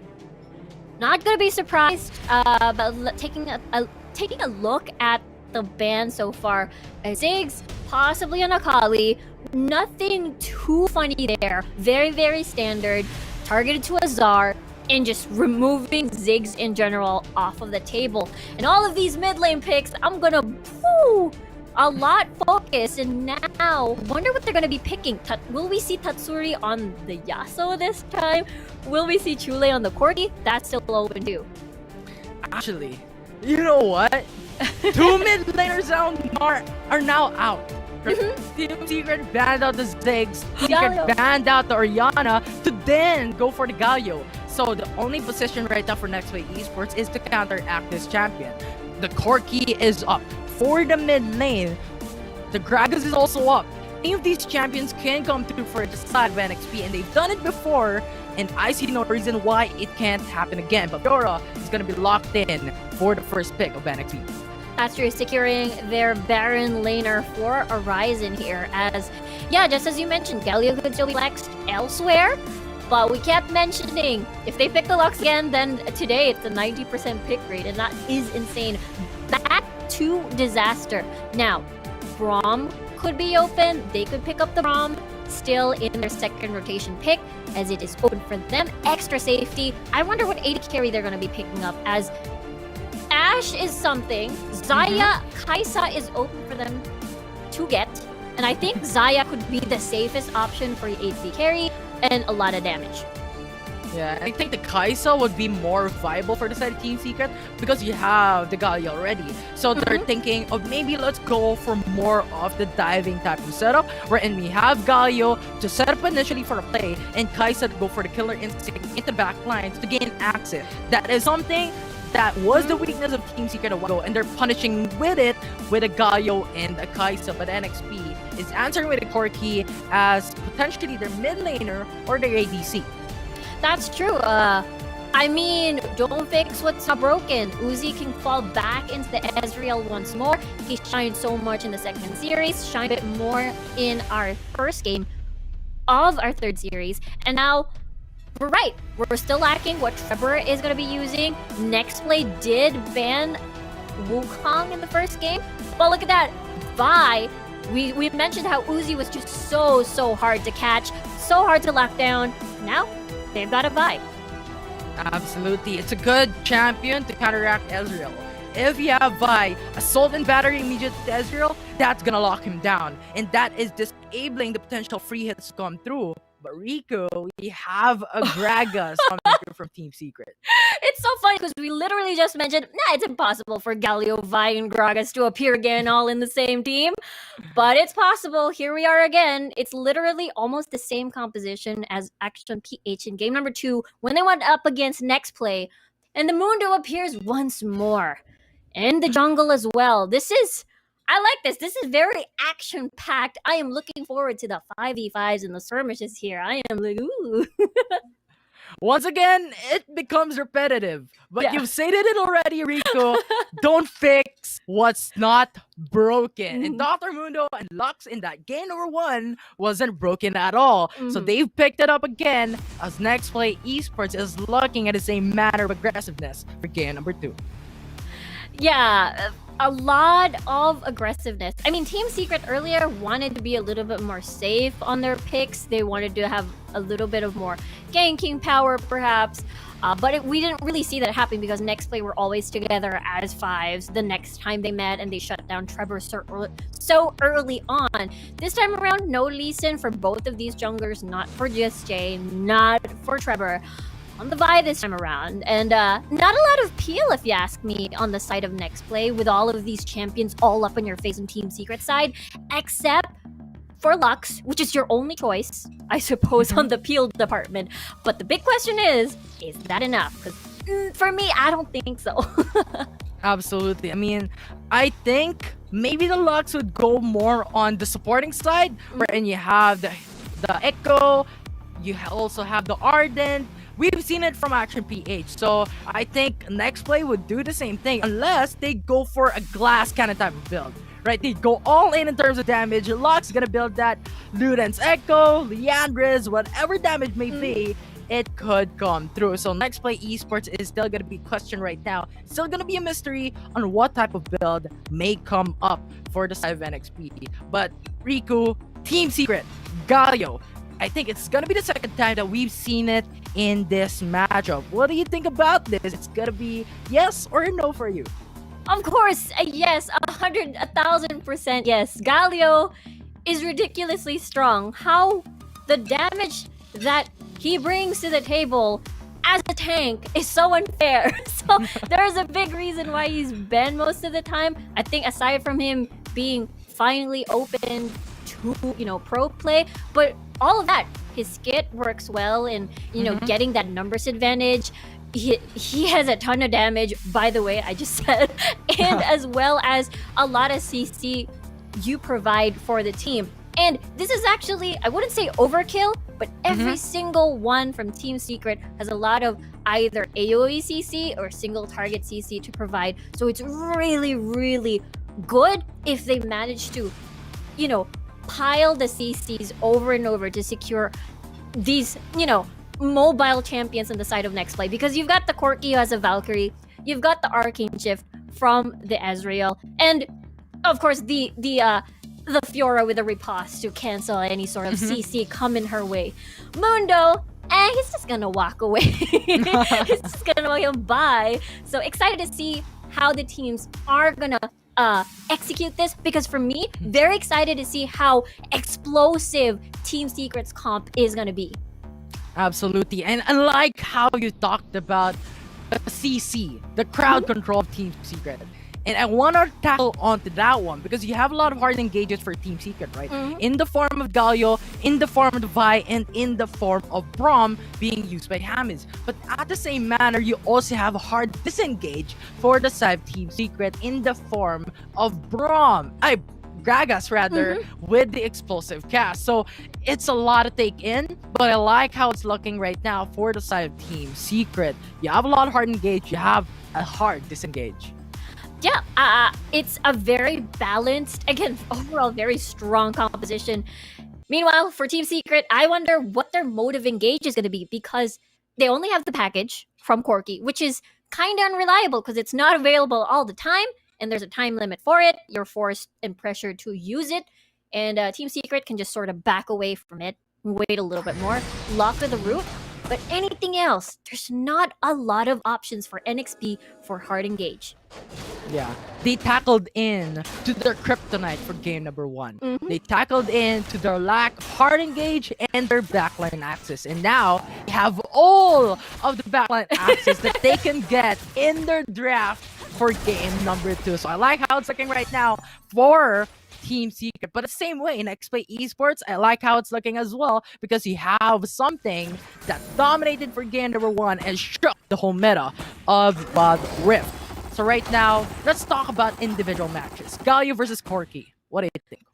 Galio versus Corki, it's a very neutral lane for me. Galio would just like to clear the waves and then possibly either wait for a gank or maybe not, because again, Valkyrie is there for the extra safety. Very difficult to gank both of these mid laners. So just clear the wave for Galio, and then Tatsuri will find an opportunity to use his ult elsewhere and get that numbers advantage. Yeah, and I like the potential for the Wombo combo to come through for Team Secret as well. Specifically Tatsuri into the mid lane, since we're talking about Corki versus Galio individually. He could go for the third skill, the second skill, the first kill, whatever that may be. It's a Wombo combo that is something that could be punishable against Nexplay Esports. But the same matter, if Corki gets hold of their game, he could get that level 5, he can get that Trinity Force, and that is Power Spike for himself in the early matchup. So I like how it's looking right now, as Dr. Mundo actually looking to go for a jungle invade into the top side of the map. So, you know what? Whoever it may be, whatever it can be, it's gonna happen for those invades. That's right. Buffs getting stolen here away from Trevor on the Vi. And meanwhile, Disaster running out of mana already. Might have to go back and just lay low a little bit more. Oh dear me. Oh, but we have first blood with a Vi going in for the early roam into the mid lane, getting that kill onto Chule. And I think they've heard us, Rico. I was told a while ago that Chule needs that early gameplay to happen, because that level 5 and that Trinity Force is gonna be very important. But Team Secret says, no, you can't get a hold of that just yet, because we're gonna punish you and get that first blood in our favor. Yeah, I totally forgot there's a Vi on your opposite side. On the opposite side, even if you have a Valkyrie, even if you have Flash. Actually, Flash for Tule wasn't given room to be used at all in that gank. So, well, first gank of the game for Trevor, 100% success. They are rewarded with first blood. A minute later, Dragon will spawn. But so far, so good. Yeah, again, Tatsuri on the Galio, incredibly scary mid laner. Don't underestimate him just because he's a tank. He can hurt. Absolutely, that passive can deal 700 damage in the late game. So I see why he couldn't be like a tank only, a mage only, because he can do both, as you stated, Riku. So it's gonna be very exciting as 20 seconds will remain for the dragon to come up. Another objective that could lead to a team clash in favor of anyone at this point, because we really don't know how it's gonna turn out for this early game. Yeah, so far, we can see Team Secret already falling back into that reset, buying items, preparing for the next dragon to spawn. Team Secret has priority over the bottom side of the map, and, you know, mid lane has been won. Scuttler even secured by Team Secret. Yes, it is there. So, an Ocean Drake for the first dragon of the game. Very helpful in fights later on for sure, but at least they have the space. As the Scuttler is there, they will know if Nexplay Esports wanna sneak in that dragon. But with NXP actually going in for the resets, this may be potential for them to gain those items. 2 Trinity 4s already available for them in the form of the Fiora and in the form of the Corki. So massive first core items already finished. But we're gonna have another fight as Justy is gonna be picked up with a taunt. We have the Ezreal going in for the 2-shot barrage. Gonna be blocked in by Hammers in that fight. But we have the Galio ultimate coming into the backside of this game. And that is gonna be Corki falling down onto the grab by Team Secrets. Now 4v5 type of situation. Team Secret is very low, but at the same manner, Nexplay Esports is low as well. We have Tatsuri going for the dash in, goes for the taunt, gets a hold of 2 champions, and that would lead them to a win in that matchup with a 2k goal lead right now in the first 5 minutes of the game.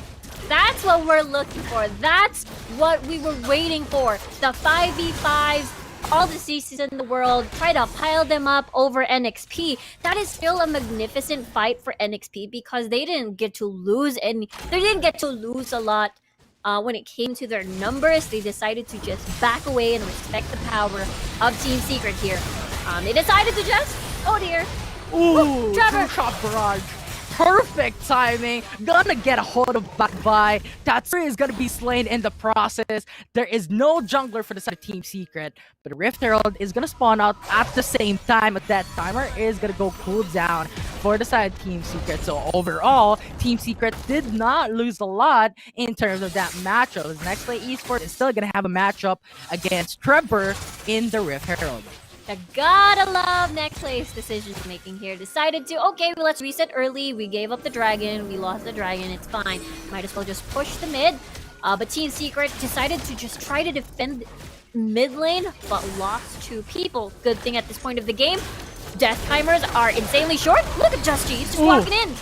Double Glacial Fissure going for the knockoff. 1k8 for remaining. That is going to be Team Secret securing the Rift Herald. The final spark. Actually, I think it was a bit far to the left because I think it was supposed to be targeted onto the Rift Herald. But overall, Team Secret is looking good right now. They've secured 2 objectives in the form of the Ocean Drake and in the Rift Herald. First Tower Blood is still not going to be seen so far. The Rift Herald might change some things in the game. That is true. Still no first blood turret on the game just yet. A bunch of fights though, but this will surely lock in that first turret for Team Secret once that Rift Herald gets dropped in. But yeah, 2 of those fights, well, one is just like a attempted fight, but we can see the strength of Team Secret's composition. Nexplay Esports has no entryway because they have no engage whatsoever. Therefore, all they want to do rather, when these fights happen, or when Team Secret is doing maybe a Dragon Dance or a Baron Dance later, they need to keep poking. But the thing is, Team Secret has a lot of engage options. They will just punish you. I like how you stated that. topic because Nexplay Esports, they have to pay the price. Having that Dr. Mundo and having that Lux in their favor, they're gonna lose some hard engages. They're gonna lose that heavy initial setup for their team. Their only point at this thing, or at this draft rather, is going to be disaster with the roots, right? That is only their CC in this matchup. So it's really just gonna be hard for them to punish Team Secret. And I've stated it a while ago, I'm stating it now once again. Azar has a hard disengage. So even if Disaster gets that root connected to one of the champions Team Secret, they could punish, disengage against Nexplay Esports, and that would technically just disable the CC that was pushed through by Disaster. Question is, are they going for this? Justy wants it. Ooh, that's gonna be Trevor actually going in for that Solar Battery onto Lux. That is gonna be one man down. With Tatsuri going in for the response with the ultimate of Galio, actually zoning out the enemy team. That would be the free kill. Tower for his blood also connected onto Team Secret, but another kill would be done by Azar in the top lane, putting Horizon down. So overall, that was a 2-4-0 trade-off on top of the turret that was taken by Team Secret. Yeah, that was huge. A 4v4 victory for Team Secret and a 1v1 at the Baron lane. Yes, please. That is absolutely what Team Secret wants, especially when the timing is just perfect as the Air Drake will spawn soon. Looks like Nexplay is sort of trying to rush in. Do they want to give this up? Maybe exchange the push to top instead. But based on what I'm seeing with Horizon, it looks like they want to stick near the mid lane and wait for the clash. Again, Nexplay, their strength is a lot of poke, a lot of damage from afar. These objectives are when they shine and they should participate in.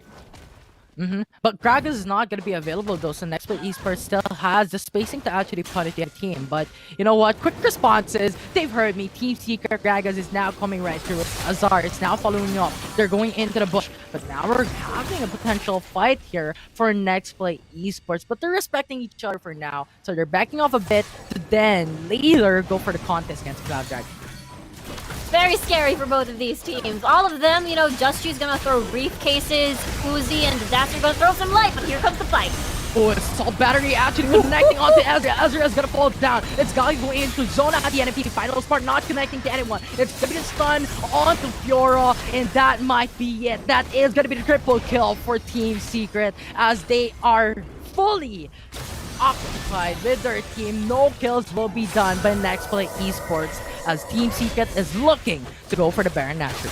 And they want the Baron Justy, even though he is still alive as the jungler. I don't think he has Flash available. It's available soon. He's just trying to get more HP back. And I don't think there could be a possible snake steal. Is Tatsuri going in? Outside the Baron pit. Oh wait, no. That is that's the mid laner. Yeah, actually get that kill. So Baron Nashor on top of Lux.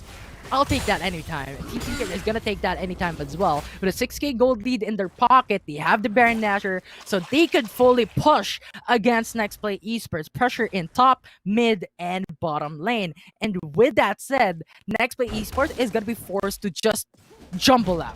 They're gonna split up, and that is a great opportunity for Team Secret to punish the enemy team because Nexplay Esports is built to go for those team fights with their roots with a pick-offs that is potentially gonna happen. So very smart move right now for Team Secret. It's gonna be a hard time for NXP.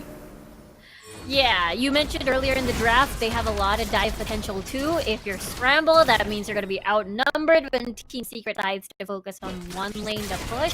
They have the capability to do so. Justy might have to just run away and respect that. Absolutely. A tier 2 turret taken by Team Secret into the Dragon lane. And now their next step is looking into the mid lane. If they get this, the whole map control is going to be in their favor, with jungle is going to be open as well for Team Secret. So it's looking very favorable for TS right now. The Cloud Dragon is still going to be alive though. They look to go for this objective. Right, as Team Secret wanted to take advantage of the Baron buff, at least remove some of the vulnerable tier 2 turrets on the board. And you know what? Okay, we're done. Let us just try to get more objectives off the map. We've made more space for ourselves. And honestly, this is the dream comp, to be honest. Like, I could take a screenshot, put a frame, frame it, and put it on my wall. This is just the perfect comp, and really difficult for NXP. Do much again, maybe under tower can try to poke things out, punish an aggressive Team Secret trying to siege through towers. That is something that I could see, because Team Secret knows their composition, that they're strong when they're together because of their 5v5 comp, and you will never be able to get the opportunity of, you know, getting a potential pick off of the lane, which, you know, Nexplay would be happy to have that, but it's hard to reach. Absolutely. So I think Team Secret just right now is just waiting for the right opportunity, waiting for the Baron Nashor to come up so that they could try and punish more against Nexplay Esports. And I think XP is looking at the same thing, but instead of looking for the Baron, is looking for Team Secret to make a mistake in their draft if it may be possible for NXP to utilize it and punish the enemy team. But Team Secret, with the zoning capabilities, with the hard CCs in their draft, they're gonna get the tier 2 turret into the Baron lane very easily against NXP. Yeah, Tatsuri was just standing on the bush, just looking menacing. And but looking at XP's damage, primarily from Uzi, he was doing real hurt on Tatsuri. Considering he's building a lot of damage on the board, so he's not as tanky.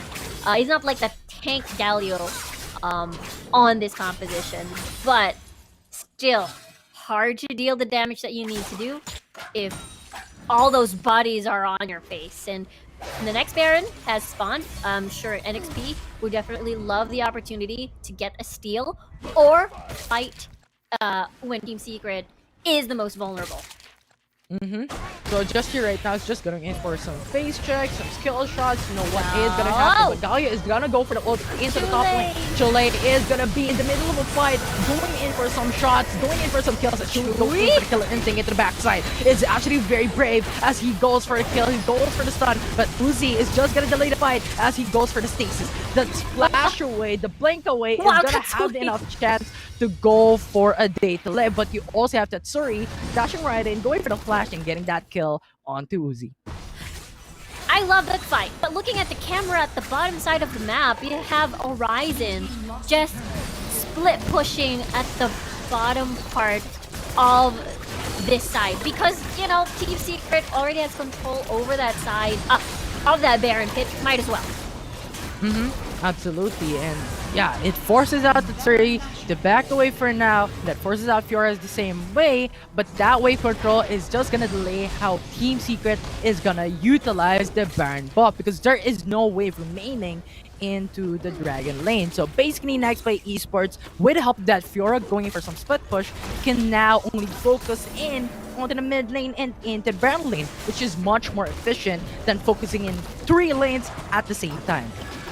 Yeah, I think that is an approach that Nexplay could look into. Use the Fiora to try and split push, use the rest of the squad, wave clear, and buy some time. I mean, they're rich when it comes to that. They have the Corki, they have the Lux for that, but Horizon might be in big trouble here. Absolutely, Fiora is gonna be stuck into the top lane, but we have another fight. It's actually happening all around as Hamis is looking into the jungle as they get the kill onto Horizon. We have Titsuri crashing down into the mid lane. They're looking to set up a play. Chewy going in for the play. It's explosive cast separating disaster in Uzi in that matchup, but no follow through for Team Secret, and they're happy with that one kill for Remember, this is a 4v5 situation. It's not gonna stop. It's Lux actually falling down in the hands of that Galio.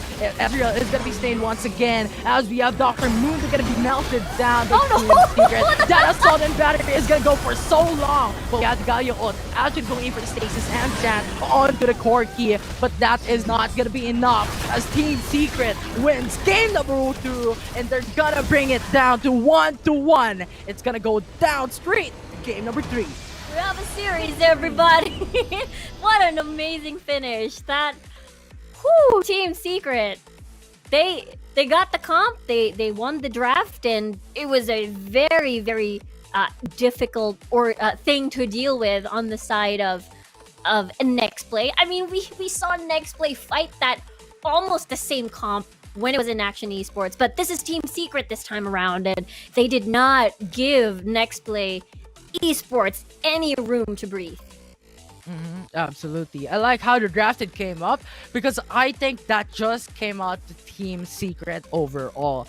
In terms of the draft, they were at a huge lead against Nexplay Esports. They battled out what's missing in their game number 1 draft. So I liked how it happened for that game, and I'm expecting game number 3 to try a bit of a change for Nexplay Esports in terms of their champion pool. But Rico, what are your thoughts for that game number 2 of these two teams? That was so fun to watch. That was Team Secret playing in their own element. I mean, we mentioned how Nexplay Esports shines so bright when they play these 5v5 comps, but they're not playing at this moment. I mean, this composition in general is more of a, okay, we're gonna poke you so much, we're gonna strong arm you with damage, and unfortunately, Team Secret did not allow that to happen. And now here we are. We are going to a game number 3. Yeah, absolutely. I think that's the question a while ago. Riku, is it gonna be a reverse sweep? Is it gonna be a landslide? The answer is gonna be no, because Team Secret has won game number 2, so it's down to the game number 3. It's a do or die matchup on who is gonna stay on top in this 3rd series. So it's gonna be very exciting. It's gonna be very intense for these two teams, and the pressure is gonna be real for them as well. Yeah, I think this sort of air quote proves that perhaps maybe there's some sort of kryptonite element that Team Secret has for Nexplay Esports. And it's a little bit of throwback, I guess, to the preseason where, I don't know, maybe this time it's different. Maybe Team Secret could take this win for themselves. Maybe history will not repeat itself. And I guess we will have to see with that preview how the draft is going to go later, because the panel kept saying that Nexplay Esports are the team to beat, especially in this group stage, especially in the North Luzon group stage. So I'm interested to see how this will close out, because it's just day number 1. We're going to be seeing them fight again twice, so a lot still in store. Yeah, absolutely. I think today is like a download game. Right? This is where they look at their teams, they look at their enemies, and thinking, you know what, this is their strategy, this is their draft, this is how they want to go for the Icon Series Summer Season North Luzon. So I think this is more on the information game, so that they could use it for day number 2, day number 3, and so forth for the next week as well. Yeah, because considering that both of these teams did a 2-0, so both are equal. And now they're equal again. Because every series win, or game win rather, series win is 1 point. They're even. They could be even again, rather. Yeah. But yeah, I don't think we're going to be seeing... Okay, I'm saying it again. I don't think we'll see Galio, Vi, and Gragas in the same team ever again. Today. Absolutely. It's just so broken, and it's like something that would give you a viable option for your Galio to set up a lot of plays against the enemy team. Yeah, I mean, look at this. A lot of plays to be had. Tatsuri with a very, very brave grand entrance, if you will. But this is the time where NXP was just trying to poke here and there before engaging, but TS, all they had to do was wait for their cooldowns before they could do the engaging. And it just shows that Dr. Mundo just trying to charge in without any sort of hold isn't the most effective way to start a fight for your advantage. And that's the reason why we got TS using the composition that they have beautifully. Yeah, and you talked about Dr. Mundo, and I also want to tackle on the same thing, because if Dr. Mundo doesn't get the early lead, he's gonna fall out hugely in mid-game, late game fights, right? Dr. Mundo needs a Spirit Massage, needs those tanky items to just tank the front lines for his teammates, and without those for Just Cheat, their team comp is gonna fall off. Who's gonna tank it for them, especially if you have Team Secret with a lot of Grievous Wounds items in the process? So I think it was so hard for Dr. Mundo to scale out or counter scale against the enemy team with a huge disadvantage when it comes to the early game. Yeah, absolutely. I think at this point everyone was just everywhere, and Look at that, master of the match again. We've got Tatsuri here, but this time, not on the Ziggs, not on the Oriana, but on the Galio. When we just thought 11 KDA is big already, we have master of this match putting it on top. Tatsuri getting that 16 KDA with kill participation of 89%. And a massive play coming in from the mid laner of Team Secret. A wonderful play indeed, and this Gaio needs to be respected. And I'm actually surprised it wasn't banned out for this specific match, Riku. But you know what? Game number 3, Gaio, bye-bye. Yeah, I fully agree with you there. I don't think we're going to be seeing the Galio anymore. Perhaps we might see the classics. We might see Oriana being opened again for sure, just so that they can ban out the Galio themselves. It looks great. It looks great for Team Secret. And it shows where, I think the draft for game number 3 is going to be super intense. So I'm excited to see how that pans out. Yeah, I'm also excited as well. Like, I don't even know how to actually contain myself when it comes to excitement for this game number 3. Like, it's this close, and I think the panel has discussed it a while ago. It's a Goliath versus a Goliath, and it comes to toe-to-toe match for these two teams. If they're not mistaken, we're now down to 1-1 in the first day of the Icon Series PH. So, exciting gameplay, exciting games, exciting series to say the least. Yeah, I think this is our first 1-1 so far for day number 1. So it's looking really, really good. That means there's a ton of more action to look forward to on Saturday and as well Sunday, and of course the following weekends as well. And it's just North Luzon. It's just North Luzon. We still got South Luzon, Visayas, and Mindanao to look forward to. So, but now we're still focusing on Team Secret. And as well as Nexplay Esports. The highlight of tonight, the highlight match for sure tonight. I think for that previous match, when we're talking about players, I think everyone shined, everyone for Team Secret, everyone, well, of course, master of the match, Tatsuri. I saw Tatsuri very hungry for blood. I mean, no matter what champions he used, right? If he uses a Seraphine, if he uses a Galio, it doesn't matter. Matter. He's hungry for blood. And I think it's really, really exciting to see, too, what Chule decides to bring to the table, because he didn't get to interact much because it was a very, I wouldn't say neutral lane, but the matchup in general is a very neutral lane. So we didn't really see too much action. No 1-3-1. Everything has been 1-1-2 so far for this series, too. Yeah, and it's just how the mid laners, Tatsuri to be more specific of Team Secret, is able to really capitalize himself in the mid lane to go for some responses in the Baron lane, in the Dragon lane. So he was very reactive. On top of all that, it synergizes with his champion, with the Galio, right? The Galio goes for the ultimate into the Baron lane, Dragon lane, easy response, easy quick access to those individual lanes. So overall, I do agree with you. Tatsuri was absolutely the master of the match in that game, within the respective MVP in the title as well. Yeah, he's definitely shined even on the first series as well. I think it also dictates the draft for the draft later, I suppose, a little bit of a preview.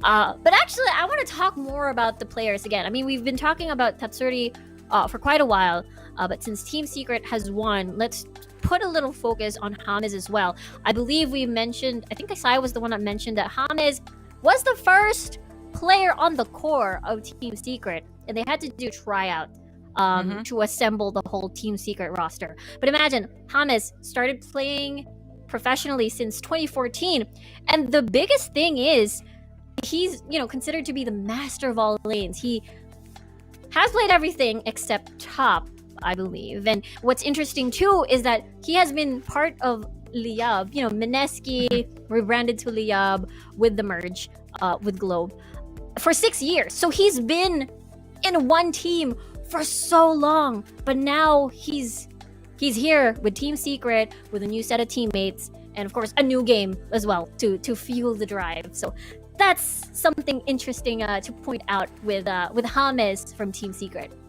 Yeah, and he's the shot caller of the team, right? He shot calls where the fights may occur. He shot calls where his teammates would go, and I absolutely respect Hammers in this aspect. He does a very great job in terms of allocating the roles. You do this, you do that, and he knows exactly the right timing to go for some initiations and to go for responses and setups for his team. Absolutely, having to try and macro manage, just as you mentioned, the calls for Team Secret, especially from earlier, and they were so intact. I suppose there's a lot of the comp is really strong. That's what I wanted to say. But looking at Nexplay Esports again, we said that they really shine when it came to the 5v5s, but when they draft the composition that does not allow them to do that, it sort of puts them in a very uncomfortable position, I suppose, of not being able to do what they're good at. So I'm excited. I'm sure there's gonna be a big difference, which is the Galio not being available for sure. And you know what? We keep on talking about excitement, but at the same time, I think I feel like nervousness inside me. Like, who's gonna win game number 3? What can we look forward to, right? Because it's really just a mystery up until now, right? We see a lot of different champions that we haven't seen in the preseason. So I like how it's going through so far in this series. So we're currently just waiting for the players, the game number 3 to actually start to begin with what we call an exciting and nervous matchup for these two teams. Exciting and nervous matchup for sure. I mean, even if it's just the first day of the Icon series, it's still super duper important to get that 1 point lead above everyone else. Especially, okay, you only have 2 teams moving on from this North Luzon group stage and then onto the playoffs. So it happens like Visayas, Mindanao, and as well as South Luzon, 2 players from each as well, and it all culminates to this 8-player playoffs, which that's still a long way ahead, by the way. But just to give a little bit of preview to the viewers out there and what you can look forward to, and don't forget, these teams also, whenever they win a series, they got 50,000 Globe Cup points, which can be exchanged with cash. And it's a 1-to-1 exchange, I believe. So that's 50,000 pesos too. Absolutely, like so amazing, right? Imagine winning 3 series in a day, or maybe 2 series in a day. That's immediately 100,000 Globe Cup points. So absolutely a very, very pressuring type of prize pool right now for these 2 teams. So yeah, it's just the pressure of Nexplay Esports Team Secret coming through the game number 3, and this triple round robin, I like how you stated as well, wherein each and individual win is going to be very important, because that gives you some space and some space rather to actually make some mistakes, right? If you make a mistake, maybe in game number 2, in day number 2, maybe for your series, right, you still have those alleviations, you still have that even level playing field against your enemy team. So I think each and individual wins for series and for games is going to be very important, as you stated. Yeah, it's it's not only a weekend thing for North Luzon, but it's also there's another weekend after this, so there's a lot more matches to look forward to if you have grown attached to the teams that you're watching right now. Nexplay and as well as Team Secret. Both of these teams, again, coming from the season, but when it comes to experience, Nexplay has a lot. So definitely looking for how this pans out for our last game. But you know what? Speaking of a game, we're now coming into the draft. It's all eyes on deck because we're running for the game number 3 on who will stay, on who gets the advantage for game number 1. Nexplay Esports versus Secret, with Galio actually saying bye-bye as we've expected for game number 3. Yep, for after that match, for sure, Galio is not going to see the light of day anytime soon. And of course, understandable, Ragas on the side of Azar was insanely strong earlier. And as well as the Camille, a very huge flex pick from the jungle, maybe on the top side. Kali, again, not too surprising. Absolutely. So, yeah. Very interesting picks right now. Camille Ali for the side of Team Secret. Next play Esports having that Gragas and Gaia band away. As Fiora is now going to be priority. I think they're going more of the traditional right now for game number 3 as they've lost the Lux and the Dr. Mundo combo for game number 2 earlier. So they might change it up and they're fixing what may be broken right now as they see fit. Kaisa is going to be responsible for Team Secret. A no-brainer in the first 2 picks for Team Secret. We saw how Chewy performed on the Kaisa. No fear at all with that killer instinct. And the Braum as well for that extra protection. But look who's open now because Galio has been banned. That means a space for Ziggs to make an appearance. That could be towards Chule. I think it is towards Chule, unless they want to support Ziggs. Yeah, and I think Ziggs is a very strong champion right now. It gives you the backline end of a damage, and it gives you the potential to push down turrets very easily with 25%, getting immediately destroyed with a single satchel charge. So that alone is potentially going to lead Nexplay Esports in a potential lead when it comes to the early game. But I like the buy here because it gives them the potential and opening to lock down the Kai'Sa. Yeah, that means, Chewy will not be able to use that killer instinct anytime. You have to wait for that right timing, make sure Chuli is not nearby, or else they're going to be punished very, very easily. Now, looking at the Seraphine pick again, that's going to be another Tetsuri Seraphine, which I'm excited to see. Again, another utility mage on the side of Team Secret. Ballister! Another heavy engaged composition we're seeing here for Nexplay.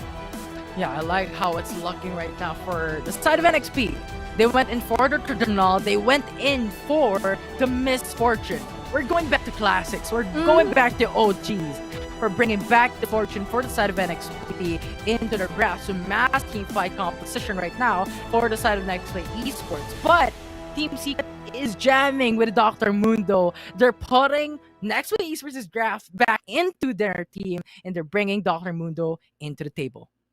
Wow, and their final pick would be an Evelyn Jungle for Trevor. And very, very interesting to see a lot of magic coming from the side of Team Secret as well. But looking towards the draft for Nexplay, just as you mentioned, very traditional, a very front-to-back approach with Uzi here. Not on the Ezreal this time around, but on the Misfortune. This is their element. The 5v5s, we'll have to see later on if they're able to execute this properly, combine it with the knock-up, then the bullet time. They gotta be careful, though, because James is there with the Braum shield, and all of that might be for naught. Absolutely. So it's a matter of respecting each and individual champions right now for this game number 3. It's going to be very exciting because we have a change in pace in terms of each champions of Nexplay Esports and Team Secret. So we might expect a lot of things right now, and we might expect something different for these two teams subsequently. But we have not a star. We have a bye. So these are something that we're lacking for game number 2 for NXP, and now they have it once more with hard engages. Yeah, I have the formula. It's very balanced, and from AoE damage to single target CC to as well as split push. So this is what we were sort of looking for when we saw Nexplay at game number 2. This is a very versatile composition for sure. It fits so well, including sieging with the Ziggs. Meanwhile, for Team Secret, I guess when you look at it, they do check out all the boxes. They do have some form of engage. They have disengage. They have backline access. Evelyn has such a strong ganking presence, especially come level 5. It might be something that Team Secret will decide to approach. Maybe let's go for the early game and then win from there. Get that Mundo also boosted early. And that Evelyn, I think, would be something that could be respected when it comes to, as you stated, level 5. Because he's gonna put up his presence up there in terms of the Baron lane, in terms of the Dragon lane, and he's gonna be reactive. And Nexplay Esports is gonna have a hard time to know where Evelyn might be in terms of the lane. So I think Evelyn could be punishable, or could punish Nexplay Esports in this game if played correctly and if played proactively for the side of Team Secret. Yeah, I mean, I think it could definitely work.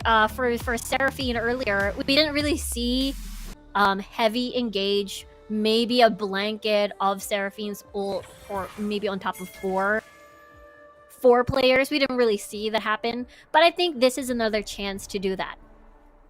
Mm-hmm. Yeah, absolutely. But Nexplay Esports is actually going for the 3-man realm at the top side of the map, actually potential punishing Azar.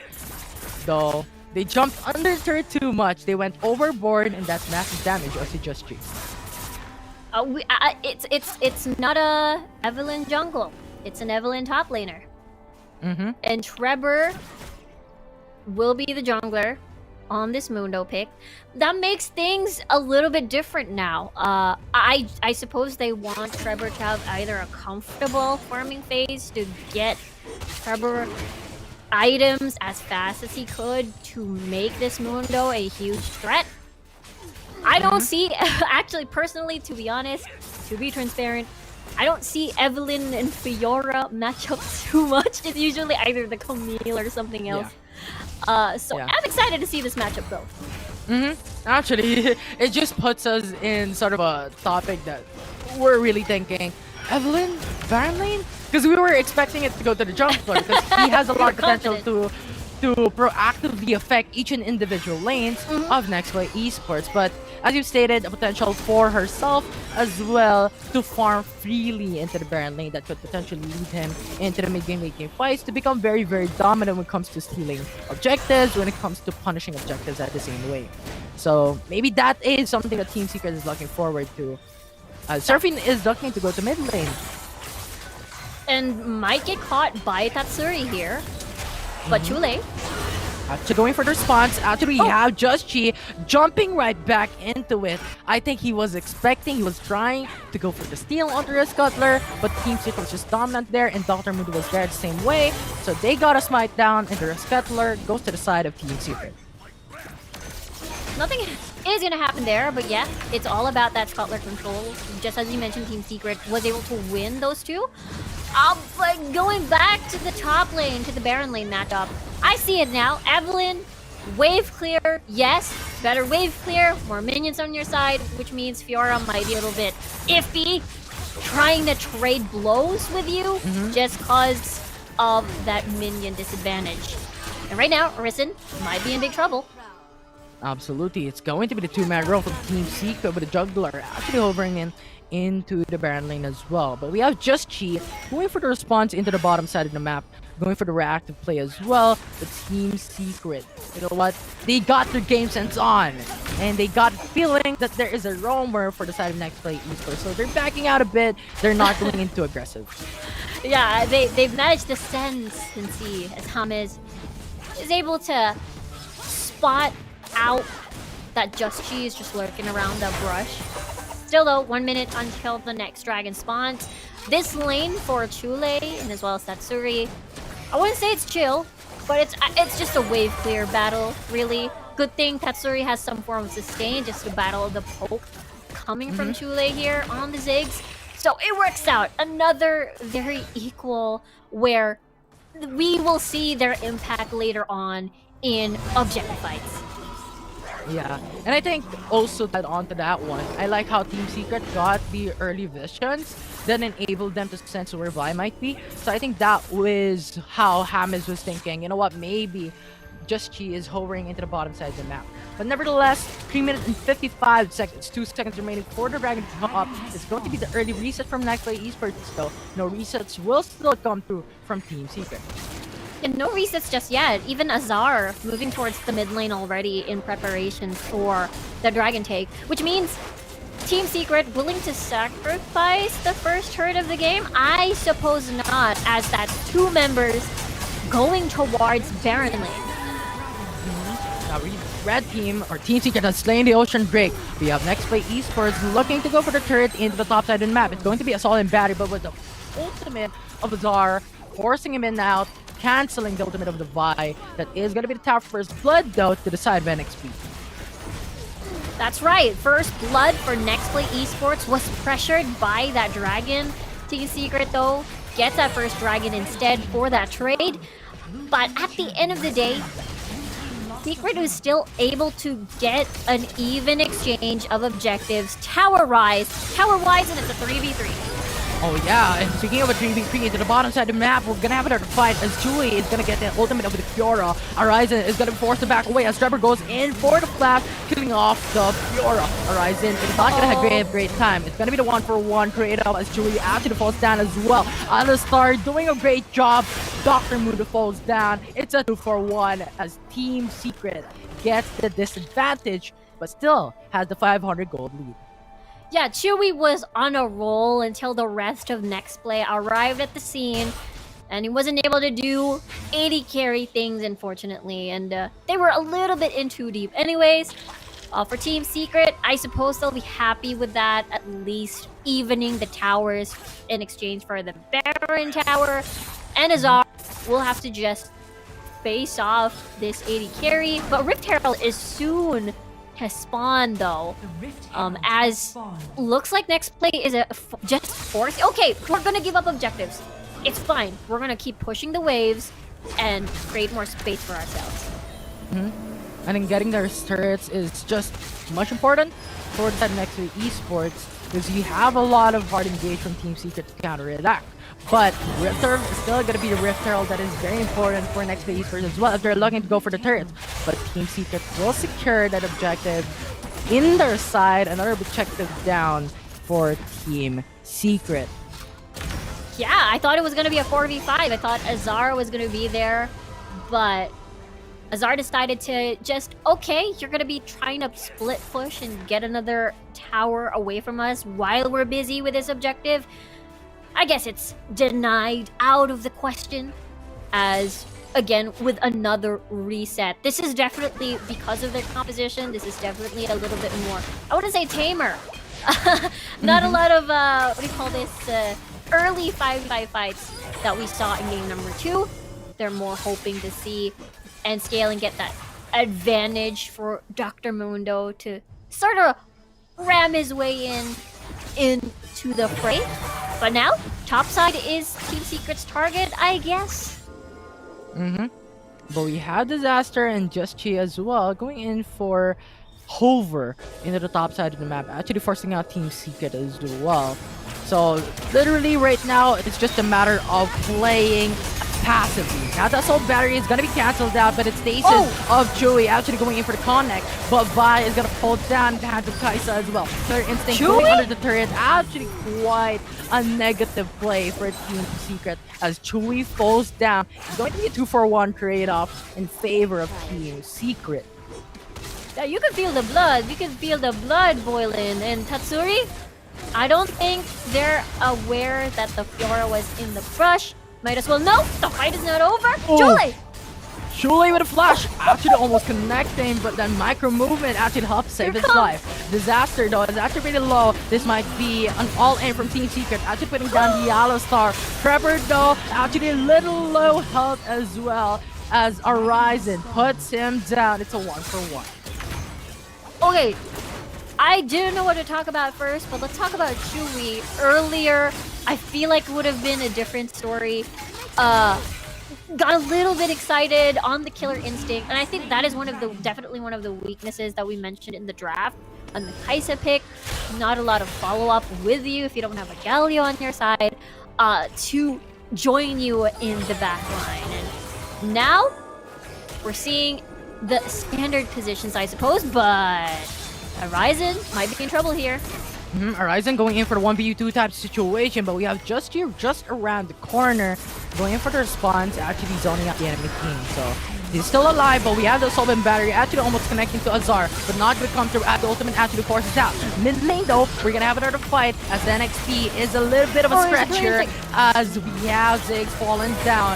And that's going to be another kill for the side of Team Secret. Alistar is going to fall down as well. That is 2 kills. The Rift Herald is going to be spawned out into mid lane. Okay, that was very clever from Team Secret. It's like Azar is doing it on purpose. Okay, I'm here, I'm all alone, I'm overextended, so the jungler decides to go in, but because of Evelyn's ult to sort of cancel that assault and battery, it doesn't work. And now NXP earlier in that mid lane clash had the numbers disadvantage. And that is how Team Secret is able to get that win on that fight, and as well as get that second tier turret out of the way. Now with the Baron Nashor actually being spawned up, I think this is another sort of contest for Nexplay Esports and Team Secret as well.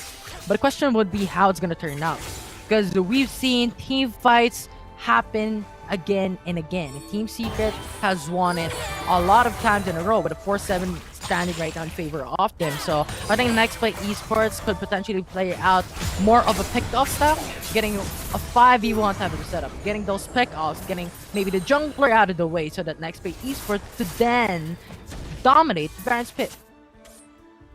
Yeah, I could see that happening for sure. Just as you mentioned, in the form of Just Shay, maybe we wanted to see the blanket of bullet time on towards 5 people, but there's Hamid in the way for sure. Oh, another 1v2. So 1v2 as Horizon actually goes for the response. We have Azar going for the flash though, as we have Horizon repose, not gonna connect. Azar not really to live, but the Baron's Pit is gonna be the clash of the day. Team Secret goes in and goes for the kills as Chule has a bit more HP remaining, but runs away back to safety. But Azar though into the mid lane with the invisibility that Horizon could not look forward to it. So we have the Alistar actually going for the contest onto the Baron Nashor, and that leads them to low HP. Actually, the only one remaining into the fight. Team Secret dominated it with a 4v1. They did it again! They did it again! They did it again! I said it twice because that's how many times Azar did it again. Azar was the main distraction, was the main, I don't know, the main display. And of course, I think that was Just Jay and as well as Horizon just trying to eliminate Azar. But it could not be done. And the moment that they knew that the enemy jungler Nexplay Esports is at the bottom side of the map, okay, it's Baron time. It's gonna be another 4v3 situation, which of course Team Secret will come up on top with, you know, the champions that they have. It's now Team Secret dominating the bottom side jungler. They know 11 seconds remaining would be the Mountain Drake. Another objective that could lead them to a gold lead in favor of them against Nexplay Esports in this matchup. So I think they have their sights onto the dragon, as Nexplay Esports has the same way. Yeah, they have been dominating and marking their territory, if you will, in the bottom portion of this map. And now, Nexplay has no choice but to watch these structures fall down one by one. Have to respect the Baron. Disaster? Ooh, going for a 2-man knock-up onto the sidelines. But the series here into the backside as well, as it forces out Alistar and Vi to go for it. So Team Secret is looking for the inhibitor turret. The other bullet time after getting cancelled. Ziggs gets melted down by Kaisa, and we have Disaster and Uzi, the only remaining to go for the defense, as Fiora is up there into the Baron lane going for some split push. And Team Secret is happy with that inhibitor turret taken down into the mid lane. They're definitely happy about that one. They actually managed to eliminate Chule. Azar going to aggressive 1v1 in the base of Nexplay Esports. They're aiming for more. Ooh, we have the 2-man knockout from Disaster, but no follow through. The flashes are in for Team Secret. 508 remaining. Another inhibitor turret taken down by Team Secret. Flash away. Azar has another lead to live, as we have Nexplay Esports at a very bad situation, losing 2 inhibitor turrets in the process. I can't imagine how frustrating to see Azar just walk away from all that. He almost died, but because of Tatsuri on the Seraphine with the clutch shields and heals, it's just really, really difficult to sort of finish off that kill. And I really, really am starting to appreciate the Mundo, Seraphine, and everything else just all combined. You want that movement speed. I mean, just because you don't have a lot of engage options for yourself, might as well try to join that killer instinct with the extra movement speed of the team. And now, Nexplay Esports forced to pick up the pieces, try to push the lane. But now, Team Secret can just grab anything they want in the map. Yeah, and I think Seraphine would be some of the key highlights right now for Team Secret, right? Seraphine gives a shield, gives heal, gives support, and gives a lot of charms against the enemy team. So I think Nexplay Esports needs to punish Tatsuri early in the matchup so that they can match up against Team Secret and an even level playing field against them. So Tatsuri, just chill for a while. You need to be nerfed because you're too strong in this match. But Zar actually goes in for the ultimate against Chule, almost getting the kill. But that is gonna be another leaf live for Chule as he forced to back away. As Baron is still gonna be alive. Team Secret has their sights on it. And Azar is gonna be like the main distraction once more. Never mind, he's gonna try to join the Baron take instead. As we can see, Horizon is trying to split push instead, but they still have the Baron. Might still be a potential 4v5 unless they decide to reset, which I think Team Secret is going to do instead. Having that reset, you have the gold, you have the item need as well, and you can go for an all-in lane pressure against Nexplay Esports starting from the base. Now I think that would be something that is very ideal. But you know what? Tatsuri has something else in mind. Habs has the same way and pressuring in all lanes because they're happy with their items. You have the Roa, you have the Harmonic Echo, and you also have the Ardent. And the same way, you have the Braum that's actually quite sustainable. So they're also pushing in, and Chewy is coming right through with a response. Yeah, they have everything in their hands at the moment. They have, you know, the buffs, everything, but they're going in. Oh, but Joshi is actually going in for the Soul and Barry onto Kaisa, onto Chewy. But that shield is going to be so important as Seraphine actually gets those sustainability. But that is going to be a 2-for-1 trade-off in favor of Team Secret as Team Secret is crashing down against Nexplay Esports. Oh. The force to flash to go for the kill as Seraphine goes down. Nexplay is going to get wiped out as Just is the only one remaining against Team Secret. Well, you have 3v1, so this is something that is going to be very pressure against Just Chi. As Yazar goes for the flash away, it's a flash for a flash as the caster minion, a siege minion, puts the basic attack to Vi and puts him to the ground, and that would be game number 3 as Team Secret gets the lead against Nexplay Esports. Well, this BO3 series, Team Secret is able to take down the pre-season champions. And what a win, too. It was very, you can tell how patient they were. They weren't in a hurry. And the way that they used Azar as a distraction for Just Chi, I think that's pretty sweet. I think that was very, very clever. Absolutely. And I now know the capabilities of a Seraphine, right? The Seraphine is absolutely insane. It gives you sustainability, those heals, those charms that could really set up a play even in long range. So I like how they drafted Team Secret on an absolutely dominating win against Nexplay Esports. So I think it's still gonna be something that is supposed to be respected for NXP. They changed up their draft, but was Team Secret dominating the matchup. Yeah, this was more of a sort of classic NXP composition where they wanted to fight later into the late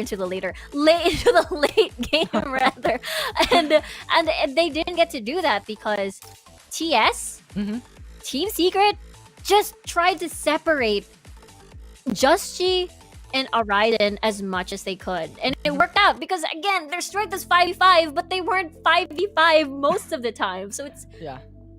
props to Team Secret. I love what they did from the draft and even their calls in the game. Yeah.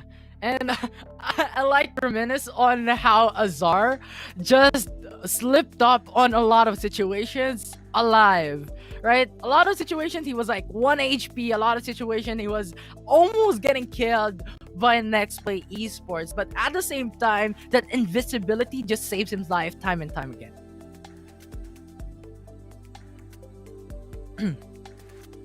And exactly, that's why it's absolutely amazing to watch Team Secret with their composition, with the way that they played in the series in particular. Incredibly impressive, especially that we know Nexplay's track record, it's absolutely insane. Since January, all they've ever landed was either first places most of the time, and just the 2 instances that where they landed at second place. So it's very, very amazing to see, and it's a really good preview where Team Secret stands in the North Luzon stages. Absolutely. So, I think in our first day of the round robin, we got the lead for the side of Team Secret to follow through with Nexplay Esports, and third and fourth would be Action PH and Galaxy Razors. So yeah, an absolute dominating win, an exciting match indeed that we saw for the third series of the day, and I'm so excited for day number 2. I really don't know what's gonna happen next. I really don't know what's gonna change up for the draft, for the champions, for the setups, for the plays. A lot of things, a lot of expectations for day number 2 and for day number 3. And you know what? I'm expecting maybe the Seraphine and maybe expecting the Dr. Mundo to come up once again.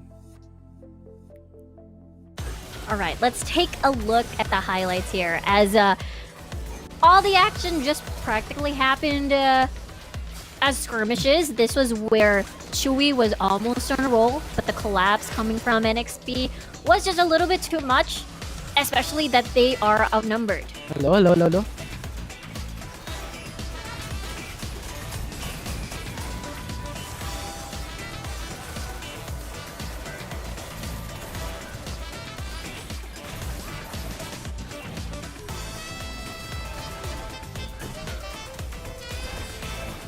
But yeah, game 3 highlights, like a dominating win from Team Secret. They were punishing in like 5v1 type of setup. They were going in for like individual plays against the enemy team. And look at this. This is one of the examples that I was talking about. Azar just alive and again because of the invisibility of the Evelyn. So it's just so annoying to see that happen for Team Secret. So Nexplay Esports at this point, they're going in for the parent lane. Yeah, it happened time and time again, and Team Secret was rewarded with a 2-1.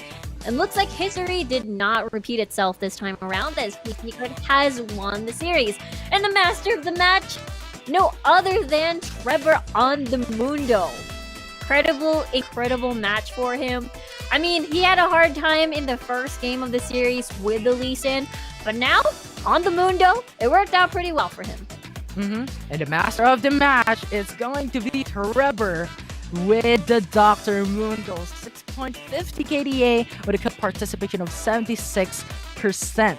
And I think he did a lot of things. He just swayed up the match and put Nexplay Esports in a bit of a stretch in terms of like how they need to set up. He needs to go for those tanking capabilities. He needs to go to the front lines, and I think he did it perfectly, getting a lot of damage for his team and getting the aggro for his Team Secret as well. Yeah, being that meat shield for the team, able to secure a lot of the objectives off the map. That's 2 Barons for them, and I really love watching that match. Even though, let's just say, there was not a lot of action just as game number 2, but the calls, the rotations were very, very satisfying to watch. And again, if I could hand out an honorary award, master of the match, I guess for me, I really like Tatsuri's assist on towards the whole team. Did a huge support. A lot of utility provided on the Seraphine. Really worked well with the Mundo and the rest of the squad. Absolutely. So, a lot of expectations. We saw day number 1, Riku. We saw a lot of trends happening. So, day number 2 and day number 3 are what is something that could lead to changes in terms of the points, right? Because today is a download game. There's information. You already know what the champions might come up, what the strategy might be, so that they could react actively for day number 2 and day number 3. Yeah, exactly. So I really love day number 1. Even like the 2-0s that we had were still absolutely very exciting. There were definitely a learning experience as well coming into game number days 2 and 3 throughout the weekend. So I love it. I love this finish of a 1-2 in favor of Team Secret. Absolutely love these exciting games, but you know what? Exciting games are something that we could expect tomorrow. So it's gonna be so interesting and so exciting for not just us casters and also to the viewers. But hold on, because we're gonna throw to a short break for some more analysis to the panelist desks after we go back into Icon series.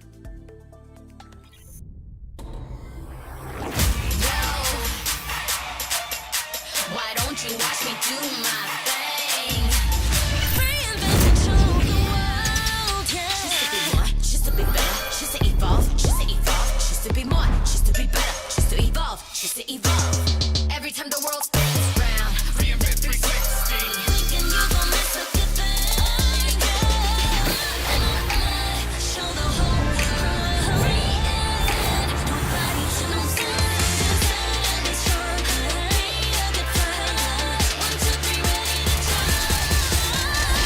You watch me do my thing. Take it to the next level with Globe's fiber, LTE advanced, and 5G mobile connection. Now you have the power to reinvent your world. Globe.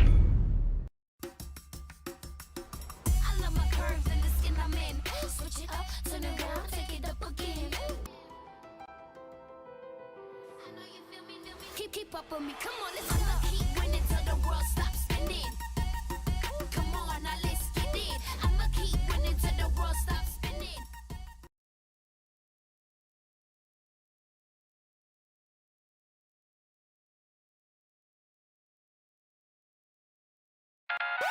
When you want to level up your entertainment, G-Pay your way and get the latest games and movies on Google Play using Globe Prepaid and Postpaid. Add payment method on Google Play. Enable payment through Globe Prepaid and Postpaid and confirm. No credit card needed. Simpleng steps para tuloy-tuloy ang purchases at downloads sa Google Play. Your safe one-stop shop for apps, games, music, and movies on your Android device. Use Google Play now through Globe Prepaid and Postpaid para level up ang entertainment. Also available in TM. Sekreto ng mga gwapong Master Gamer? Para fresh all day, bring your clay game with Master. New Master All-in-One Clay Wash. Fights germs, controls oil up to 12 hours, and helps prevent pimples. New Master All-in-One Clay Wash. Sekreto ng mga gwapo.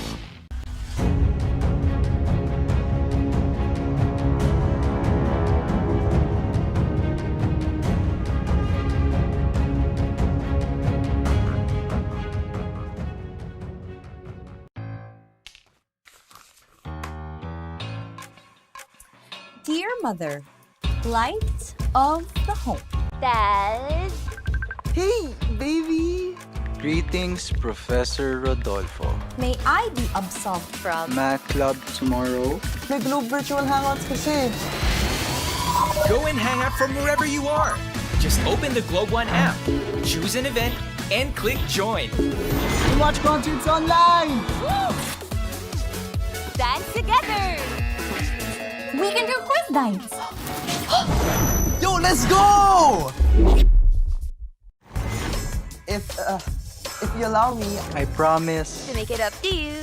And repay your kindness tenfold? Truly, your favorite child.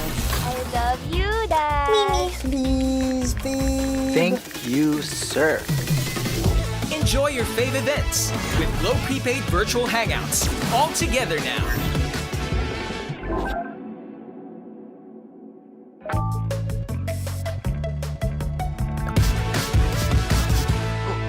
Yes!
When you feel it's hopeless, when you think that you lost, oh, I will take your hand and we'll rise up from the dust. Oh, here we go, go, go, let us heal and grow. You won't be alone, we're unstoppable. Don't be afraid to show what we're going for. This is what we know. Here we come back to life, we're still breathing. Standing up, everybody's gonna see it. Oh, all you need to know is that we're holding on. Even if we fall, we will rise up and we follow the path that we believe in. No, we're not gonna stop until we reach it. Oh, all you need to know is that we're holding on. We rise up from the dust and claim our throne.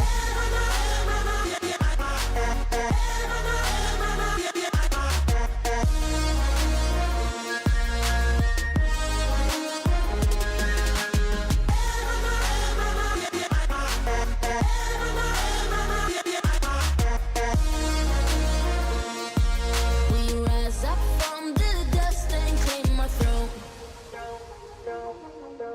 We all have our reasons why we are on this track. Oh, we all have our burdens, yeah, but we just keep on fighting and we never look back. Here we go, go, go, let us heal and grow. You won't be alone, we're unstoppable. Don't be afraid to show what we're going for. This is what we know. Here we come back to life, we're still breathing. Standing up, everybody's gonna see it. Oh, all you need to know is that we're holding on. Even if we fall, we will rise up and we follow the path that we believe in. No, we're not gonna stop until we reach it. Oh, all you need to know is that we're holding on. We rise up from the dust and claim our throne.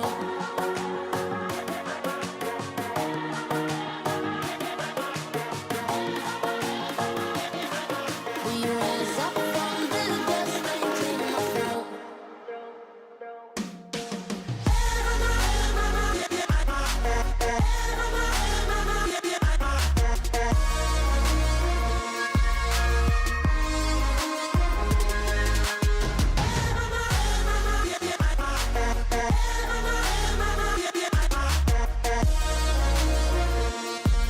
We rise up from the dust and claim our throne.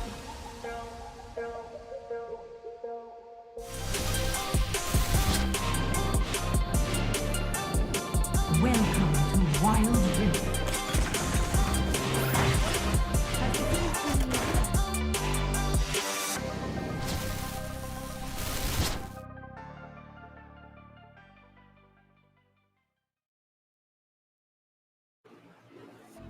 Welcome back to the 2021 Wild Rift Sea Icon Series Philippines summer season. And there you have it.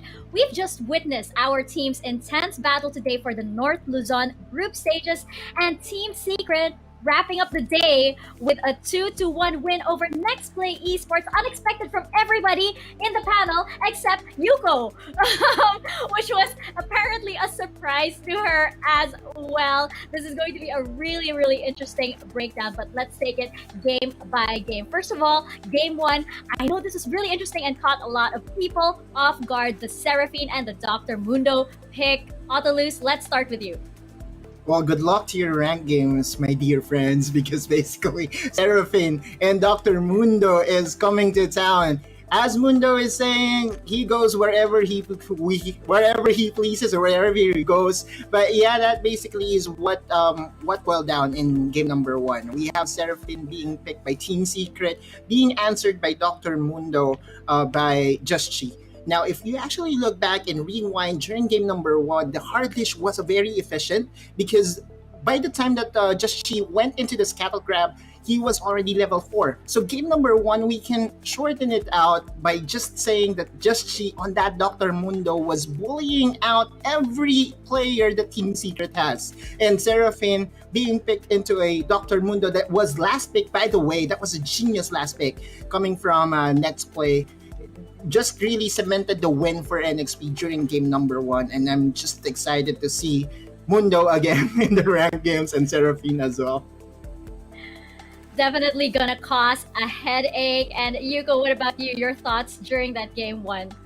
All right, so game one was just Nexplay being Nexplay. Team Secret, they had the damage to all of the champions except the Dr. Mundo. That's why just she was able to just do what he wants. Yes, he is the B frontliner. He is just there at the front lines. He can take so much damage, and it gives space and opening to Horizon, Uzi, and even to Disaster. And you know what? Before we head on over to game two, which was where it gets really interesting as we look back at our series highlights, I just want to say I am such a fan of the Chonky Boy strat that we just saw over there. The Braum, Right? the Gragas, and Galio, my favorite Chonky Boy. And we just saw how effective it was. I think Rico and Affinity are right. We probably won't be seeing it again anytime soon, for which I am sad. But panelists, let me know your thoughts on this Chonky Boy strat. I love it so much. Odalus, we'll start with you. Right. Okay, so this is the same draft that Action PH did select against Nexplay. Swap around Jana for Braum, and they executed more to its identity. You go in and you have the hero's entrance by Galio, setting it all up, knocking up most of the people from Team Secret. Then again, it's just about the crowd control being lacking on the side of Team Secret during that game. Imagine this. Game number 2, Reason was open, but Reason did not really fit the mold during that point because they really selected very squishy compositions, and Vico and Infinity just made it a point to emphasize the lack of crowd control coming from the side of Team Secret, and I think that cost them a lot, and that cost them the game. You know, it very well might have. Yuko, what about you? Do you agree? Actually, yeah, I do agree, and I guess that's just how Nextplay wanted to play with the drafting. And even though, yes, Nissim was open, they still did not pick it. They were still able to work around with their plays. But of course, look at the highlights right now. This is where we started to discover.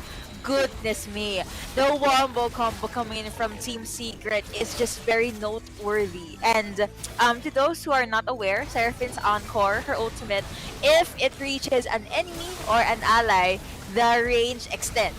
So literally, I did a test run before. The ultimate can reach your enemy's nexus if the opponents and your team is aligned properly. Oh, wow. Okay. Yes. So I think this is exactly also why Otolus was saying prepare for your ranked games to have a lot of Seraphine in the next few weeks if they aren't already filled with this, with this small bean, that is Seraphine. Now, game number 3, I felt like in game number 3, both teams were being very, very careful. But as we saw, Team Secret was able to take that game. At what point do you think the tide turned for Team Secret? What was the win condition, and what are your thoughts on this? I think that was on cue. That was Azar being the Filipino decoy, right? Okay, so he's just getting the attention of most players from Nexplay and opens up the map for Team Secret to just do their thing. Now, I know that some of our viewers are not really a fan of anime references, but I would go and do it. Shoyo Hinata, my friends from Haikyuu, that was Azar in its best impersonation of being the best decoy out there, and it just won them the game. Evelyn just survived a lot of engages by Vi. The assault and battery did not connect, and we mentioned earlier, because that was a very far ahead of a spoiler, Mundo, Seraphine, and now we have Evelyn coming onto our rank game, so good luck to your ELO points, my friends and my dear brothers and sisters. And may the odds be ever in your favor. I feel it already. I feel the struggle in rank, even maybe tonight. But Yuko, I wanted to get your thoughts on this. I know that Evelyn pick over on the Baron lane was something that raised a lot of eyebrows a while ago. What are your thoughts on that? Honestly, it even raised my eyebrow, but then I realized that Evelyn has really good wave clear, and you just need to get the levels and the items in. Yes, no joke, Yuko, that's what you need to do with the champions. But the idea here is, once the late game starts and you're gonna talk about cleanups, the charm, Evelyn is definitely your girl. Though I did not expect her in most of the clashes, which, as you can see, she wasn't there most of the time. However, she just focused on being in a different lane, in a different world. So we saw the highlight from Azar. He was able to just give space to his team and allow his team to get turret after turret, even the kills. And I think that's something similar to what Evelyn did. It's honestly, I did not expect Evelyn to work that well. So if you see some players in your ranked games, you can just, I don't know, say hi to Team Secret. Hey, because of you, we discovered a new meta. But yeah, aside from Seraphine, Evelyn was a good pick, and the Chonky Boys, of course. We have been talking about them time and time again and again. They are a wall that's very difficult to penetrate, and it just gave their ADC ADR the advantage and the positioning that they wanted. And I said this earlier, the wombo combos. I can't even wrap my brain around it yet. That's how good Team Secret was during Game 2 and Game 3. And we were saying also earlier that this looked like 4 bodyguards guarding that ADC and you know I'm gonna try my favorite Chalky Boy Galio a little bit later based on Team Secret over there. But let's check out our current standings from the first day of the summer season. Just as a recap, we of course had Team Secret versus Galaxy Racer earlier with a 2-0, and Nexplay Esports versus Action PH with a 2-0 as well. And then to wrap it all up, Team Secret versus Nexplay in a most unexpected 2-1 win. So check out our current standings right now. We do have Team Secret on top currently, Nexplay Esports, Galaxy Racer, and wrapping it up, Action PH. Now, I don't think, of course, that this is probably gonna shift around within the next weekend, because I can tell that Nexplay Esports is not gonna take this loss very lightly. They will be out for revenge tomorrow, and I can't wait to see actually what they might bring out, in the next few days, tomorrow and on Sunday, as they try to, remain dominant in the Philippine scene. What about you guys, Audalus and Yuko? Do you guys think that Nexplay is going to be out for revenge tomorrow, and what do you think they might bring out as we check out the schedule for tomorrow and on Sunday? Yeah, Nexplay is not going to just falter and let this loss come and hunt them. If there is one thing that I do know about Nexplay is that they have suffered a lot of setbacks before, and those setbacks, they just made it a point that to use them to just get them stronger, and that basically is what's going to happen in the next couple of days or next couple of weeks. And if there's one thing that I would like to point out, is this is a very good day one. This is just what Summer Icon Series is all about. It's all about surprises, it's all about strategies, and Nexplay will definitely have the upper hand in the next couple of days.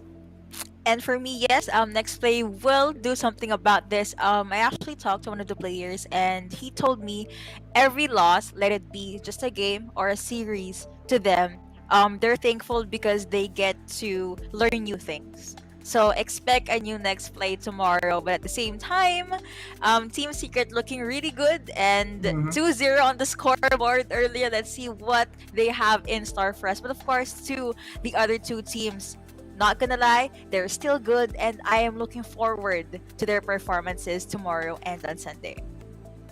By the way, this looks like a test for Action PH. As we saw, they do have back-to-back matches tomorrow. It is going to test their endurance, most definitely, and how well they can prolong going through 4 to 6 games in a row. That is a big factor, of course, in leagues such as this. But before, of course, we head on over to thinking about tomorrow, we do have one more thing left for today, and that is our winners, our 4 winners of 380 wild course. That we have 4 winners. We of course have 10 more winners for our major prize, which is 1,650 wild course, and that will be announced on Sunday. So I do believe we have our 4 winners. Do we have it up on a graphic, or maybe that will be tomorrow? Let's see. We do have, if I call your name, please do message the PPGL page to claim your 380. I was down by 30. 380 wild course. That can get you a nice little discount on the wild pass maybe right now. Geraldo Morris, Zyrel John Castro, Carl Micator, and BEZ. I like that name, BEZ. So guys, we will be messaging you as well because I know that the graphics aren't prepared today.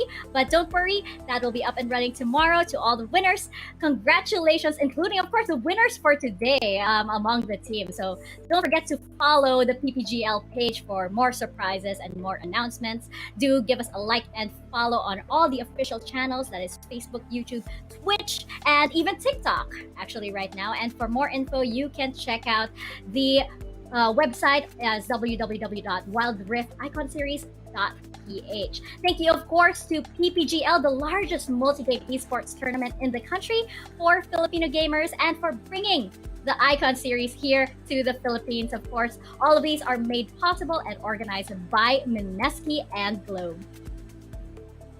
And we also have our official mobile partner in Oppo Reno 5. Get the ultimate gaming experience with the all-new Oppo Reno 5 and Oppo A94, and enjoy all-day gaming with long-lasting fast-charging battery, a powerful processor, and a vivid screen display. Now picture live together with Oppo Reno 5 for only $18,999 and Oppo Reno 5 5G for only $23,999, and live life at full speed with Oppo A94 for only $13,999. So much numbers, oh my god. Get your Oppo Reno 5 now with Globe's G Plan $14.99 with free Rockspace EB51 wireless earbuds in your Globe online shop. And you can also get your Oppo Reno 5 5G on Globe's G Plan $19.99 with 1,200 pesos cash out, which comes with a free T3 Pro smartwatch in Globe online shop and select Globe stores nationwide. The new Oppo A94 on Globe's G Plan $999 with 1,200 pesos cash out will be available this April. Apply for a G Plan now. And of course, we have our official sponsor, or special partner rather, that is Master. Sikreto ng mga gwapong gamer. You know, this is basically the secret of our handsome players out there. Can be you as long as you use Master, of course.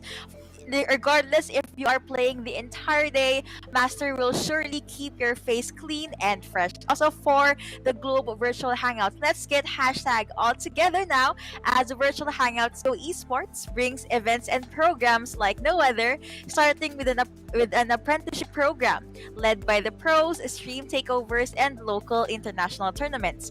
Download the Globe One app and click on the Virtual Hangouts tab to get updated on the latest happenings on Globe Virtual Hangouts. Also, if you guys weren't lucky enough to win the raffle but you still want to get skins and champions, do not forget to top up your wild cards on, of course, our Coda Shop via your Globe SIM card.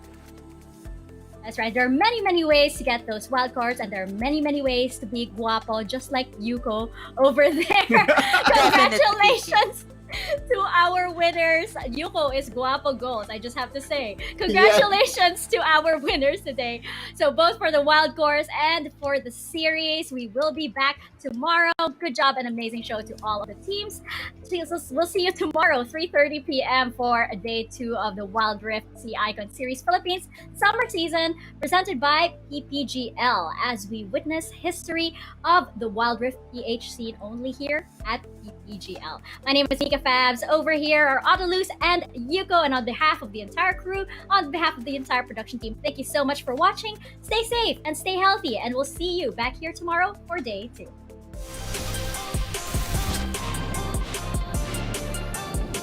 Welcome to Wild Rift.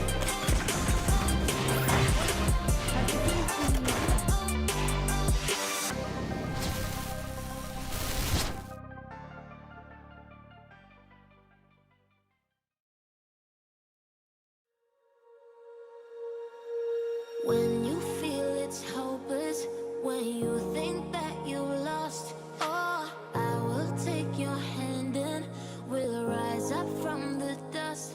Oh, here we go, go, go, let us heal and grow. You won't be alone, we're unstoppable. Don't be afraid to show what we're going for. This is what we know. Here we come back to life, we're still breathing, standing up holding on. Even if we fall, we will rise up and we follow the path that we believe in. No, we're not gonna stop until we reach it. All you need to know is that we're holding on. We rise up from the dust and clear my throat.